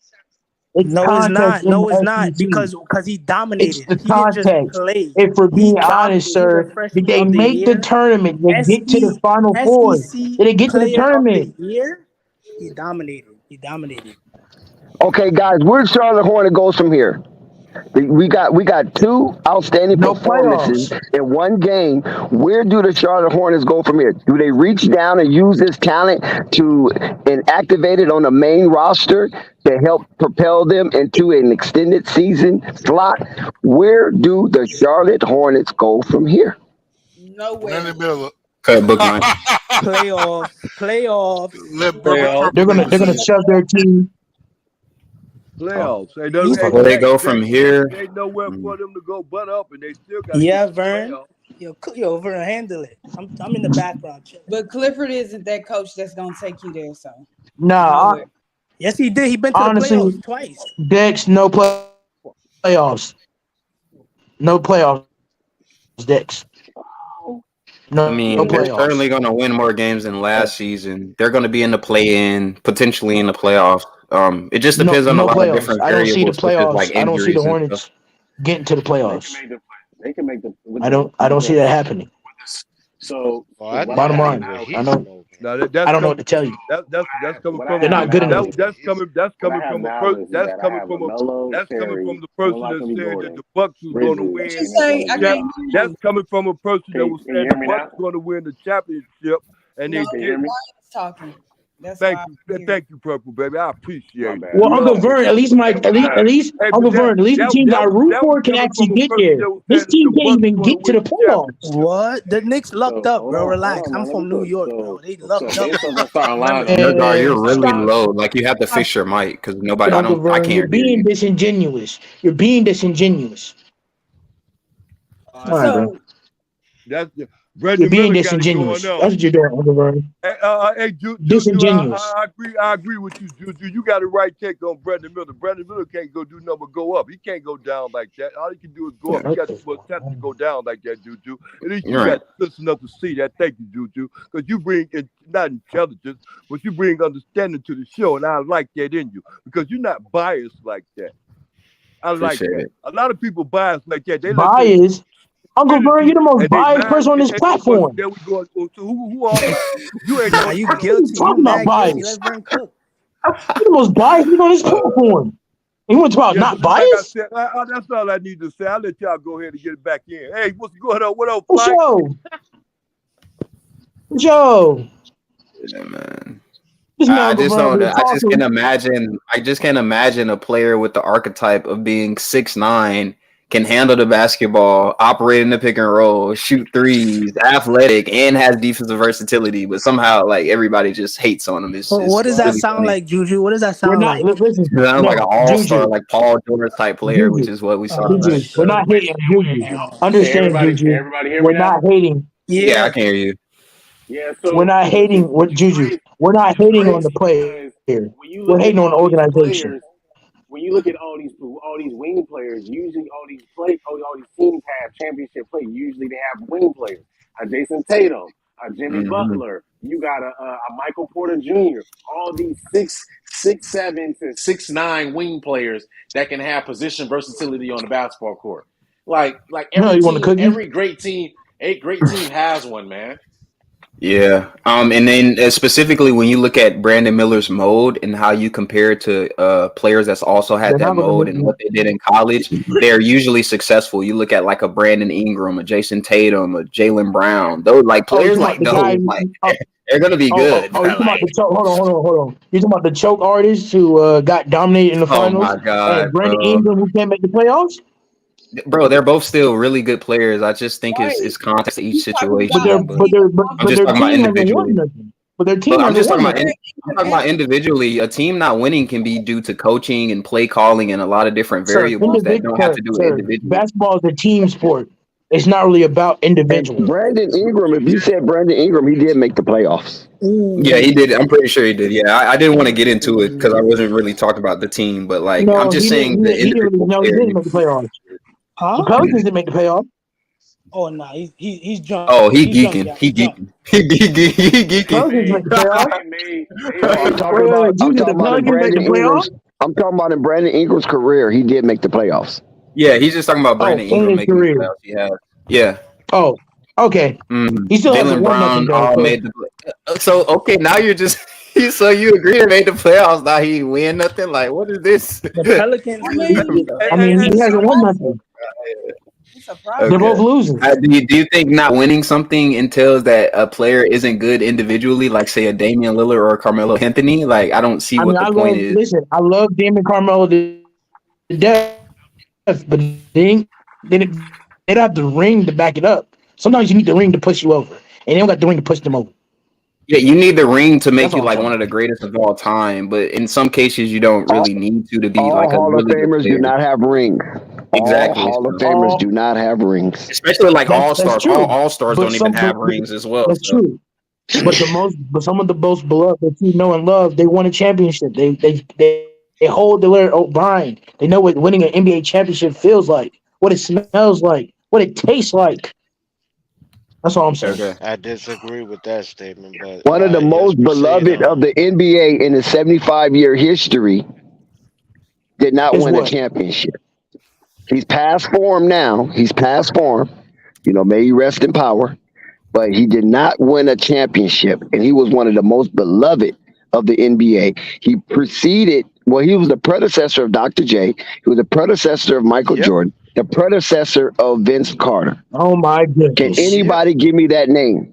George You Gervin. ain't talking about Charles Barkley. No, not George Gervin. George Gervin was the predecessor. The predecessor of Dr. J and Michael Jordan was who? You ain't talking about Charles Barkley, are you? No. No. All right, This is before. Predecessor means before. Dude said both. I can imagine He played with the Lakers. He was part of the Laker team, and he retired. Elgin Baylor, man, stop it. Elgin Baylor, yes sir. Elgin Baylor. No, he was before Dr. J. That's what predecessor means. Yes, Sorry. predecessor. All right, Oh my goodness! He was the predecessor of David Thompson, also Adam Price. That's right. That's right. Yeah, because he had hands. That was Those He were had hands. He had and hands for real. it was funny. Basically, those two were Michael But Jordan's Hey, favorite still, players. no Ever shade to and Elgin Baylor. Dex, Old Skywalker. Dex. When you mentioned that, look, I'm gonna bring something else to your attention. And I don't know if you had noticed that too. Though. You know, what's the name? Scoop got hands like that too. You noticed that? He got gloves. Yeah, I've heard about Scoot hand size. Yeah, Yes, he got gloves for real. but I was just making that point that he's one of the most beloved of the NBA folklore, and he didn't win a Right. championship. Y'all already But know. I bet you if he had a ring, he'd be even more beloved. That's all I'm saying. Yeah, I but don't know. that's I not the mean, point. I'm he just was saying. I mean, loved as much as you Elgin could be Baylor loved, played. Marquez. Elgin played, but Elgin player. Come on, Elgin Baylor. He's okay. I mean, no shade. Okay. Yeah, but He's a Hall of Fame. all the point is that he's Okay. trying to make is that you can be a really good player without winning a ring. Obviously, winning a ring is like putting the cherry Famous. on top of the ice I cream mean, he cone. was famous. He was celebrity, and he was loved. Yeah, That's what I'm saying. right. He True, was he one of the was beloved loved. of the NBA. True, he was Facts. Never loved. won But a I'm ring. saying, People cried. Listen, Marquez. People cried when he retired, dude. They cried okay, because the I year that cried he when left, Kobe retired. What the does that make Lakers me? won a championship. I cried when Kobe retired. What does that make me, man?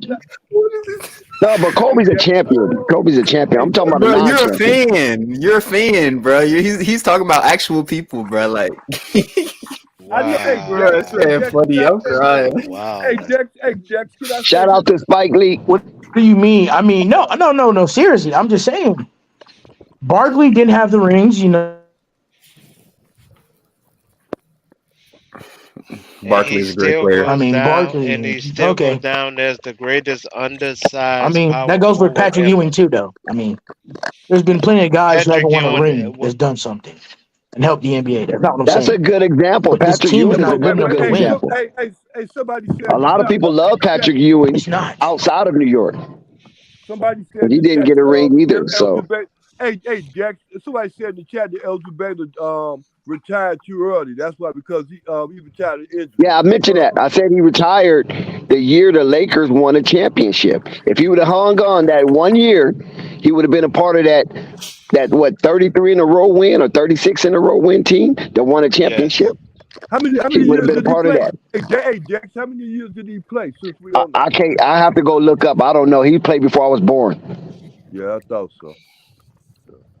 Right, he played about. I ain't never seen that dude age. play before in my life. I heard about him so much, but I never seen him play.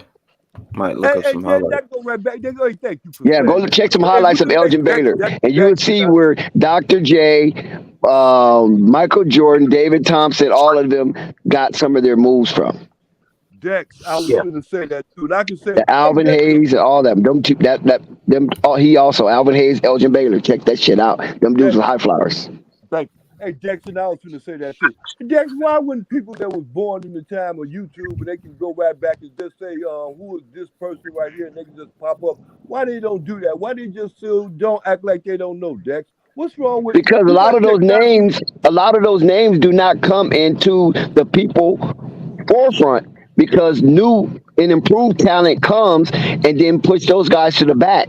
So if you're not trying to be somewhat of a historian, you follow what I'm saying, of the game, you're not going to even remember those dudes like Dave Bing, Alvin Hayes. You know what I'm saying? A lot of guys don't even remember Artis Gilmore. Yeah, I know it. Ain't that a shame? Yep. Man, this dude averaged 38 points 1 year. This man is ridiculous. For the Virginia Squires. Elgin Baylor was like that, man.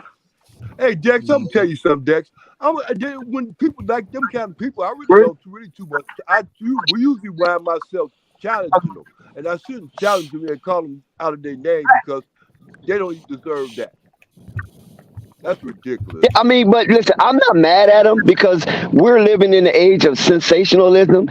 And when you go back and back and back, a lot of that footage might not be so sensational to you, especially when you're looking at new, improved, and how these players with their athleticism has evolved into uberous athleticism. Hey, Jackson, that's another thing. I'm glad I got a chance to say. That's why I respect Juju. Juju don't know. If he don't know about that certain thing, he don't speak up on that. But he speak up on what he know. I like that in him, and I hope he go back and do his homework. I'm telling you, Juju, I love you, Juju. I miss you, Juju. Yes, sir, Brian. You know I love you too, man. Right on. Big dog, man. Hey, what's Check out up, y'all? Spike Lee. Shout out to Flight Sports TV. The hegemony of ball talk. The pinnacle What of you basketball think, Spike conversation. Lee? What do you think? What got Oh yeah, smoke for you. Pistol Pete was a Don't be monster. scared. I remember when people were comparing LaMelo Ball to Pistol Pete, bro. I had to see how good he was, and that was a beast. I Man's remember was really that too, Juju. first Steph. Hey, that's a good comparison too, Juju. Keep it That up. is a good comparison. That is a good Yeah, he comparison. is. He is very much alike. Have y'all seen this? Have y'all seen the movie Miller had a about good Pistol game Pete? No, I haven't. You should look it up. I forgot the name, but I saw Brandon Miller had a good game today, y'all. no. Not only did he have a good game, he was taking niggas off the dribble. Did you see that, Spike Lee? I saw one of the highlights where he took him off the dribble and yammed it like crazy. Okay. Mm. Okay. I thought he couldn't take it off the dribble, my nigga. I mean, at some point he had to show it, so I'm glad he showed it today. It wasn't even that. Like he came off the screen, hit the guy with the hezzy, and then went between the legs, still went to the rim and one floater, bro. Like that's NBA stuff, man. That's NBA stuff. Yep. 6'9" with that type of handle, bro. Like that's crazy. Imagine him playing with telling Melo. you, man. And then, man, he's gonna get a lot of one-on-one matchups with Melo on the basketball court. Oh my God, bro. Yeah, it might be some sensational. Yeah, man, It might be. I'm hoping Yeah, so. I'm hoping for it. I'm hoping he does his thing when the season comes around. I think he will, man. Because I think right now he's probably gonna end up coming off the bench. And once Gordon Hayward gets, probably Gordon Hayward might get hurt again. Hopefully he doesn't, but it's more than likely. We know the history with that. And then he's gonna get into that star lineup, and I don't think he's gonna let it go. Yep. I hope so. I hope so, and I hope the whole argument that Pope brought up, where he was saying Gordon Hayward, Brandon Bridges on their last contract doesn't come into play. I pray that his performance is good enough to where the coach don't even have to consider that, and Hayward's performance is not even a point to think about. I hope Brandon just blows it out the water. That's my hopes with this man because he's good. He's obviously good, and obviously Spike Lee and Pope were wrong. They don't know what the fuck they talking about. So hold on. I missed the whole Pope thing. I might have to go back to yesterday's you live gotta thing. listen. I mean, Spike Lee is on the stream, so Spike Lee can speak for himself, and Spike Lee can also defend himself. I will say Spike come up, my guy Spike Lee, man. I will say Spike did speak up when Pope was going off the handles talking about Brandon Miller's father. Please don't allow Pope to live rent free in your head, Big Al. It's all good. We're not going to dwell on that, but I do want to talk about Spike Lee real quick. So Spike Lee never said Brandon Miller was a bad player. He just said that he just said that he needed to work on some things and show it. But he didn't give him any chance of being able to dribble, take anybody off the dribble. He said that's a non-existent thing for him. I don't think he said a non-existent. He did. He said he was at the game. Okay, hold on, guys. Spike Lee is here. He's here to defend himself. I know he's him, but I'm gonna stop. Let me say this, Mike. Before you say what you gonna say. Go ahead. Man, you went in on Brandon Miller. I'm at the game. This nigga kept getting on the wing. He was dribbling off his ankles. He couldn't cross nobody over. He could get past a center or a power forward. He couldn't get past the man.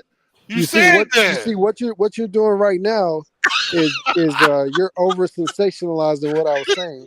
Okay. And you're taking what I said and you're emotionalizing it. That's what you're doing. So you might have to restate your argument again. I'm gonna tell you what I did say. Yeah, so please. I watched Brandon at Golden One Center, and I said that he was not able to beat anybody off of the dribble. There you go. Hold on. Okay. He wasn't able to beat. He wasn't able to beat his man off of the dribble. He's shooting from his chest, which we know that's kind of his jump shot. But I did say that I do think the jump shot will fall. I think that's the thing that will work, but it doesn't look like he has the first step to beat NBA athletes off the dribble. Exactly what I said. And Right. well, no, you added a whole bunch of extra stuff that I No, didn't say. you said he couldn't take anybody off the dribble. Yeah, I know That's you what you started. said. You're talking about centers and power forwards. Nobody's talking about that. Nobody's So talking about that. you also have to specify that he was talking about in that game from what he Right, saw. right. It doesn't mean that I don't it was mean the he'll never overall be able to totality. do this, or he just absolutely can't. I'm saying what I saw, and that's the problem with a lot of guys. A lot of guys get emotional off of me just assessing a player. I'm not disrespecting the player. I'm not talking bad about his mama or his daddy. I'm just telling you what I see. Right. Well, Thank it's, God. it's the difference between when you say he can't and he not. Exactly. Well, I'm talking about the games that I watched. He could not. Oh, okay. So Oh, I don't know what the hell he gonna be able to do. I'm telling you, when I watched him, what he you could not would do. know what he'll be able to do because you can go back and check his record. Well, Yeah. no, look. Those hold on. Those records are from college. These athletes are different in the NBA, Them especially young and guys, even they in ain't the that G League. different. They still young and dumb, so they ain't that different. These athletes are different. These athletes are actually professionals. They get paid for it. You know, they're taking care of their bodies. Spike. Hold Let me say this. They Okay, should go be ahead. expected You to got be it. average there. Hold And on. you should be happy with that. If that's you really feel like that, he should be average and you should be happy with that. But no, he's exceptional and he's supposed to act exceptional. Hey, So then Spike, you let don't me say respect this, and him as I'll leave being you. where he What's is. good? What's good? I'm sorry, go ahead. So, Uncle Vern made a good point. Yeah. He said that in the NBA right now, Yeah. even though Brandon was in college and he's playing college players and that defense. Right. To be honest, in the NBA, a lot of players are young, and it's the same players that he might have been playing in college. A lot of the players that's in the NBA, I disagree they with should be that. juniors or seniors in I disagree college with right that. now. That's what they should be. I disagree with that. Summer defense. I'll tell you this. I'll disagree with that because on a night-to-night basis, Brandon Miller is not going to be guarding. He's not going to be guarded by a 19-year-old on a night-to-night basis. Okay. We He also talking won't be double summer teamed. league right now. Right now we talking summer league. And Even in summer league, a lot of the guys that are guarding him are not 19 years old. Even in summer league, a lot of these guys are the fringe. biggest. A lot of these guys Oh, are go fringe NBA players. They're overseas players. They're G League players. A lot of these guys already have professional experience. It just is what The it point is. is to find out are those guys. The point is to find out of the development side. Are those guys on this level? Would you say that? Say that again, Uncle Vern. Are those guys that he's playing against? Are they on his level? The guys that are playing in the summer league. Yes, the top. We had to put him against the top guys because he's the number 2 pick. Come on now. Yeah. So I'll say this. Today he looked a cut above the rest. Hey, boy, I'll tell you, we get better and better, ain't we? It ain't gonna take long. Damn, y'all don't. Damn, Okay, y'all Spike, don't. I like Damn. that take. Hold on. No, Damn, I can appreciate that take. A cut above is a compliment. That means you better than the people you I around. agree with that. You can go with that. Okay. What you want me to say? The nigga Michael Jordan? What you want me to say? No. You guys. I think what they want you to say is just say like maybe your assessment prior to today is just wrong and flawed. It's damn near D Rose, bro. Well, I ain't gonna say that because what I saw in Golden One Center is what I saw, and we saw some of that in Vegas too. So I damn sure ain't wrong about it. If anything, you could say he understands the pace a little more, and he understands some spots a little more. Yeah, but Well, this is his first. What? That is crazy. I mean, this is his first time experience playing in the summer league, playing to this version of talent. I mean, and your only flaw with Brandon Miller has been like, oh, well, his dribbling capabilities and this and that, which isn't going to be in the NBA, since he's going to be playing with much better talent. LaMelo Ball, Terry Rozier, Miles Bridges that can knock down shots from the perimeter, open up the floor, so he'll have more space to operate with the dribbles. So it's like I still don't see the correlation, but it goes back to the summer league thing. So I don't know if you disagree. Yeah, with I don't really think summer league is a great metric. Yeah, I don't think summer league is a great metric to say whether or not a player will perform in the future well or at a high level or low level, because we can go into many examples of where it's just not the case. Well, I agree, but what we can say is that summer league is evidence. That's all it is. It's evidence. It is. It's evidence. Yeah, college is also, but it comes down to all which one do you think is more substantive? Like him performing in the G League with a new. I think Yeah, both but I are, think summer because league. I think summer league is different because one, you have to make an adjustment in such a short span of time. You have to get acclimated, new teammates, new structure, and plus he's not the guy like how he was at Alabama. There's a lot of different adjustments you have to make, and with such a short time frame as well. So it's like See, you're actually incorrect. He is the guy in summer league. He's the number 2 pick. Thank you. No, you're not watching. You're not watching. Hold on. You don't have to get emotional whenever I come off the mic. All right. So Oh no, it's not like you're wrong. I mean, we can get the stats and we can see who's been taking the most shots, and I can show that it's been Nick Smith and Book Knight. Hold on. When I say what that got to do with anything? No, I'm just saying that. Vern. All I'm bringing up is that in comparison to what he was at Alabama and here where he has to compete with guys. The rest of them, Juju, I'm sorry, you wrong. The rest of them guys you just mentioned, they ain't being showcased. They trying to hold. They fighting for a job. Nick Smith. Wait, Vern. I'm saying Nick Smith. I'm saying Nick Smith and Book Knight are trying to showcase themselves, and it's taking away from Brandon Miller.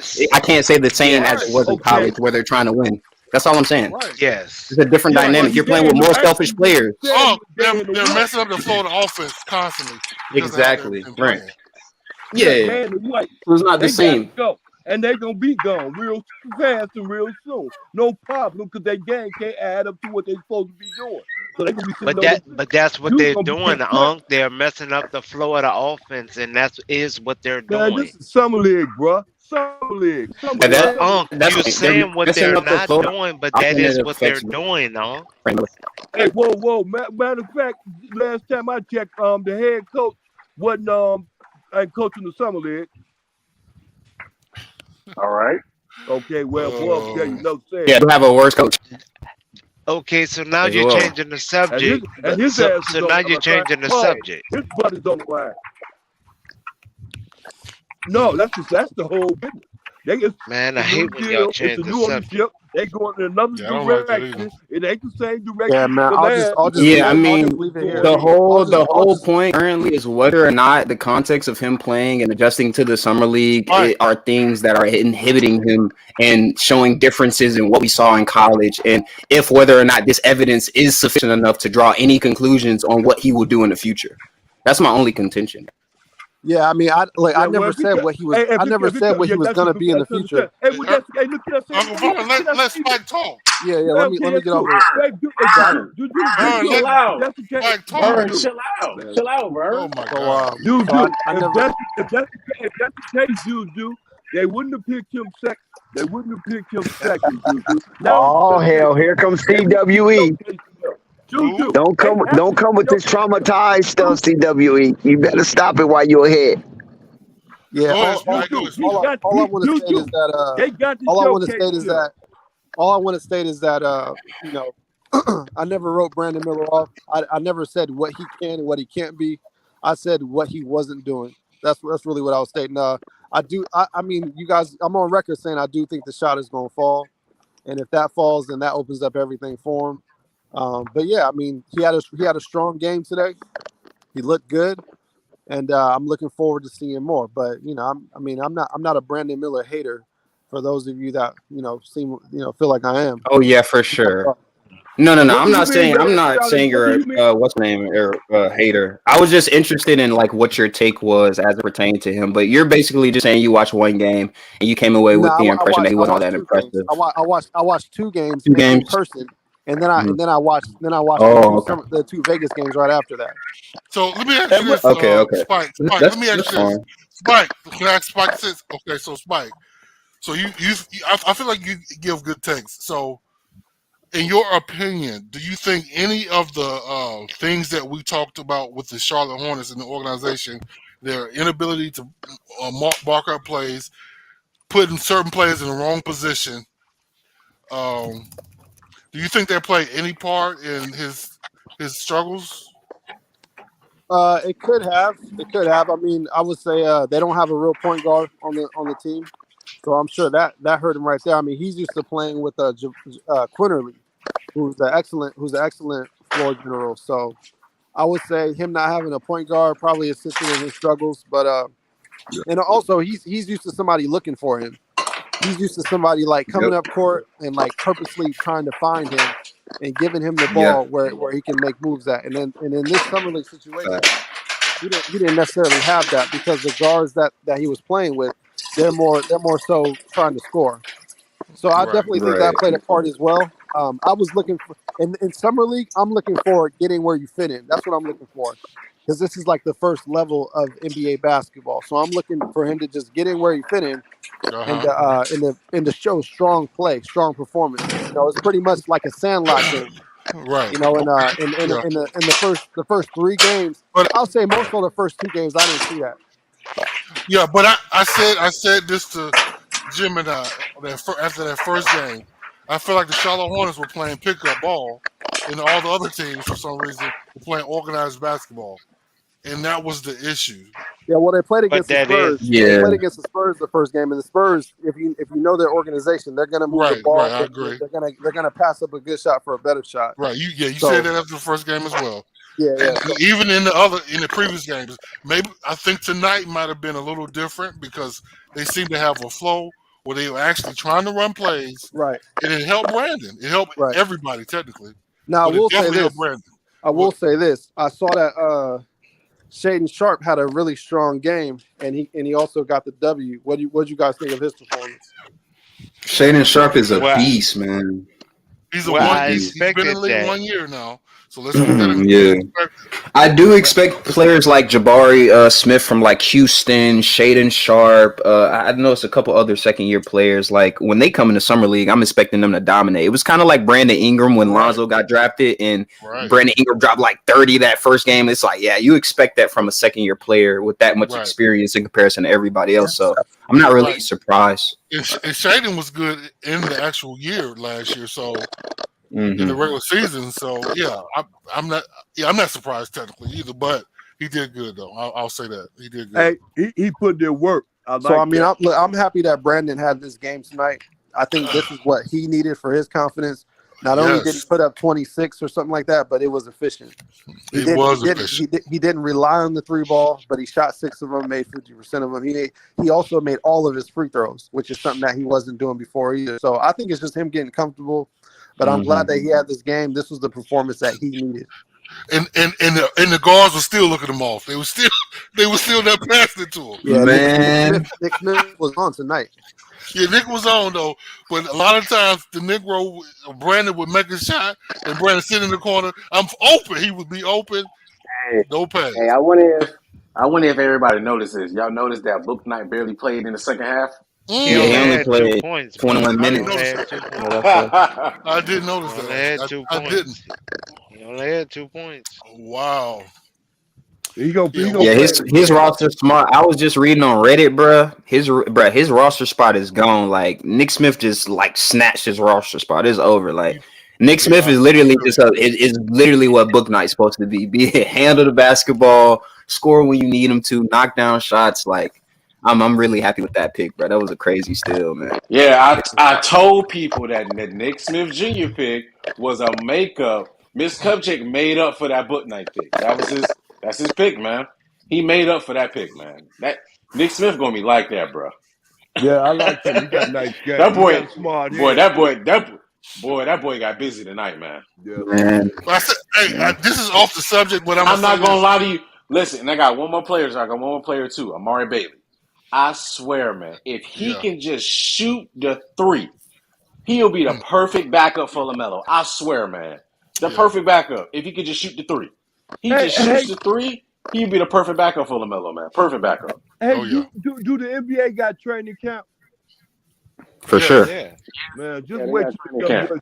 I wonder what their mindset gonna be in. I wonder if they're gonna come in and just say they're gonna be like, you the rookie, go carry the bags and all that. If they're gonna come with a mindset they want to get this, especially them two. Especially them two. Especially them two. because that other guy, that center, can get some time too if his mindset is right. He's going back to Barcelona. I'm pretty sure No, he's already said that. he's going back. He's already said he's going back to Spain for a year. Now, Plus, I have to say, plus you have to realize he's only 18 right now. Who's that? Damn, I didn't even know that. Naji, the center. He's like number 45. He was like their second round pick. Right. He's only 18. He don't turn 19 until around like September. So I have a question for the Charlotte fans, the other Charlotte fans on here, Murgard, Joey, whoever, I have noticed with the Hornets, because that 1 year where they made it to the play-in, it was because they banded together as an actual team. No, because they had Melo. Melo come back off the injury. Next. Yeah, that too. But let me say this. So, but also though, in other years though, when they haven't been good, a lot of times these players are very, let me say, selfish. They're not really focused on the team. What do y'all think? I'm curious. Let me just whoa. That was me. Gordon Hayward. Shout out to Gordon Hayward. $100 million contract. He don't know if he can play or not. He can't do jack. He don't know what's going on. Shout out to the rest of them bombs too. And especially the best players they had was the off-brand players, and they wasn't getting no name. The two brothers. Shout out to them. The second best players they had on the team besides Melo. And shout out to Terry Rozier. He did come through. He held up to his little money. You know what I'm saying? The rest of that, considering what was going on. Shout out to them centers that they had, too. All of them. Both of the one that was playing for the Suns and the other guy that was up with that. They put on, too. But them guys, and shout out to Miles Bridges. I apologize, Miles. That's why I love Melo's game, because when he was drafted, I loved it because I felt like his gameplay would rub off on other players. And always, Lonzo do the same thing, too. Matter of fact, all of them do. That's why, hey, I'm going to tell you something. The reason why Jello don't get fit in with them because of the fact that Jello need to be fed because Jello need to be getting it. And they need to be getting it to him, but they ain't doing it. Them ain't them type of people. That's why he don't fit in with them. And when it comes down to him playing with his brother, of course his brother's going to get it to him. Purple Bay, what were you saying? I felt like you were trying to say something. Like most guys that we think, it's very rare that we see unselfish players. Like a lot of these guys, this don't just a lot of guys in the NBA are very selfish. They just putting on the front to make it seem like they're a really good team player. Because what gets you paid for some guys is what you're doing individually, not necessarily what you're doing for the team. Sometimes guys that do stuff for the team are the last to get paid. I agree. But can we say that the flow of the game, like, because I think we can honestly say Brandon Miller has shown an ability to adapt to the flow of the game and actually perform. So, and that's a big deal. But what do you think, Murgard? Because I know you're a fan too. So, Murgard, you there? I know he. Can you hear me? Hey, I can hear you. Can you hear me? Coming in a little Yeah, I low. can hear you. Yeah. Hold on. Yeah. That's better. That's better. I don't know what's going on with my iPods. There right you now. go. I'm checking them. Hey, Checking that them in sounds it, good. Go ahead. I think basically with Brandon Miller, man, I think he has the potential to be a great 3-level scorer in the league once he develops and going forward and playing with LaMelo. So, man, I think it was a great pick. I mean, 6'9", I do it all wing, position versatility on defense like Juju was talking about. Man, I think the sky's the limit for Brandon Miller. And then you bring along Nick Smith Jr. Man, I think Charlotte going to be cooking with something. And you bring along Nick Smith Jr. behind. That's a backup for Terry until it's time for them to move on from Terry. And Nick Smith can fill that role. And I actually think Nick Smith is actually a capable defender. I think he's a better defender than what most people give him credit for. But you have him cooking, getting fed by LaMelo, with Brandon Miller getting fed by LaMelo. I think the sky's the limit with that young core, man. with them being led by LaMelo. Yeah, I think they can do a lot if they. Yeah, you're right. I agree. I'm I worried forgot about what your the. question was about the Hornets again. Yeah, I was just asking. Are they? Do you feel like the selfishness of some of the players might, I guess, Getting away.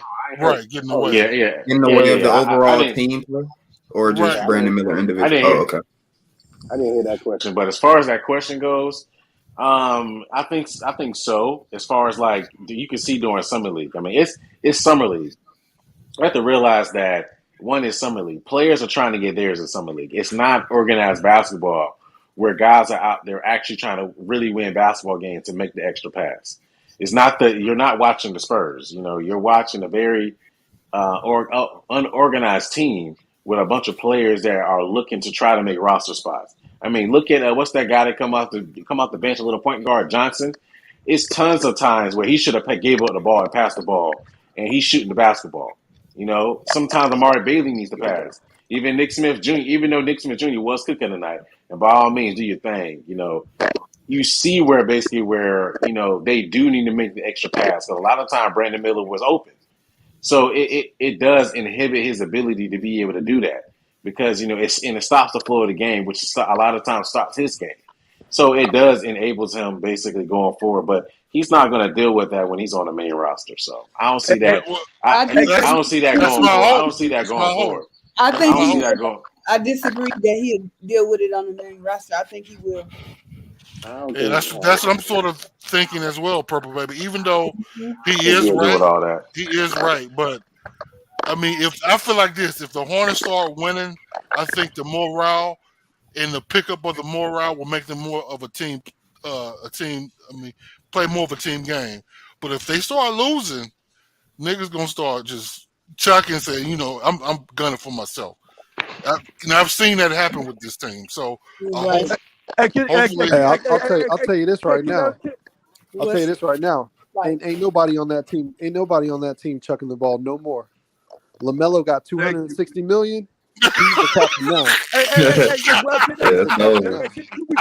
Boy, cooking. We gonna see how LaMelo run a team now. He the captain now. Yeah, we gonna see. I still think Terry Rozier gonna check up shots. Nope. Melo's the guy. Nope. He's the point guard. Terry better start cooking down, or he gonna be on the way out, man. I gotta. Terry that was playing with Kyrie Irving. Y'all think he ain't gonna do him, please? That's he's not. I mean, well, what he does is gonna benefit LaMelo because LaMelo needs a scorer, right? Yeah. Right. Yeah. So I gotta take. People won't like on LaMelo. I gotta take.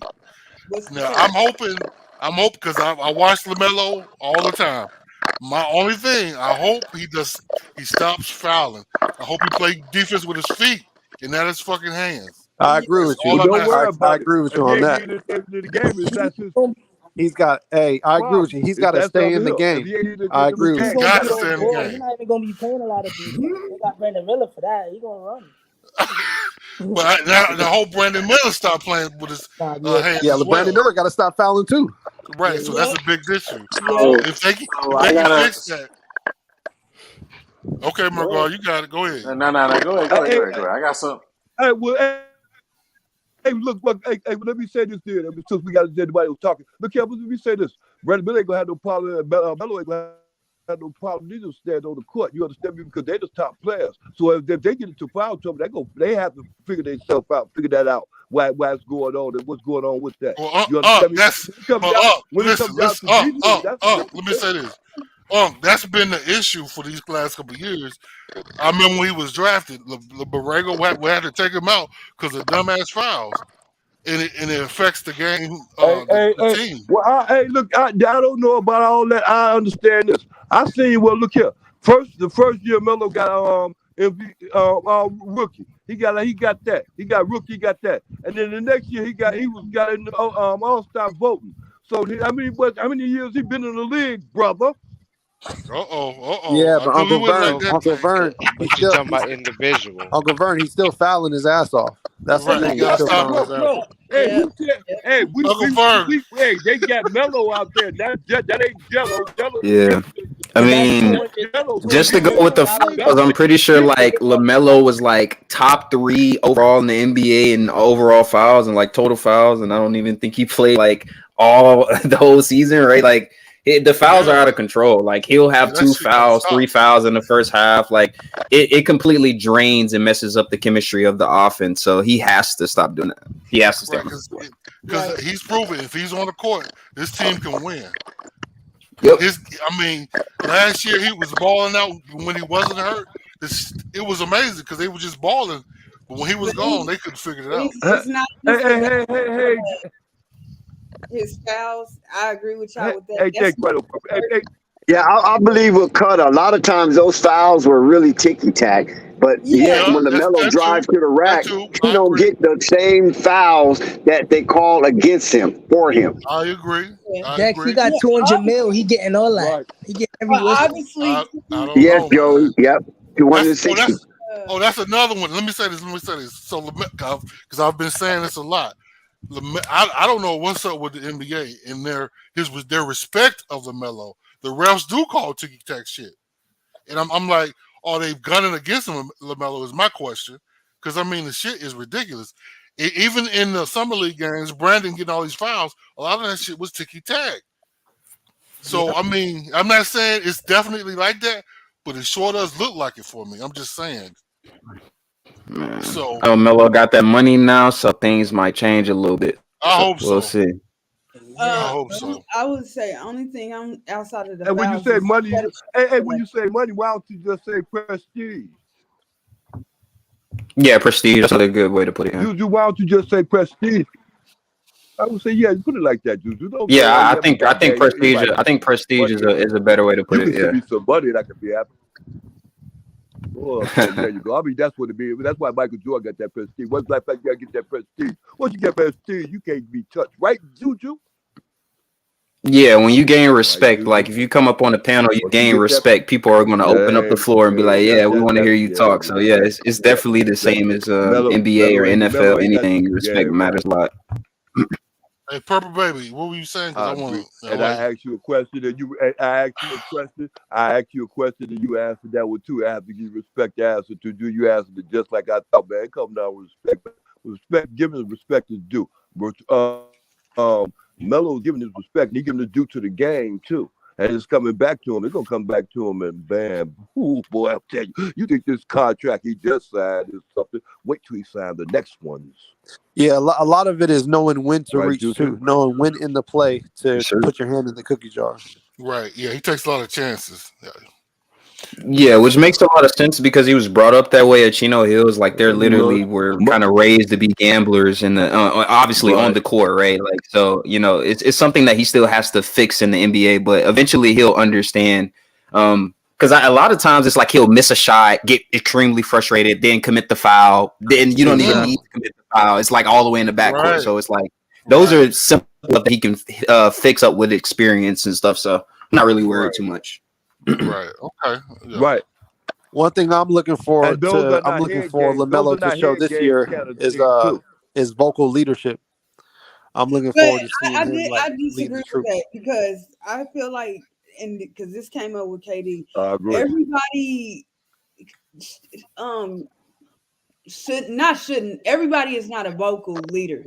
You have like how many vocal leaders can we point out right now in the NBA that are vocal, like when stuff going bad or whatever? Everybody doesn't lead vocally. You have different approaches.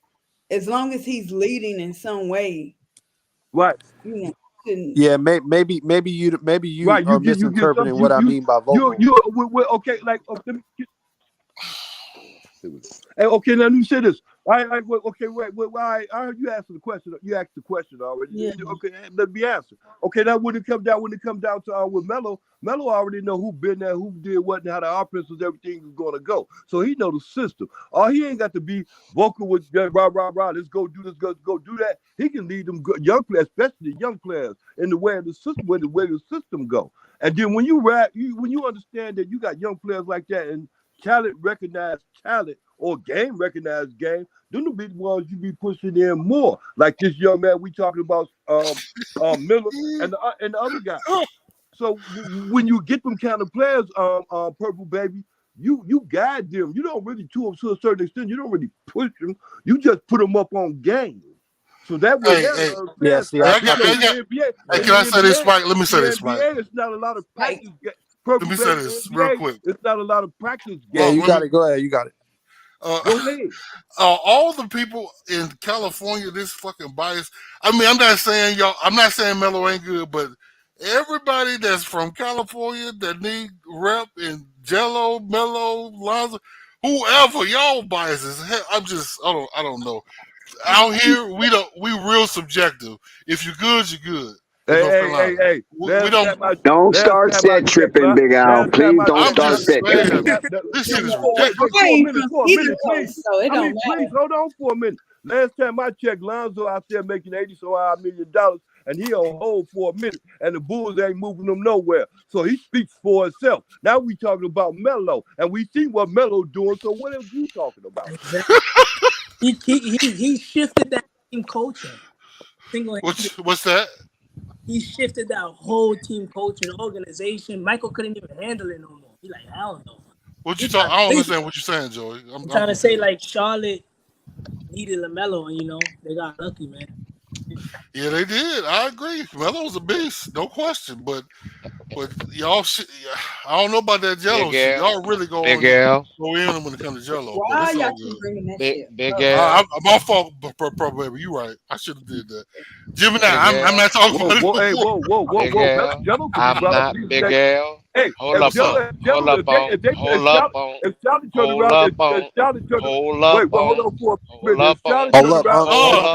him get in there. Yeah, you gotta let Bird finish it up, man. I was the one talking. That'd be old deal. That'd be a good business.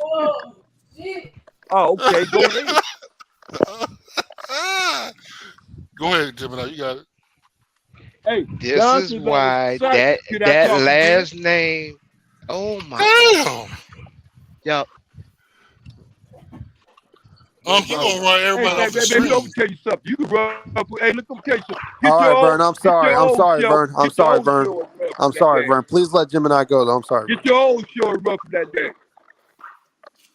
Get your own show and run from that day. All right, Gemini, go ahead. A lot of times.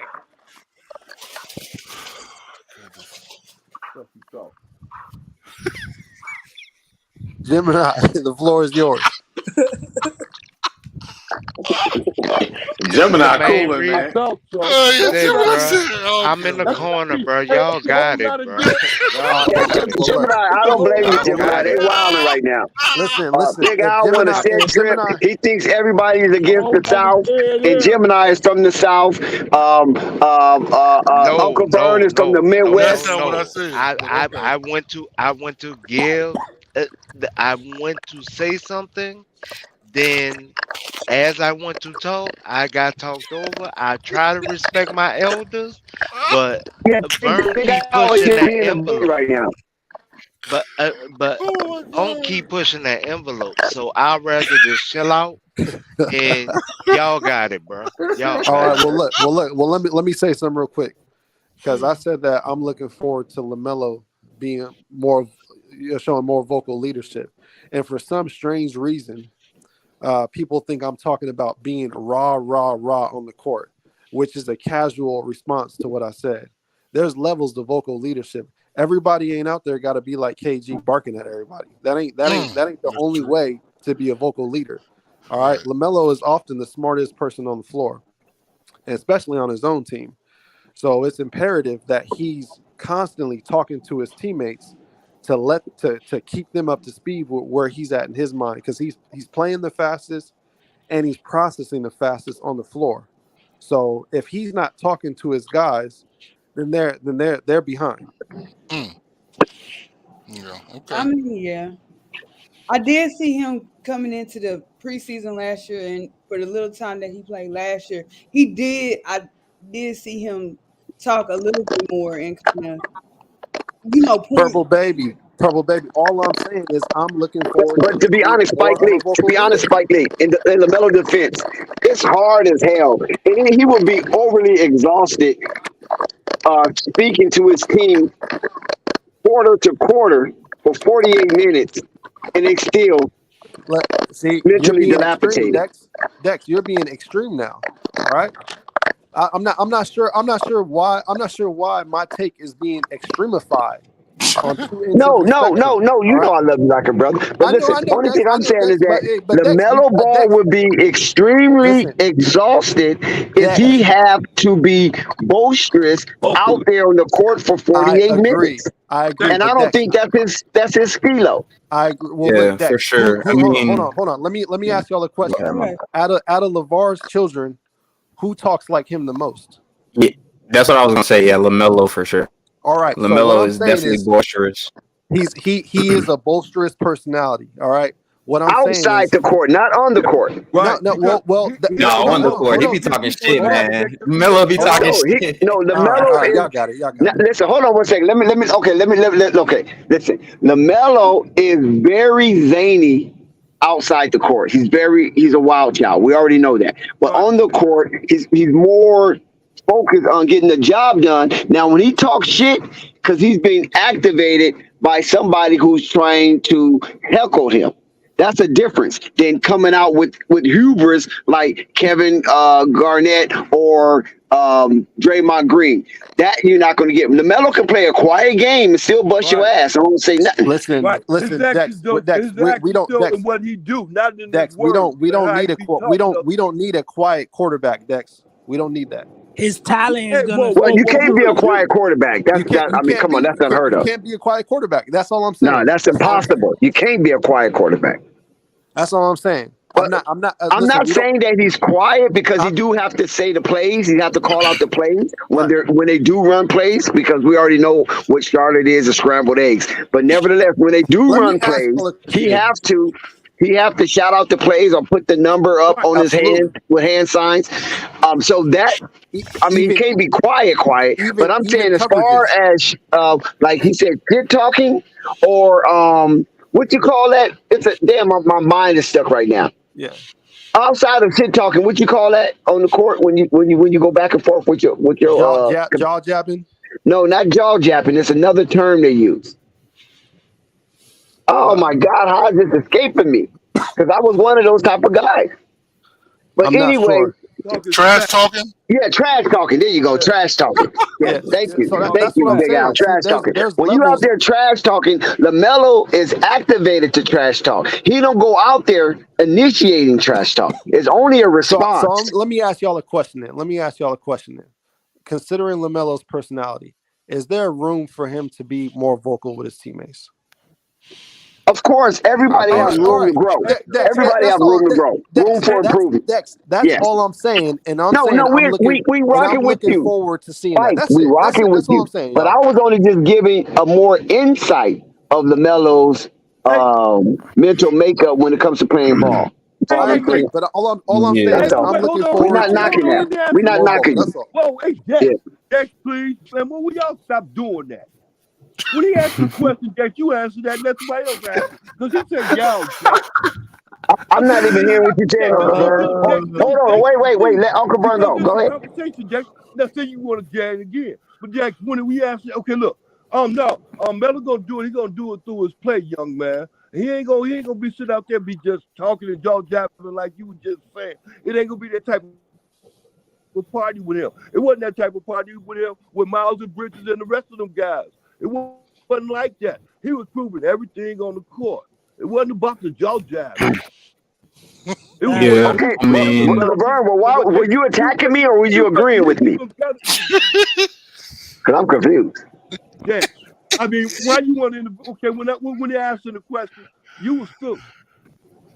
Now I'm Oh, okay. asking the question. Oh, okay. My He bad. ain't My bad. he's not gonna be out there. He's not gonna be out there doing like that. Nah, He's gonna be doing the because same thing I seen that he him was play. doing. I seen LaMelo play up close and personal. I mean, really, right, I sitting right apologize. behind him.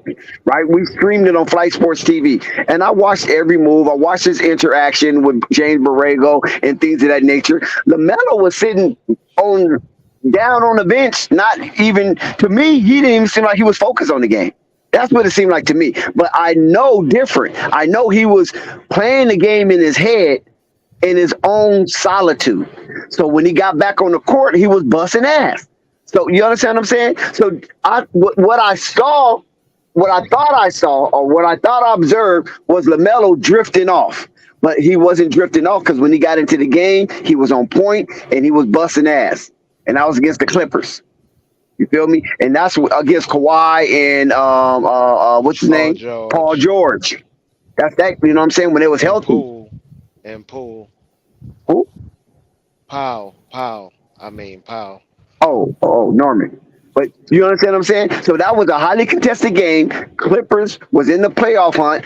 And that's the year Clippers went to the Western Conference Finals, and the Clippers was playing hard. So when I saw LaMelo over there by kind of not really by himself, but over there with the Kai Jones and the Book Knights and who else was over there?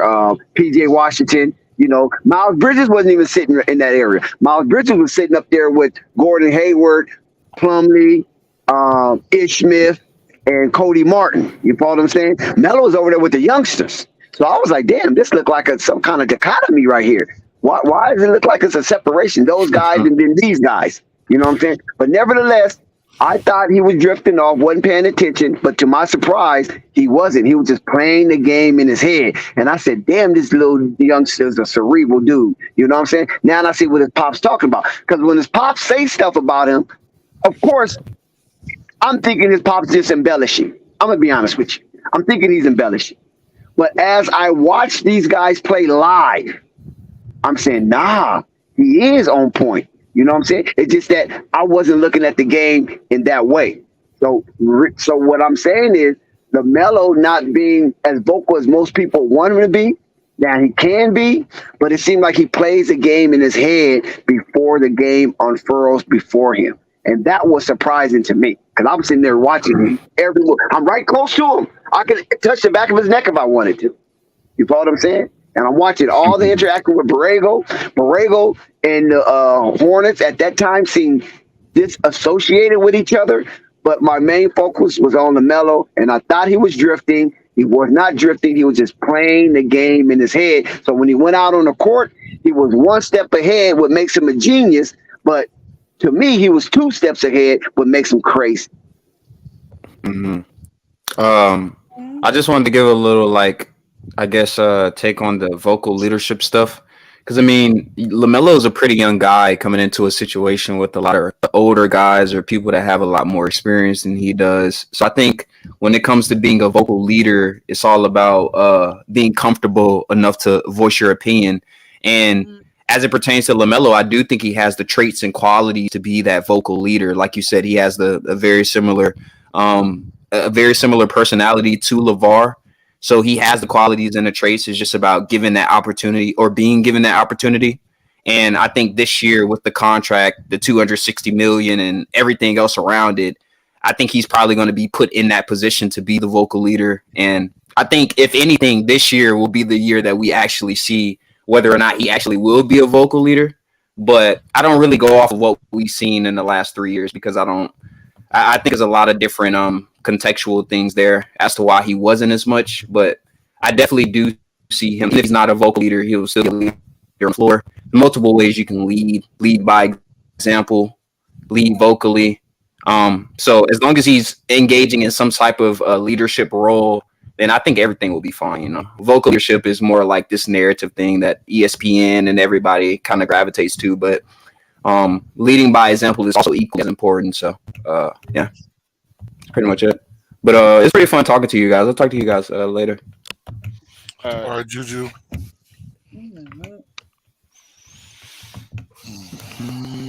Certainly this summer. I know that much. This heat Now, is me. I dig it. So now, Big L, you see why I don't touch that topic? Yeah, Now you I see get why it. I don't touch it? I get it. I mean, but I'm, I feel like a lot of people in the North Carolina area or in the South are very subjective, though. They don't really look at stuff and say, "Oh, people can't do no wrong. No, because with the Panthers, a lot of people shitted on the pick of Bryce Young. I was one of those people, but he's looking really good. So I take back what I thought. I mean, yeah.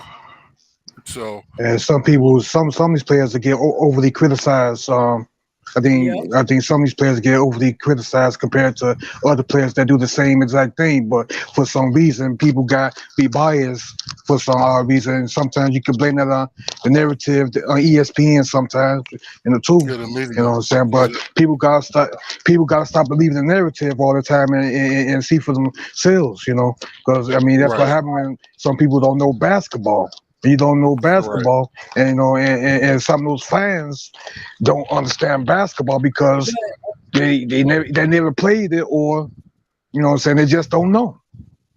You know. Um, I would like to add to I forgot who Nick. I think he was arguing with Chris Broussard, and then they was talking about the draft and Scoot and stuff, and then they were like, "Oh, Nick rattles out outside of his disrespectful mouth.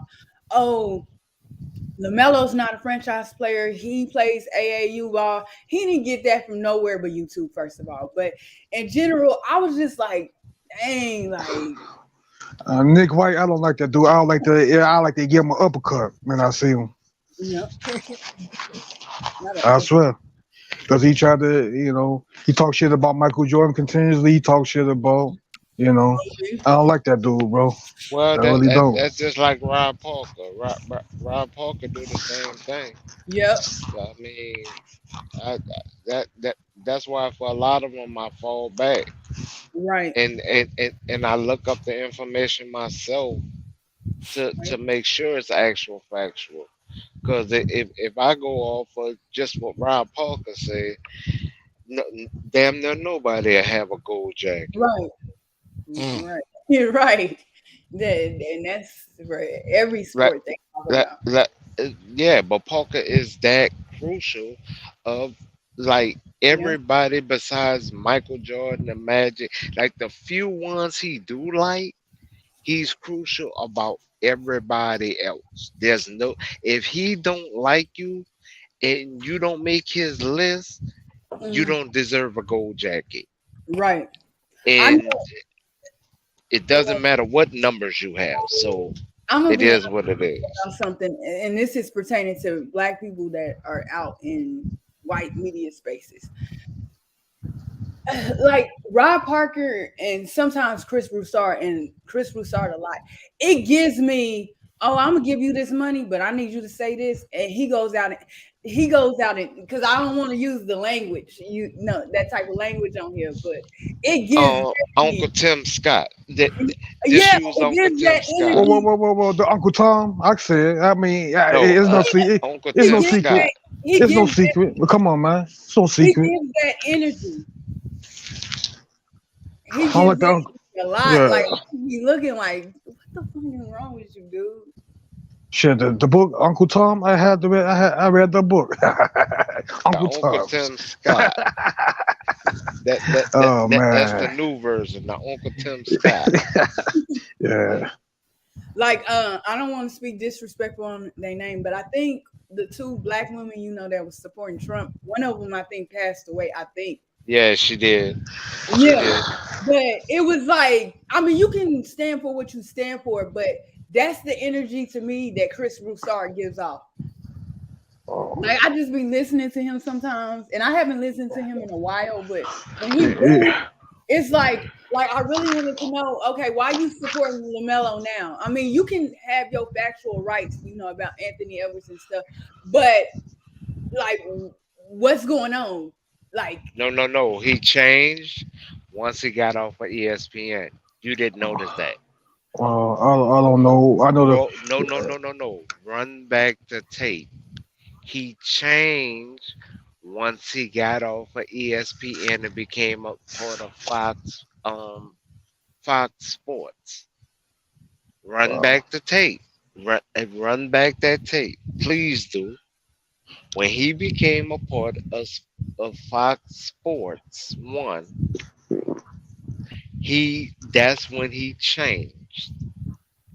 before then, ESPN, because ooh, I hate touching the subject, but I will for a short period of time. The ESPN was going against Lavar head to head about his fatherly choices with his children. Remember that? And Yes, we the remember whole that. duration of it. So Chris, because they tried it, they had every black media personality up there going against Lavar, attacking him on every show. Think Because they about that paid, now. they was paid to do that. You know, they did what they white masters told Right. them to do. I'm sorry to say that, but it's the honest to God truth, and they know it. Okay. You know what I'm saying? Come on. So literally, when once he got off of ESPN, that is when he changed. Purple is 100% correct, but once he got off of ESPN, that's when he changed. Well, Because ESPN did not even want him to out KD for having those 10 different fake accounts. I ESPN mean, didn't want him to out KD, but he did out KD because he wound up getting doxxed when it became a threat to his family. Once all he right. got doxxed, he was like, "No, I'm putting it out there." And then and if you remember that episode, the producer made them run to commercial right after he said what he said about those different accounts. hmm Well, like I said, man, I don't care what anybody say about LeVar Ball. LeVar Ball, I think he's a good father to his kids. He's a good husband. He's a good family man. And I'm saying it again, like I said back then. You know what I'm saying? Like I said, they don't want a strong black man that be for his family. They used to, you know what I'm saying, from kids coming from broken homes or not going over two parents in the household. So when anytime a black man or come along and it represents that, they don't like that because the narrative is the black man shouldn't be in the home. You know what I'm saying? You know, I hate that narrative because if we were, now you know what I'm saying, Flight know this and I'm gonna say it. You know, I don't see him doing no white man that had that like that. And then never did him like that. But They you know what? Oh, it's okay for him to um be a good husband and father to his kids, but it's not okay for his black man to do it. I'm not buying that garbage. no, and see that's the main reason why I don't like touching that last name with among this Hey, channel because hold on, because it is deeper than that, and I followed him, I followed the family, oh yeah, check it. and and Yeah, do the and background I check. it Yeah, I it follow this it, family too. Right. it's a little deeper than that, and if we were to touch on it, it would need to definitely be a totally different show. It and not be opinion, but totally have to hit fact after fact after fact. Well, As I far as followed him about being, family for a long. as far as him being a father, I have no qualms. It's the extra that I have judgment about, not opinion. That's who he I is, have bro. He gonna judgment be. about. He's a little extra. He's a little extra. I don't have no judgment towards that man, cause hey, that man's supposed to be that, supposed to boost up his kids. He's supposed to do that, cause hey, they wouldn't say if a loud white man was doing the same thing, bro. I've been following this dude for a long time. I know That's not Flight, and the I've been following extra. for a long time. That's not the You extra. know, but I'm talking about extra. Well, The part I you're mean, trying I, to the I part don't you're know trying what to extra that classify as DJ is extra, talking about. that's not the Well, extra. oh Well, yeah, go ahead. But I you don't just know go what ahead and say extra. it, bro. And Hold on. just go I don't ahead. know what extra Just go DJ is ahead. talking about. But all I can say is this: the bar have hit Extra. and miss. I mean, listen, but I say LeVar is more closer to his predictions than Nostradamus was. So he hit and he missed, and some things rub people the wrong way. But I'm trying to figure out everybody supposed to be, live under the Murphy law or the law of karma. You know what I'm saying? Forgive or forgive, forget, or live and let live, right? But when it comes to LeVar for some reason, people don't want to forgive. That's what I'm saying. When it comes to LeVar for some Right. reason, people don't want to let live. You know what I'm saying? He's just a human being made of flesh and bone, just like the rest of us. But for some reason, we want to hold him up to everything he said and done, like he's an immaculate conception. That part I don't understand, especially from our people. That I don't understand. You know what I'm saying? That's what I'm getting at. Yeah, exactly. I mean, yes, he made some bold claims. Yeah, he made bold claims. He was brash in his approach. Yes, he had some hubris takes, and he said things that attributed to Lonzo, Jello, and LaMelo that rub people the wrong way. But those are his kids. Right. No, I'm but not. see, In public, I'm gonna have a lot of good things to say about my daughter. Right. Whether but it see, comes Dex, true, this whether the it's true or not, No, but I'm not see, gonna Dex, drag my daughter in the mud because but see, for Dex, this entertainment of the others. difference. Hey, Dex, let Gemini say this different with the judgment that you have on this man because No, well no, no. In third coast, in third coast, what comes out your mouth, we are raised to stand on that 10 toes deep. So we take a man at their word before anything. We're used to making big deals on handshakes of trust. So what you say out your mouth, we believe we believe in you enough to stand on it until you shatter that trust. So I just like I had to learn New York when I came out there and spent a little bit of time in Cali, and I ain't gonna lie, I only stayed out there for 2 months. I won't even lie.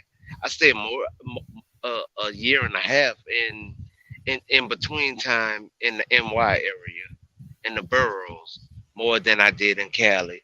But the way we treat you with your word and standing on it 10 toes deep, I'm sorry that so the way y'all do it in Cali, we don't do it that way. I still don't understand what you're getting at. It just sounds like a lot of we fun. have different terms from different cities. Like All in right. Chicago, so you can say like people don't always keep their word, but if you talk about something and you believe it in so much and manifest it and it comes to fruition, and I'm saying, okay, it might happen majority of the time. If it's something don't happen and that person fail, But okay, he still it didn't just say. it fails sometimes. I mean, he still didn't say whether he reserved to say it or not. That's one thing, but he still didn't say. Only thing I'm saying is that they put a microphone in front of LeVar's mouth. Okay, LeVar, according to him, have always been brandishing. He's always been that type of person who was verbose and showed braggadocious attributes towards his own athleticism.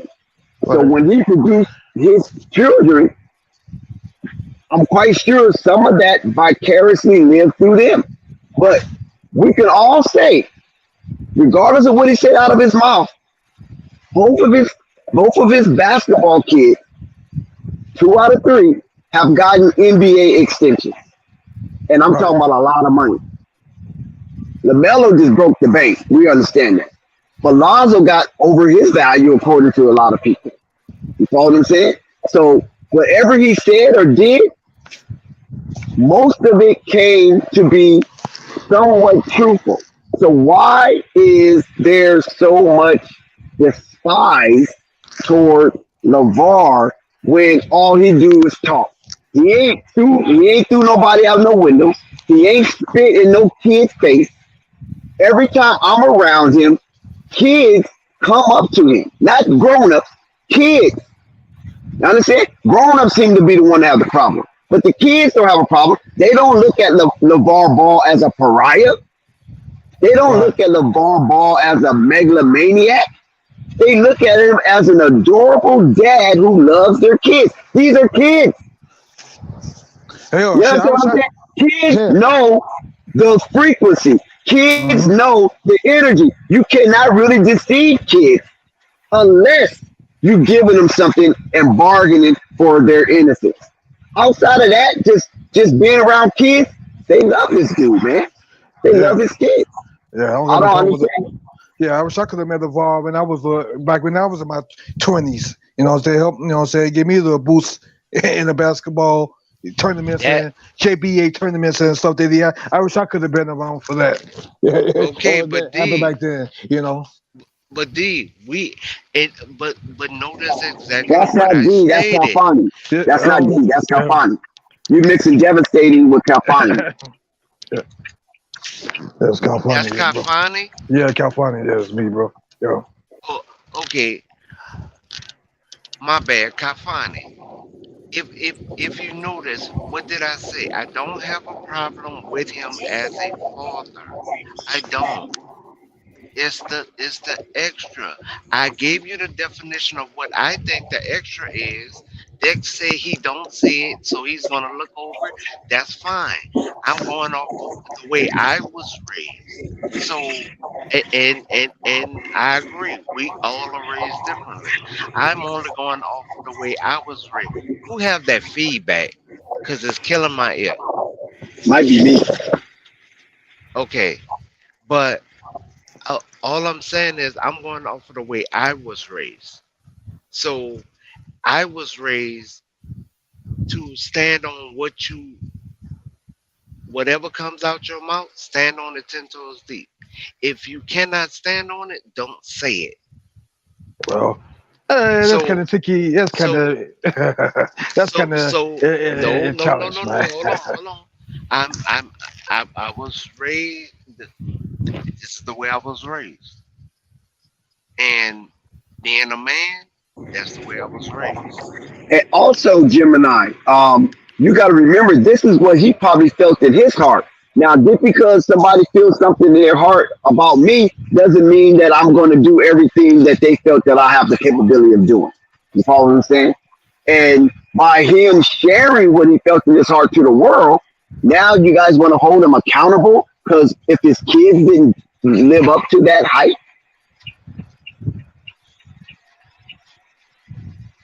Bruh, you asked for my definition, I gave you my definition. Yeah, I mean, No, I just think appreciate about that, but I was just trying to counter some of it. Yeah, well, yeah, we understand. Okay, I like when I was coming from, I wasn't quite raised like that, but I was raised on. Well, you should keep your promise, like, but sometimes some promises don't always come to fruition. So sometimes in life, you know, you're gonna be disappointed. Get over it. Well, in religion, see, You know in what I'm saying? religion, So I don't know how much religion we have. In religion, Christians say my thing, if it's the Lord's will, right? And then in Muslim, they say inshallah, if Allah's will. And then, you know, I don't know what they say in Buddhism or whatever, but it's always if it's the permission of the powers outside of yourself, allow it to be. yeah, to spread positivity I'm to the not doing the universe. reaching But part. I would say at the same time. But no, I mean, you ain't got to do a ritual. You could pray about it. That's it. You know what I'm saying? No rituals all the time. Like I said, you could pray about it. You could manifest into your reality, put positive words into the universe. Yeah, that's a law of attraction. Right. Negativity is the opposite. So you spread negativity, but that's going to probably affect yourself, though. You know what I'm saying? In the long run. That's all I why think I'm just say saying is all I what? did was he asked me a question, I gave my Right. definition, and then But I a shut lot of up. people feel That's like it. Gemini. No, a lot of people feel like you, Gemini. And I just think a lot of times we're so hard on our own, but we give other passes. for doing basically the Why same we thing. get You know, other races? like No, Right. For the it's same just thing, the right? extra, bro. It's just the extra. I love him as a father. I do. It's just the extra that I have a problem with because okay, you have a Well, problem with it. I really don't. I mean, the extras are just icing on the cake to me because I don't know if you're a parent or not, but as a parent, I understand why he brags on his children, especially as a sport parent. You know, I'm not a sport parent anymore because my daughter's up in age now, but even with my nieces and nephews when they were playing sports, I did some bragging and some betting. I bet my nephew get so many yards or so many points and things of that nature. You follow what I'm saying? Even though he didn't bet, he just put it out there, you being braggadocious, but at the same time, it's entertainment. All of it is entertainment. And some of us who was along, came along on the chemtrails of what he was saying and doing, it was a fun ride. It was a very fun ride. yeah. I dig it, Doc. I Did dig you it. know? Hey, I just gave my definition, and now I'm in the corner. But he'll be extra. You know what? He did that to boost his brand up. He ain't hurt. But it's still a lot of people buying a lot of merch from Big Baller brand now. So he did that. You know what I'm saying? Probably he got his hyped his brand up even more. You know. you know.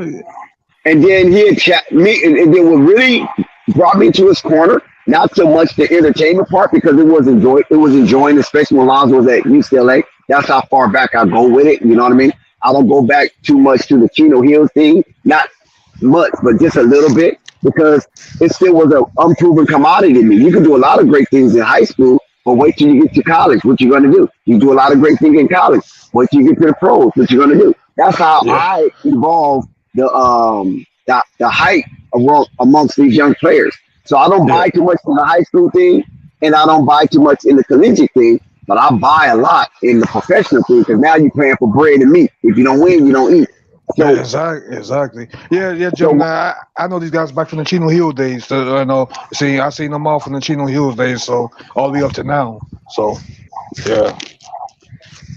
I mean, and then when you talk about geographical locations, you know what I'm saying. Um, uh huh. One thing about the LA thing, I'm not talking gang culture because gang culture that's a whole different ballgame. But just like the everyday LA, LA area, men and women, you know what I'm saying? Um, that's trying to live productive lives and stuff like that. A lot of times you're gonna get embellishment in LA because that's what it's about: making dreams, living out your dream. What LA represent is a lot of bullshit. You get a lot of bullshit in LA, but the journey of being amongst or around the bullshit sometimes can be very entertaining. You follow what I'm saying? And in LA, you got the center of entertainment. And in the center of entertainment, you got a lot of facades. You have a lot of facades. That's what Hollywood is built on, facade. So that encompasses everything in LA. You don't even have to be homegrown because most homegrown people in LA don't even bother with Hollywood. It's people that move to LA. It's people that come to LA chasing their dreams from other places and from the third coast, getting involved in that facade. A lot of us don't even care about that shit. We don't go to Hollywood and look at the Hollywood Walk of Fame. We walk right over that shit. It doesn't even bother. A lot of us don't even go to Hollywood, period. You understand what I'm saying? So that is really not for LAans. That's for out of towners. And so when you say Yeah, from the left coast and stuff like that, there's a lot of people come from the left coast that have made it in Hollywood and dealt with the facade and dealt with the fake it until you make it syndrome in LA. A lot of us don't even bother with that bullshit, to be honest with yeah. I came out there to do some work in a couple of studios out there. That I didn't even have time for that tourist and stuff, but and I didn't come out there for that. But is I I get what you're saying, but I gave my definition. I stand by it. It is what it is. That's why I don't touch that subject. Well, I mean, I respect that, but I'm just giving my counter address. That's all.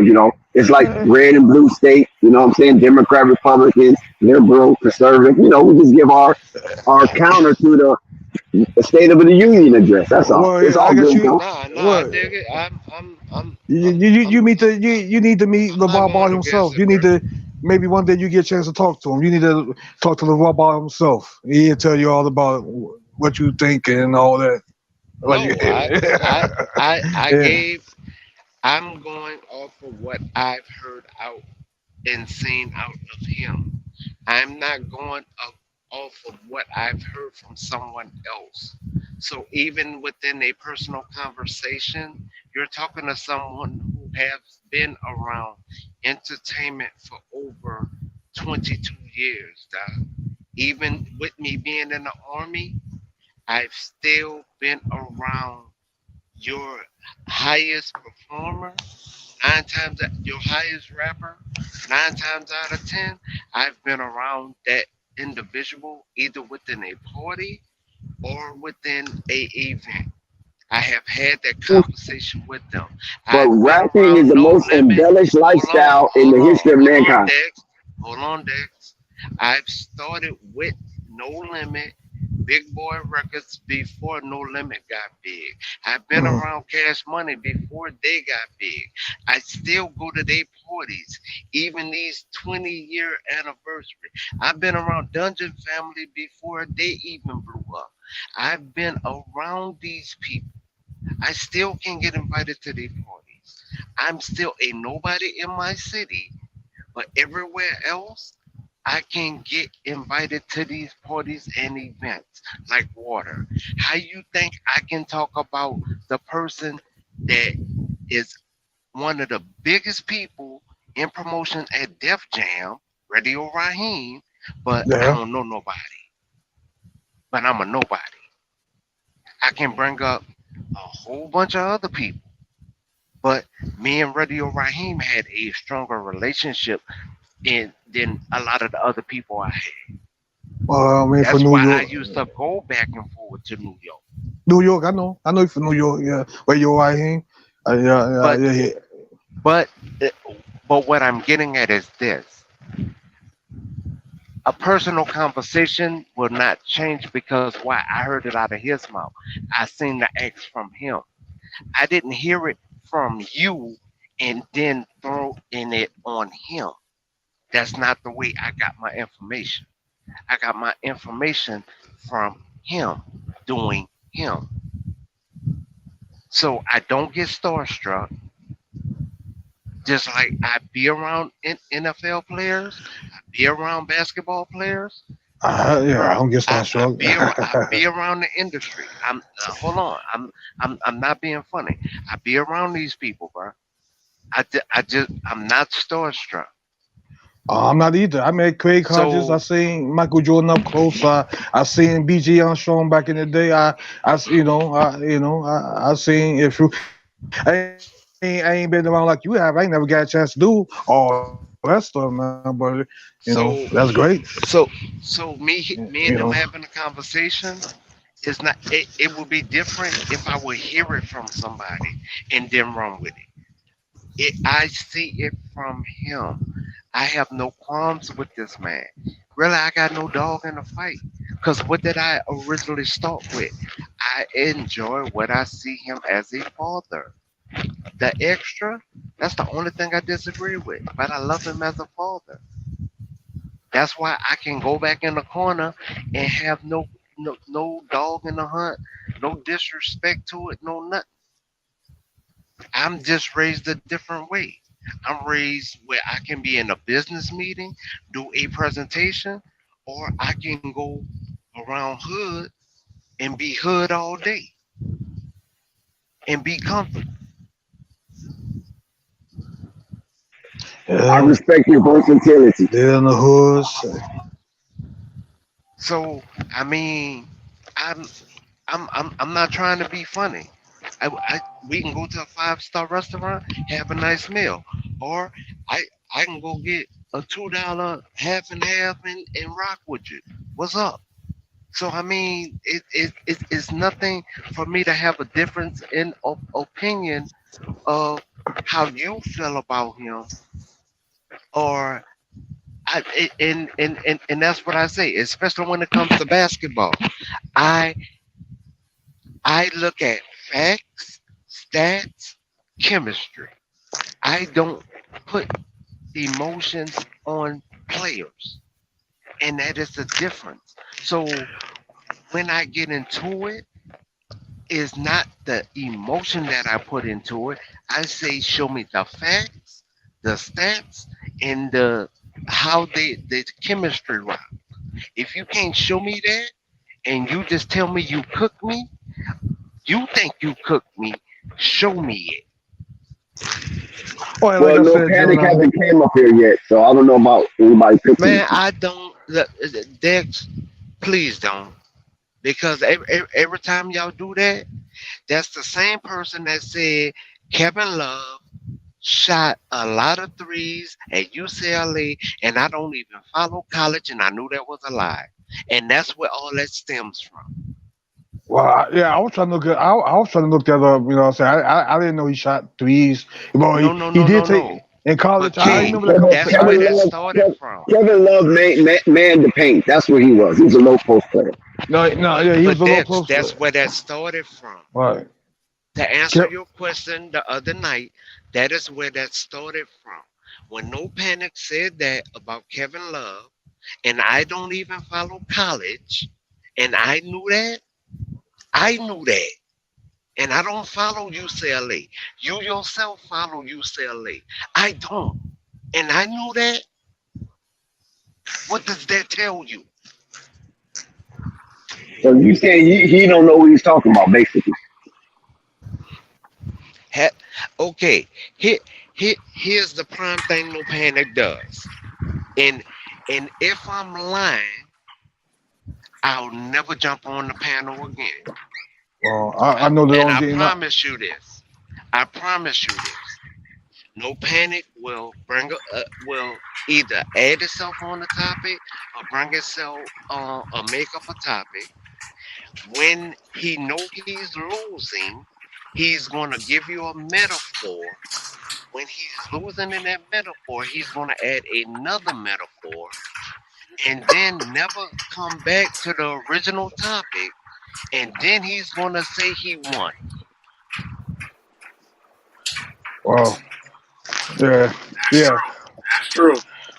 Hey, well, Jimmy, tell me what's going on with Zion. I wanted to hear. I heard that he might be playing, but I heard he's still up for sale for the white price. He's now for sale up.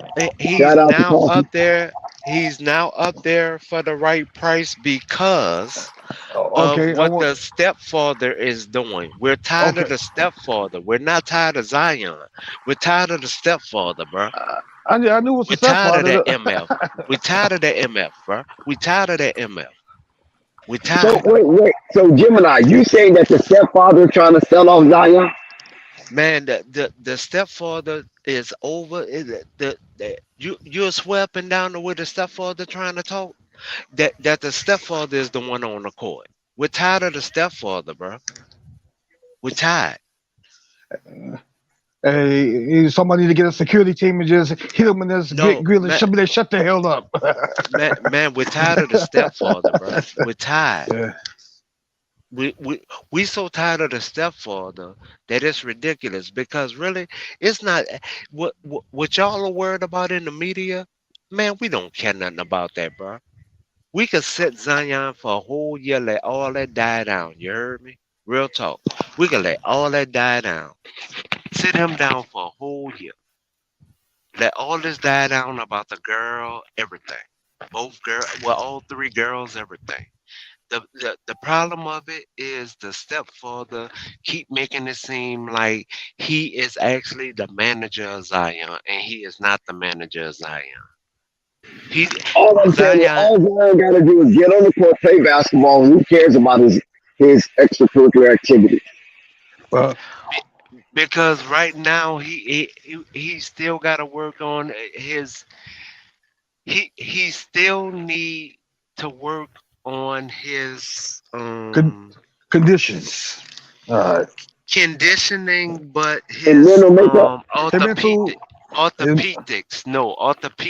He's walking and all that stuff, and the lifting and all that. I know Yeah. about that. Yeah, I know about that. Yeah, He, I know. bruh, Hey, he, hell, give him some damn nursing shoes and let him play basketball for crying out loud. It's an athletics. Get bruh, some athletics, man. Make something for his but feet. but it's He'll his be okay. stepdad. But it's his stepdad that's even trying to stop him from doing that, and that's the problem. It's not Zion. It's not Zion. Trust me, it's not Zion. If Zion so be the I, first player in NBA history to put on some orthopedic shoes and hoop, it ain't it won't nothing be done wrong with that because they are comfortable. They're all comfortable. I can tell you that for real. I get them from the VA for free now. So, Whoa. but I'll tell you this: is really we can look over most of the stuff with Zion. It's his stepdad, bro. Real So talk. so basically, his mama you need to get up and tell him sit his ass down. Yes, His mama need to tell his stepdad to sit your ass down and let people do their job. yes, The professionals. Right. yes. That's what I would tell his ass. Sit your ass down, man. So that's why now well, everybody maybe his like, look, stepdad was one of the ones that helped Zion through his journey. he he came around his junior year of high school. He didn't really help. All right, not really, not necessarily. Oh, The hype for that man was already in his ninth grade year. The hype yep. actually started bubbling in his eighth grade year. It started bubbling then. Well, once he got in ninth grade, shoot, it was already simmering. Once he got to 10th grade, oh man, it was already burling all over the stove. What are you talking about? Oh shit. Yeah. If So if yeah. if if NIL deals was in effect then, shit, Zion would have been a millionaire. Already at the, at the Going to age of, college, he would have been a millionaire. Easy. at the age of 17, 18 going there. Shit. Already. Probably Yeah. by 16 he would Yeah. have been Yeah. a Yeah. Yeah. millionaire. Cause I mean he was bubbling. He was bubbling for real. I mean, people was not. I could say this now, but people was paying him to be in tournaments. I can say it now because he's past the Duke situation, but they was paying him to play in tournaments, bro. Past the statutory limitation. Yeah, I mean, he was doing his thing. I ain't gonna lie on him now. I wasn't saying everything that was going on with him while he was in high school, Oh yeah, coffee, but your man, coffee up here said the virus absolutely awesome. Yeah, 100%. His mouth is not his flaw. That's the narrative. White sick men push them out. Goofy people of color fall for the bullshit. The virus amazing. Period. Okay, that's coffee message up there on the panel no, on the screen there. I dig what Coffee is saying, and trust me, I'm an activist first, bro. I dig what Coffee is saying, but I know how I was Yeah, raised, and what I'm standing on, and what I will always stand on. yeah. What comes out somebody's mouth, Yeah. cause I'm a street dude Hey, first, bro, like, cause I'm a cause street cause dude, but I'm cause intelligent at the same cause time. But watch this, Kate. But watch this, Kate. Everybody bring up Martin Luther King, right? But everybody normally only bring up the nice Martin Luther King. Nobody bring up those speeches that Hey, really I left that, that that alone really too. Yeah, sparked up everything. I left that. I left it. I left that alone too. Some people got upset when I mentioned this topic a while back. Martin Luther King. I know some fucked up shit about Martin Luther King, and like I said, I'm against some of the stuff that he did and a couple other people back in that they did. I know a lot of older folks probably would get mad. Oh, you don't know what you're talking about. But see, the reason why people don't know because they don't feel they don't do their research. They're not trying to find out, and they're too lazy to do it. So therefore. Yeah, go ahead. Go. No, keep No, on. Keep like on. I'm cheerleading with That's all. Like I said, man. Like I don't agree with. I don't agree. Like I was telling some people for the gas of the Nation of Islam. I don't agree with the Nation of Islam. I said, why the hell would I want to come to your valley? Man, and y'all killed your own. Y'all killed Malcolm X. Y'all killed Malcolm X. Come on, Kalfani. He had a hand, but they had their hands put in it. No, they didn't do it per se. No, they didn't. But they had their hands in it. Kalfani, I think you're going off the rocket right there. You need to investigate a little more. I like to dig a little deeper for stuff, man. I'm sorry, bro. We can say that agree or disagree, but I like to dig a little deeper. 3 letters killed them. No, 3 letters killed them. No. I mean, that's true. That's true too, but it's deeper than that too. I know what you're saying, but no. The 3 letters that killed them, 2 of them confessed as they was on their deathbed. Yeah. Okay. Two of them, and yes, they were black. Yes, they were black. Muhammad, Elijah Muhammad. Two of them confessed on their deathbed. Hold on. According to history, the Honorable Elijah Muhammad told his followers do not touch a hair on Malcolm's head.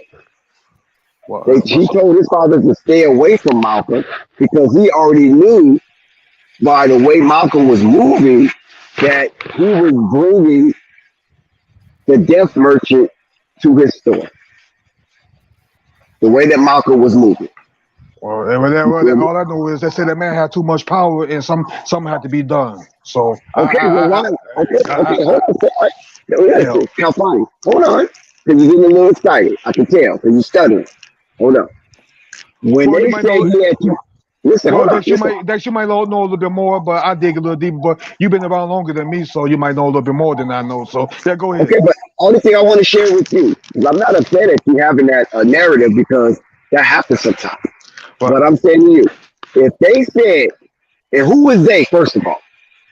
When you say they, you got to ask yourself, who is they? You already know who the they is you're talking about. Yeah, the people that made things, that can make things happen with them, Okay, so why would you insert the Nation of Islam as the initial agitator when you just said they said that's too much power for one man? You understand what I'm saying? Allegedly, maybe I should have been more. Maybe I should say allegedly they probably were made an agreement with with the people that this, that, and the third. What I'm saying? But that's another false narrative. Allegedly, I say allegedly. I mean, it's not factual. Right, that's what I'm saying. Because listen, a lot of people listen. I'm gonna tell you what happened. Once people found out COINTELPRO. Once they found out that program, COINTELPRO, where J. Edgar Hoover, right, who was the director of the FBI, said, we're looking for a black messiah, and if we find that black messiah, we're going to eliminate that black messiah. We cannot have the black people being led by any type of rebel that comes against the rule and governance of the United States of America, because that can be the foundation of anarchy. First of all, let's take that first. This is J. Edgar Hoover. Okay, so if now let's coincide what you just said about they. That means plural. That means more than one. That means conspiratorial. Said this man has too much power.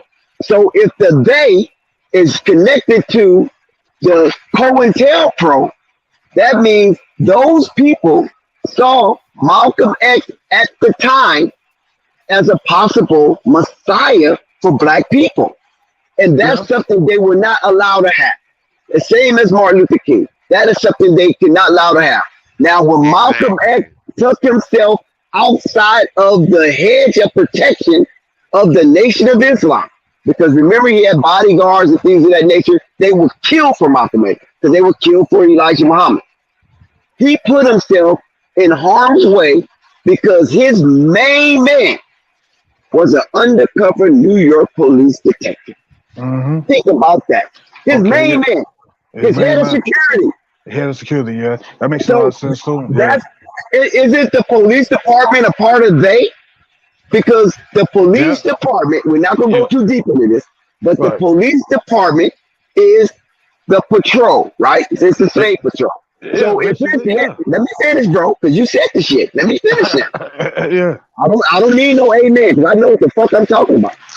So if they a part of law enforcement, we know, because we know America consists of executive, they consider executive, right? The executive branch, the law enforcement branch, right?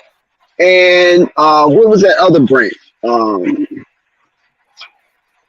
political branch.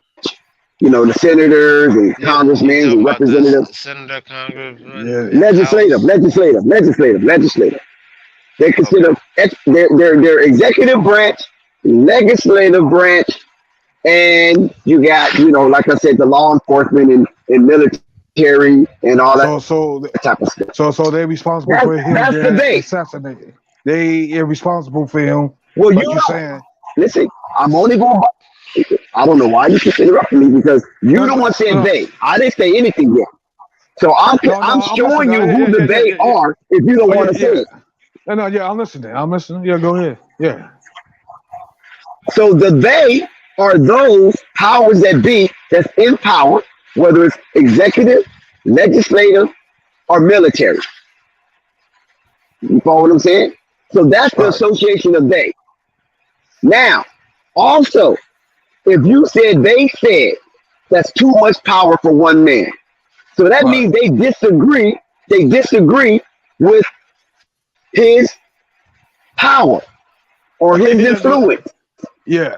So if they disagree with his power, his influence, that means they're going to try to move on him to try to diminish his influence on the masses of black people, or sympathize with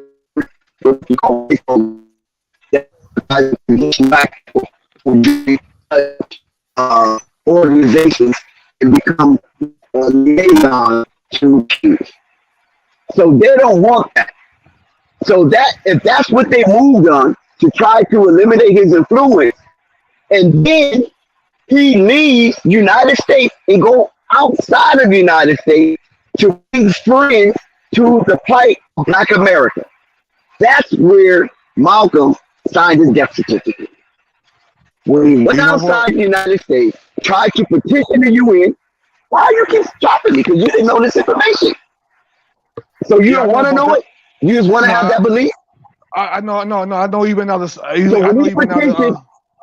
when Malcolm X petitioned the United Nations or the League of Nations and tried to bring the United States record on human affairs or human rights, especially with black people, that was a no-no, because that had never been happened. That had never been done before. Somebody bringing up United States human rights record to the United Nations, and that's talking about the hanging, the tar and feathers, the beheading, slavery, everything that deals with human rights. The United States was in violation, and Malcolm X was taking it to the UN nation.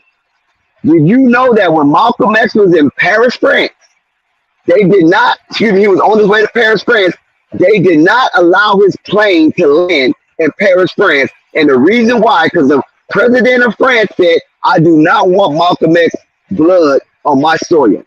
Is the Nation of Islam gone that long to reach to Paris, France?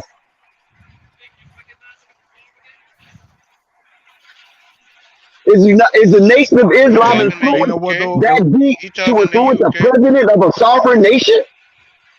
To not let Malcolm X, okay, Elijah Muhammad calls the president of France talking about, hey, don't let Malcolm X land there, because if you do, I'm gonna kill him. Do you not? Do the Nation of Islam have that influence? Okay, let's stop being silly, man. Listen, the Nation of Islam, the Nation of Islam was used and was pulled in by stooges and agent provocateurs that joined the Nation of Islam just to carry out such dastardly act against one of our that was solving the Black America. It's easy for an FBI agent to go into Islam, infiltrate, and then act like they're Muslim, and then go do an act.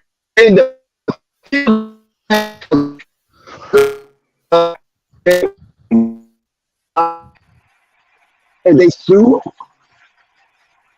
the judicial system of New York.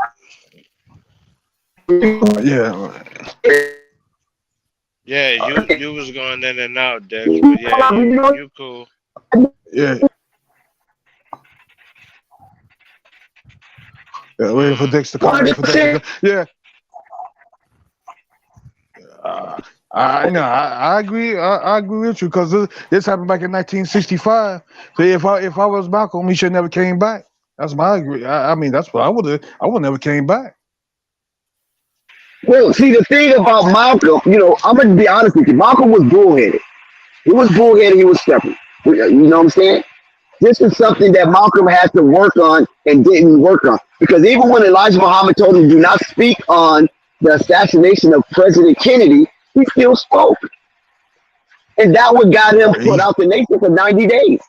And while he was put out the nation, a lot of shit going through his head.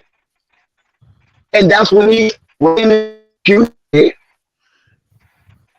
and that got him removed from the Nation of Islam indefinitely.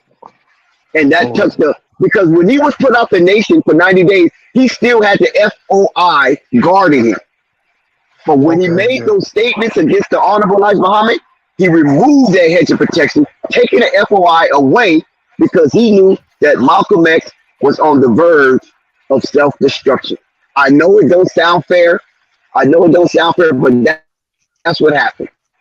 And people was telling Malcolm, do not leave the country. Because when you leave the country, you get your passport stamp and you leave the country, who's there to protect you? They can blow up the airplane.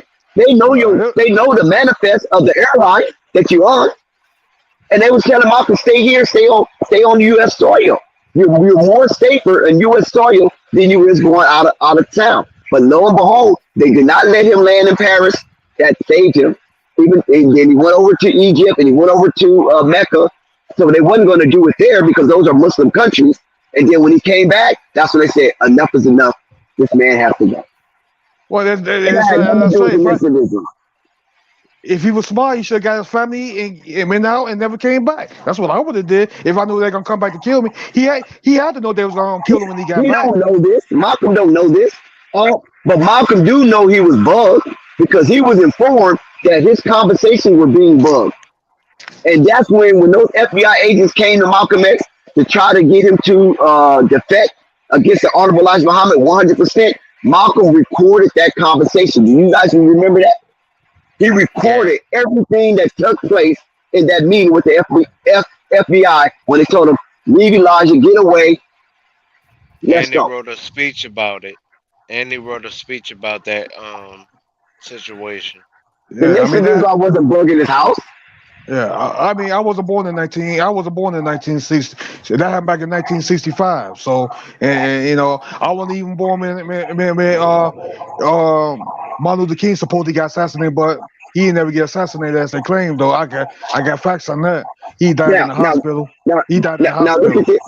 Now we're not going to Martin Luther King. You see, now you're doing a no panic. We're not deflecting to Martin Luther King. That's a whole other thing. Let's stay on Malcolm X. Because you said the nation, you made an allegation that the Nation of Islam killed Malcolm X. And I'm telling you, they didn't, but they was infiltrated. Louis Farrakhan had admitted it to one of his family members. Say, I have my hand. I have my hand in it, but I'm Yeah, somewhat responsible. You know. but hold on. Let me explain that.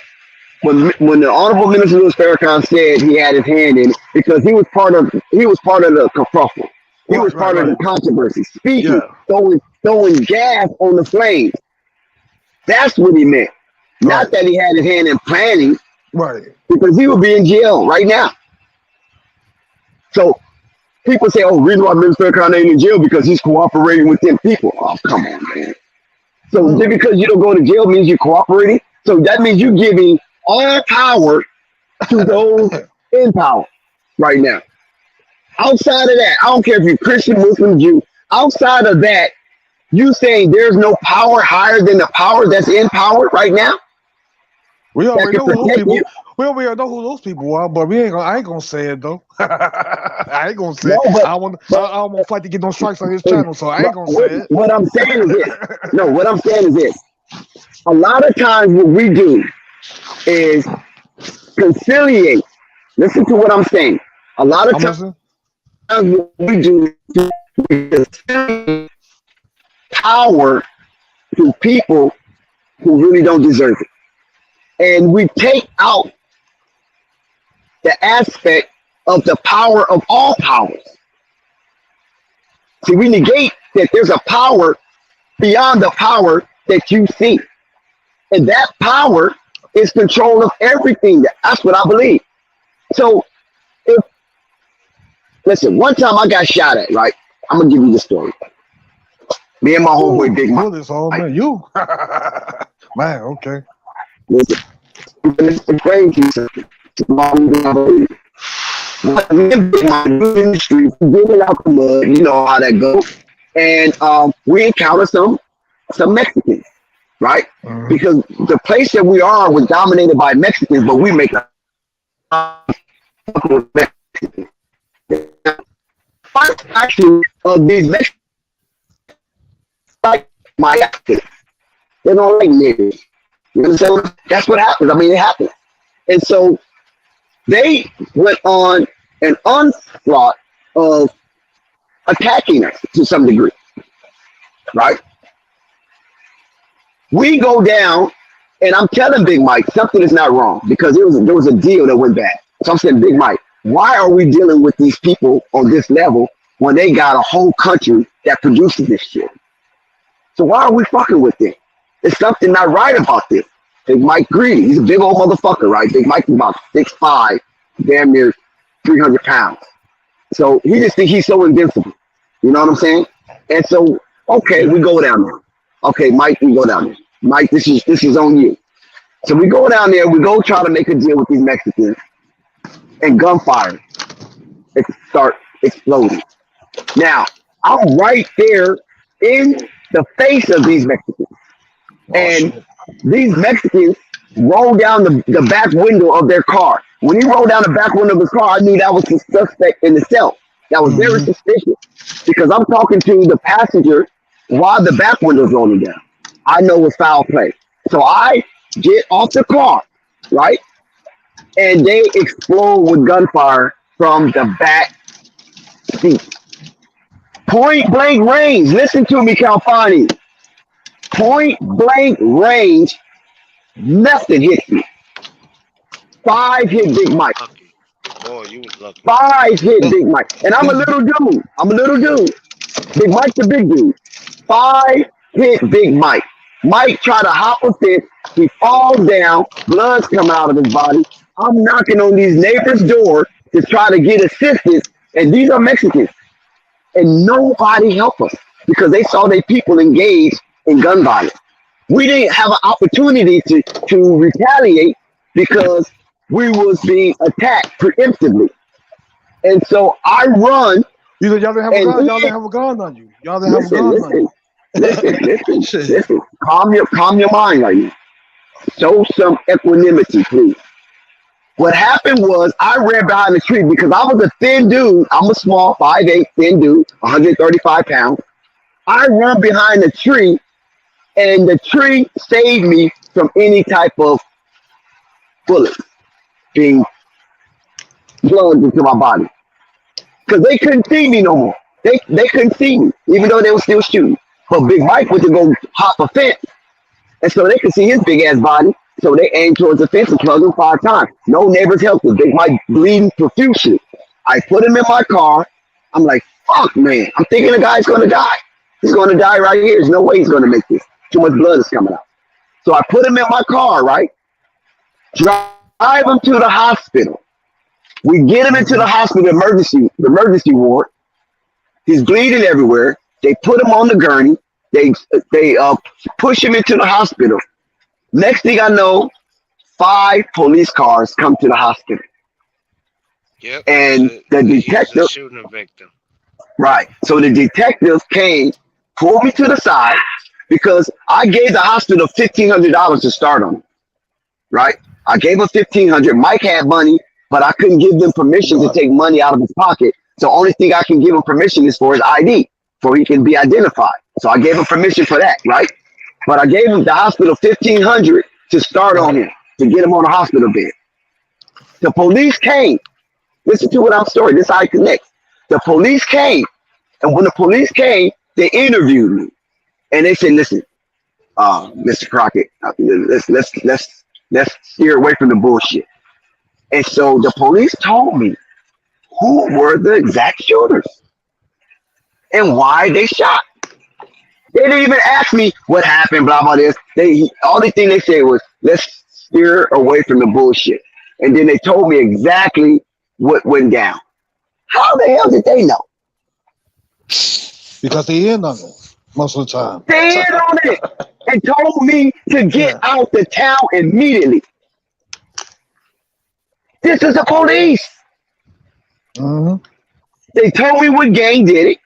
They told me who was ruling the game, who executed the order, and told me to leave the hospital, get out of town immediately. We will escort you to the city line, and then from there you're on your own. And said just never come back. So correlating that to Malcolm X and his bodyguard who was a detective for the New York Police Department. They be in on it. I'll tell you. Yeah. That's the first leg of oppression is bad law enforcement. I'm talking bad law enforcement, not the good guys, the bad guys. But the bad guys seem to outnumber the good guys because the good guys don't tell on them. Because if the good guys tell on the bad guys, then their life and their family life is in jeopardy. They're gonna have to shoot to kill to protect their family. Shit, you can't have that. So when you inserted the Nation of Islam as a perpetrator of Malcolm X's demise, it was only through talk and kerfuffle that flamed the controversy of Malcolm X exiting the Nation of Islam. It wasn't, even though his house got firebombed, somebody threw a Molotov cocktail into the house. The Nation of Islam is taught, from what I understand, this is from what I understand, it's taught not to carry or use weapons. So if somebody threw a Molotov cocktail bomb in Malcolm's house prior to his assassination, that wasn't a real member of the Nation of Islam. Because I've been to some of their meetings.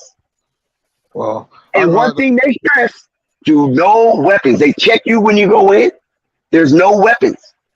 So in other words, if you're going to go with the narrative that you inserted in the beginning, as you initiated the Nation of Islam as a perpetrator, as a side perpetrator or co-conspirator to the incident, then that means that whole thing is a sham.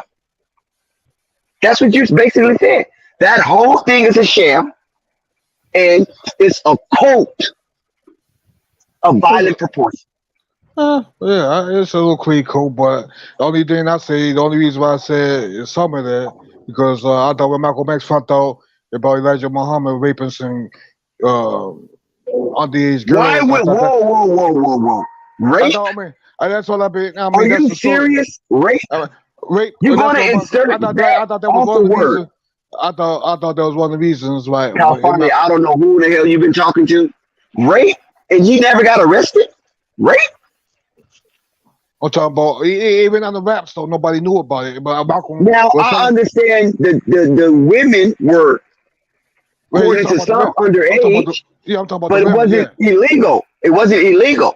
Now you could be underage, right? In some states, and then some states it's not underage, as long as you have parental consent. In some states, Yeah, but they that's don't tell you that. Let me go, please. Let me share this because you interrupted me and it's becoming annoying. What happens is this: in certain states, the age of consent is different. What they don't tell you is that probably the state that he was in, the age of consent was legal because he never got arrested. Now, some of us might feel that is immoral. See, that's what you need to talk about. Don't say no fucking rape because it wasn't no rape. Rape is a crime. That's a first class felony. You let me finish. I was saying like, But you said rape, bro. I didn't even say rape, but Michael was finding out some dirt about it, like about his who he was being mentored by. That's all I was saying. Yeah. Yeah, it don't matter if you're being mentored. If it's consent, it's consent. But what happens is, which is why he was judged so harshly, is because those women were young and he was old. And even though in the black community, that is very acceptable, because especially down in the South, like the Third Coast, you get a lot of older men dating younger women because of the nature of the circumstances that surround some of these young girls in a lot of these impoverished areas. You follow what I'm saying? But they use that as a means of getting the people upset and apoplectically rageful against that organization using, and Malcolm knew this, and this is where Malcolm was wrong at. And he knew that this wasn't going to be accepted nationwide when this shit get out into the open. Because now it's not amongst Chicago. It's not amongst Detroit. You follow what I'm saying? It's amongst the whole United States. And in some states where the age of consent is 18, those people are going to be apoplectic about this old man, dealing with these young girls. And he's taking advantage of them. And now it's really become a cult. You understand what I'm saying? Right. But in reality, if the age of consent is legal and the parents give permission for this to take place, then there's nothing wrong with it. It's not a crime. It might be immoral to some of us who come from states that age of 18 is legal, and when you get somebody that's 16 years old, 16. It was 16 in those states, and yes, those parents did consent, and that's why I was still quiet. you follow what I'm saying? So don't come and use gaslighting words like rape, because we know rape, no matter how old you is abhorrent. See, so those are gaslight words that people have used against good guys, and that's what I'm saying. Even when it comes to LeVar, that some of these words that are used against LeVar in the mass media are gaslight words, and it's to trigger people to an avenue of dislike of a certain figure. But what's the motive to dislike LeVar? Because he's coming in with a brand, not all the stuff he say, because that's irrelevant. That's just talk. That's just fodder. That's just banter. But he's coming into the league with a brand with hype behind his son. So that is the engine to make his brand auspicious in the eyes of the powers that be that controls apparel, sport apparel in the NBA and sports alike. You see what I'm saying? So this is why I disagree with Gemini based on all the stuff he's talking out of his mouth, because that don't mean nothing. That's just talk.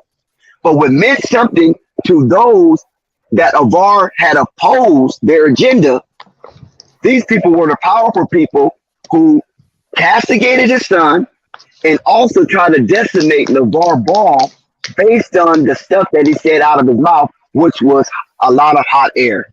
And we hear hot air all the time in the hood. That's why I said Hollywood. And that's why I said Hollywood. I brought this in also to correlate Hollywood and those who into that Hollywood stuff. It's all about a facade. It's all about being something that you're really not. Hollywood is about acting and entertainment, trying to convince people as an actor that you that, but in real life you're not. Is that right? Isn't that what acting is? Exactly. Well, I don't got no money to stay in LA right now. Maybe one day, but yeah, it's kind of No, expensive but down the, there. no, but he's talking about the industry in the general. See, I've been around it for years, so I know a lot of the jury is fugazi as hell. But because a lot of people don't know how Fake it to until you make it. judge Okay. jury, so a lot of people don't know how to judge jury, so they just think, oh man, he they own it. They got this, they got that. Man, that jury fugazi is a motherfucker, man. Well, the jury was fake, man. I know jury too. I'm from Chicago. I seen people get jury. I know the real from the fake.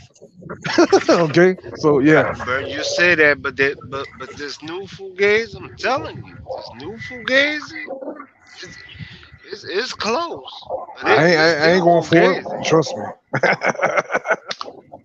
Yeah, I hear you. I hear you, but yeah. this new Fugazi is still Fugazi. So but that's why I say I don't get starstruck. I've been around these people because I remember UGK from just wearing white tees Oh man, and UGK blue man. Like I jeans. said, yo, I mean I met Mama Pimp when she was still shut down ballrooms.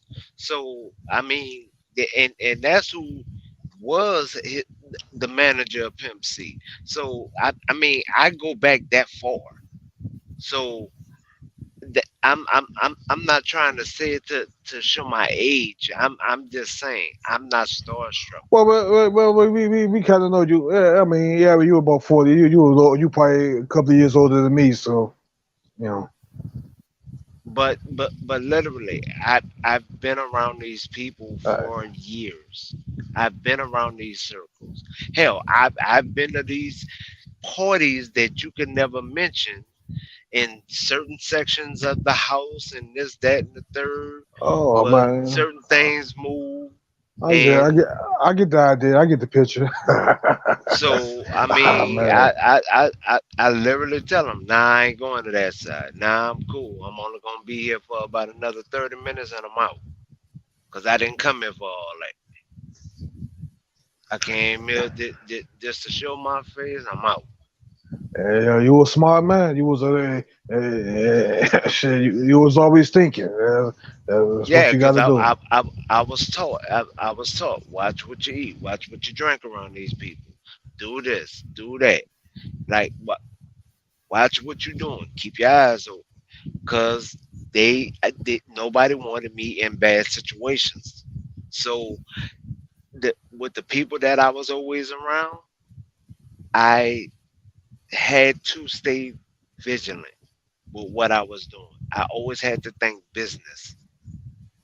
So I I have my little quirks with them, but overall, I still have no dog in the fight because I don't have no business meetings with this man. So I understand how y'all stand about him. I mean, stand with the family as a whole. That's why I stay away from the topic. And if you Uh, notice, I don't touch it. There's a reason why. I uh, almost cursed Vern out tonight because he was cutting me off and I was answering the question. But if I would have been disrespectful, what everybody would have did? Jumped on me for no reason. I mean, yeah, but like I said, that's a bunch of hard. At the end of the day, he's a father. He's a father, a family man, and he's a businessman. But He that don't. Yeah, he's a but that's businessman all also. I'm Right. Yeah. but that's all I'm doing is respecting him as a father, bro. I Right. said I respect him as a father. Once we go past that, you're out. We're past the lane. I'm respecting him as a father. Just think about this, There's Gemini. nothing else that needs to be said. Just think about this, Gemini. Just say, for instance, you came out with a brand. You say use a nice father, or you say Dex came out with a brand, and he gonna go on TV, be interviewed. They're gonna hate Dex the same, but Dex is a family man for his, Just for his daughters. They gonna hate. You don't think as a as a color man, that No, you gonna get the same. You gonna get the same type no, of you're hate. stretching. No, you're No, stretching. no. No, you're stretching. No, you're I, stretching. You're you stretching. think so? Yes, I do. I do. If you And like, we would have to literally have a off the air conversation for me to fully like when I'm on these different panels, I try to show the street side of me. I got my own. I So got my own panel. I got my own so panel. I so have my for own panel me too. to so You want to so explain? Hey, we could talk off air. I got my own panel. yeah, I have my own. I have like my own panel. I have my own like panel too. I have my own panel okay, too. when Yeah, flight shut us down tonight, stay on yeah. so I can really say what I want to say. So you'll really get and it's not disrespectful. It's this. It has nothing to do with the panel, or it has nothing to do with the fans of flight sports. So I just save our topic for when flight shut it down. Just stay on, and we can literally talk and and get it and put your link in the chat that we can see in the panel in the back room for me. But getting and just get back to basketball because I know some people want us to get back to basketball. No Well, offense. No okay. No, offense. I was going to tell you, like, yeah, we can stay on flight after we go up. But I was gonna say I have another panel too. I was gonna say put the Beagle app in, download the Beagle app in your phone. You might have noticed me here. I have my I like I said, I got a lot of emails on my phone on the phone. So Well, Cal just put Cutter, it in. I put it in the Put back of the something in the chat. chat. I put it in the Yeah, back of the chat. I put it in the back of the chat. I put it in the back of the chat.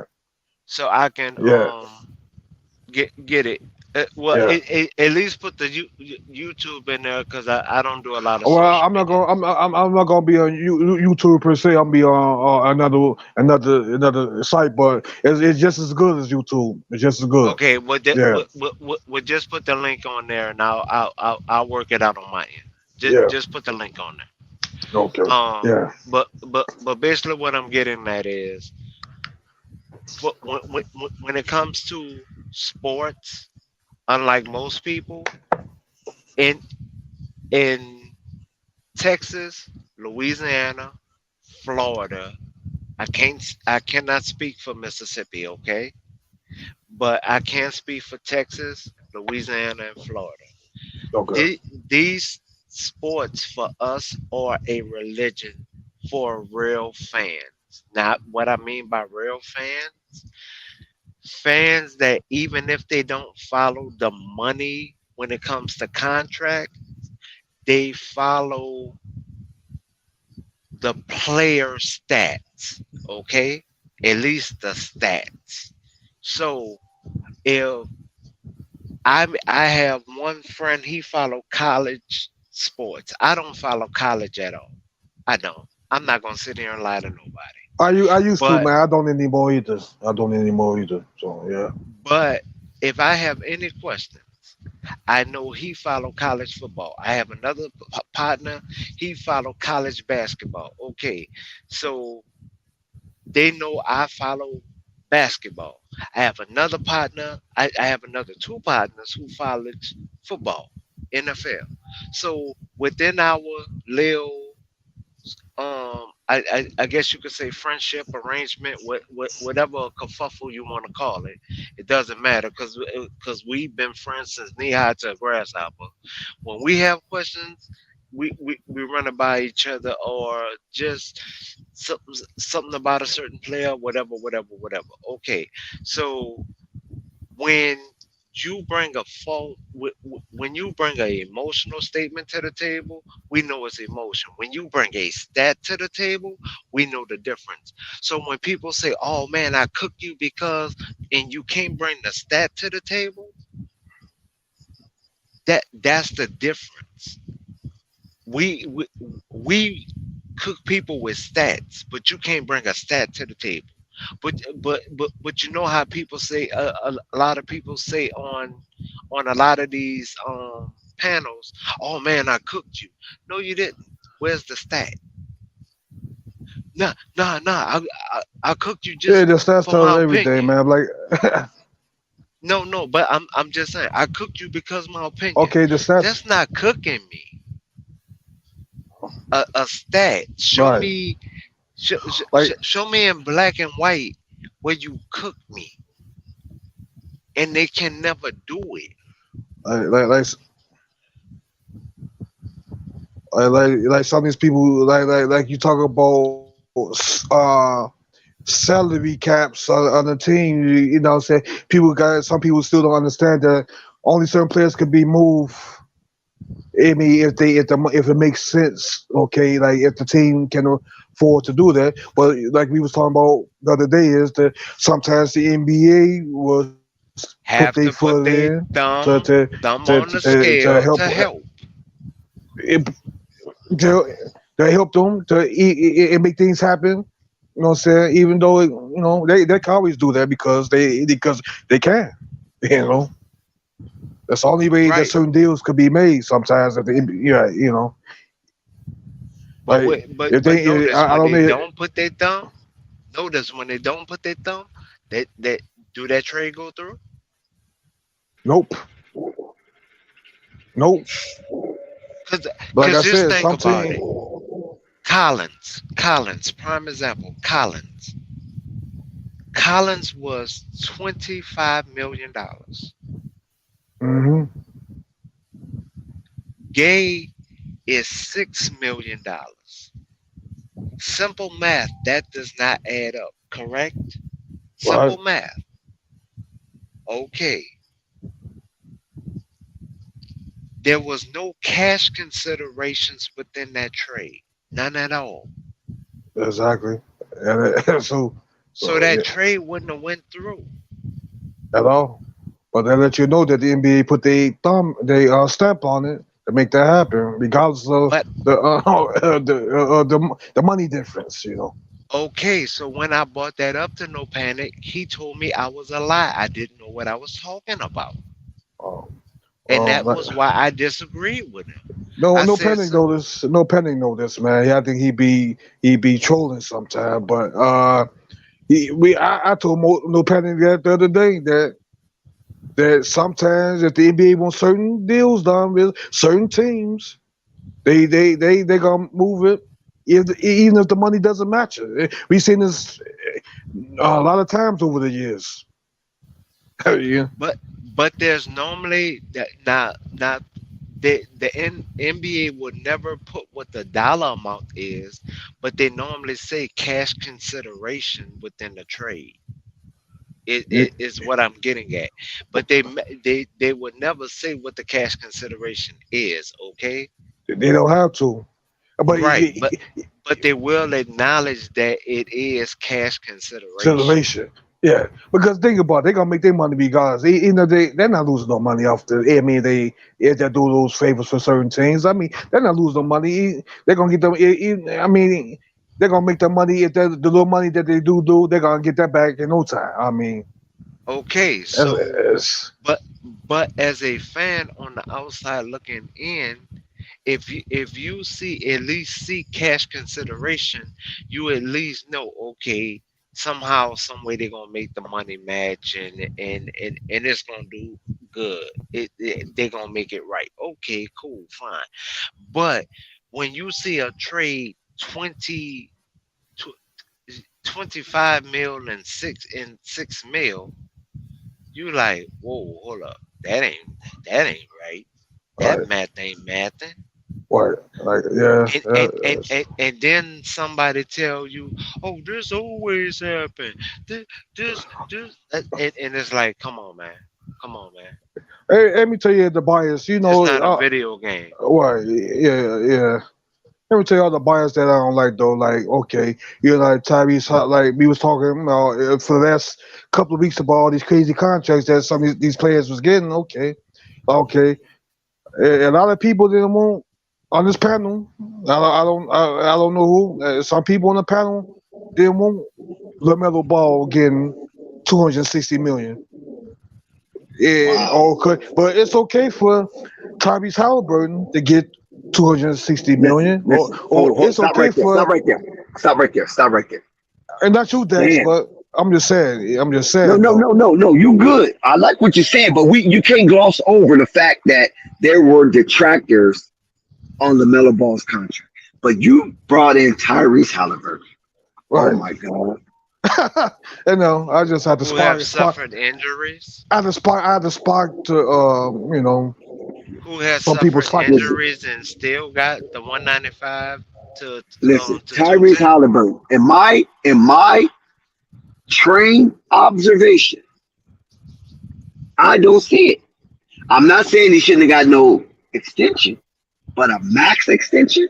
Tyrese Halliburton have never sniffed the playing game. What have you done in the league to deserve $260 million? He didn't do it. What did he do for Indiana? Indiana didn't go nowhere. Yeah, but what's his stat line? That is the overall question I would have to ask. Now I don't follow Indiana, so I would have to put up his stat line. Well, go pull it up. Let's talk about it. Okay, His stat hold line. up. Hold up. Now we're talking 260 now. We're not talking 105. No, Yeah, hell, hold on. even Desmond Bain got 80 million. Shit, Yeah, but shit. Okay, but the 80 million with Desmond Bain, I'm not really mad at that because he's a playoff. He's a perennial playoff player.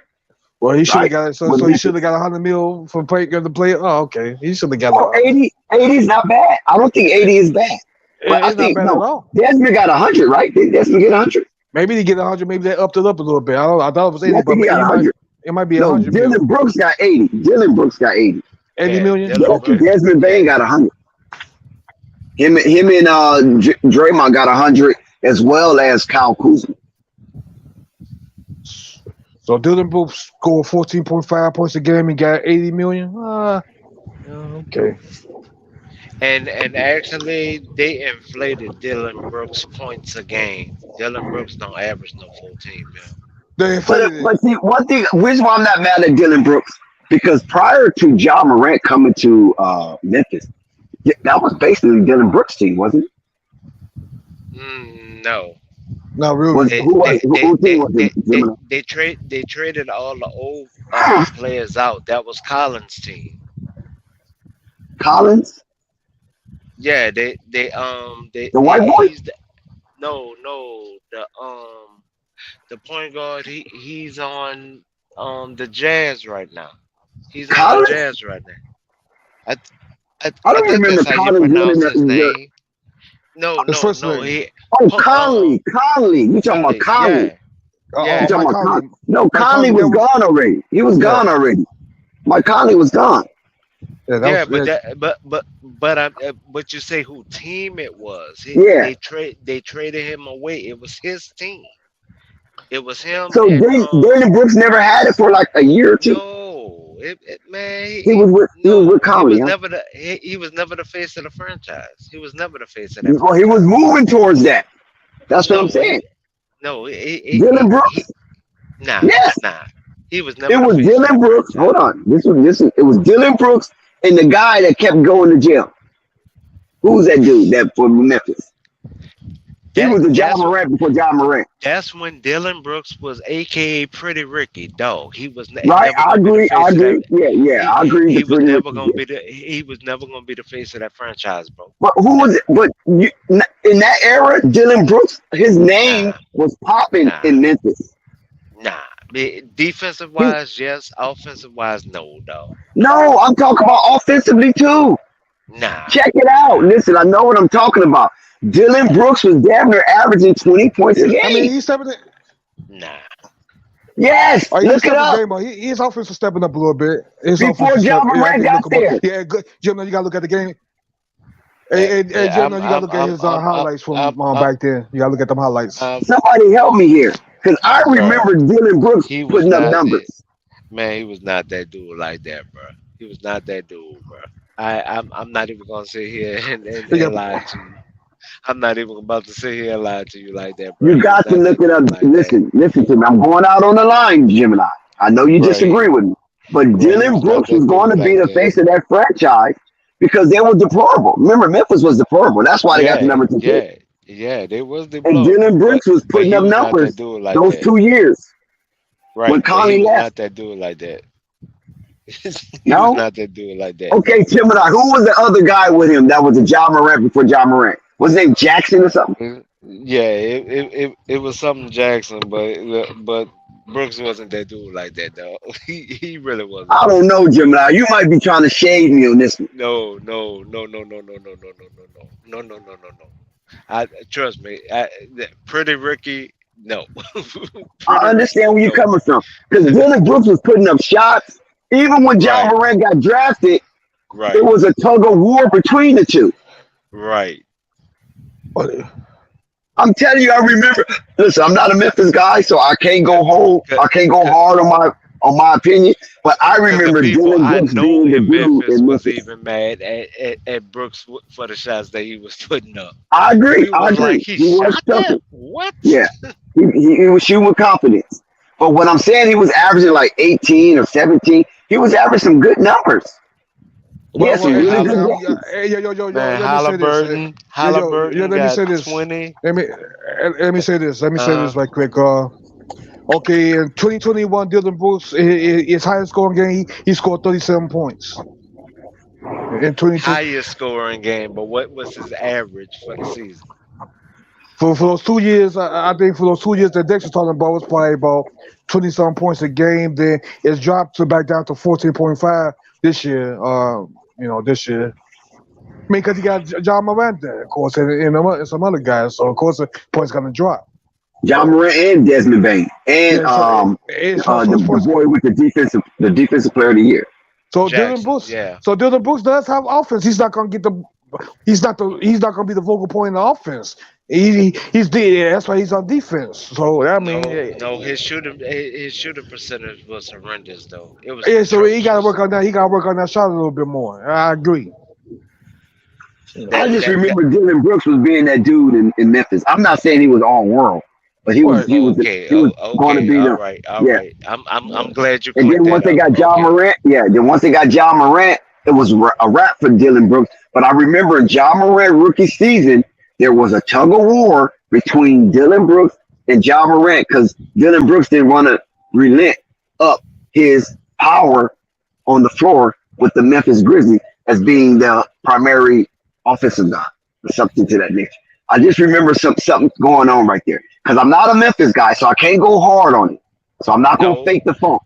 No, because that's when they had MJG had that have a meeting with Dylan Brooks and him and Ja over what they was doing on the court. So yeah, I mean I remember that meeting, Pam. I remember that meeting. So yeah, I mean you're not wrong, but Dylan did some off the wall stuff, and that's why I disagree with you. But Halliburton had 56 games last year, 20.7 points, almost 4 rebounds, and 10 assists a game. That don't get you 2-6. That don't get you 2-6. Don't get you. That's not even close to getting you 2-6. Yo, we're about to get up out of here. We're gonna pull back up tomorrow. Okay, salute, flight. We'll talk about it tomorrow. Gemini, Halliburton, and Halliburton. Yeah, okay. Hey, stay on. Yeah, I'm stay right on. Yeah, all right. Flight Sports TV, man. That's my dude. I rolls with him. You heard what the man said. It's Flight Sports TV.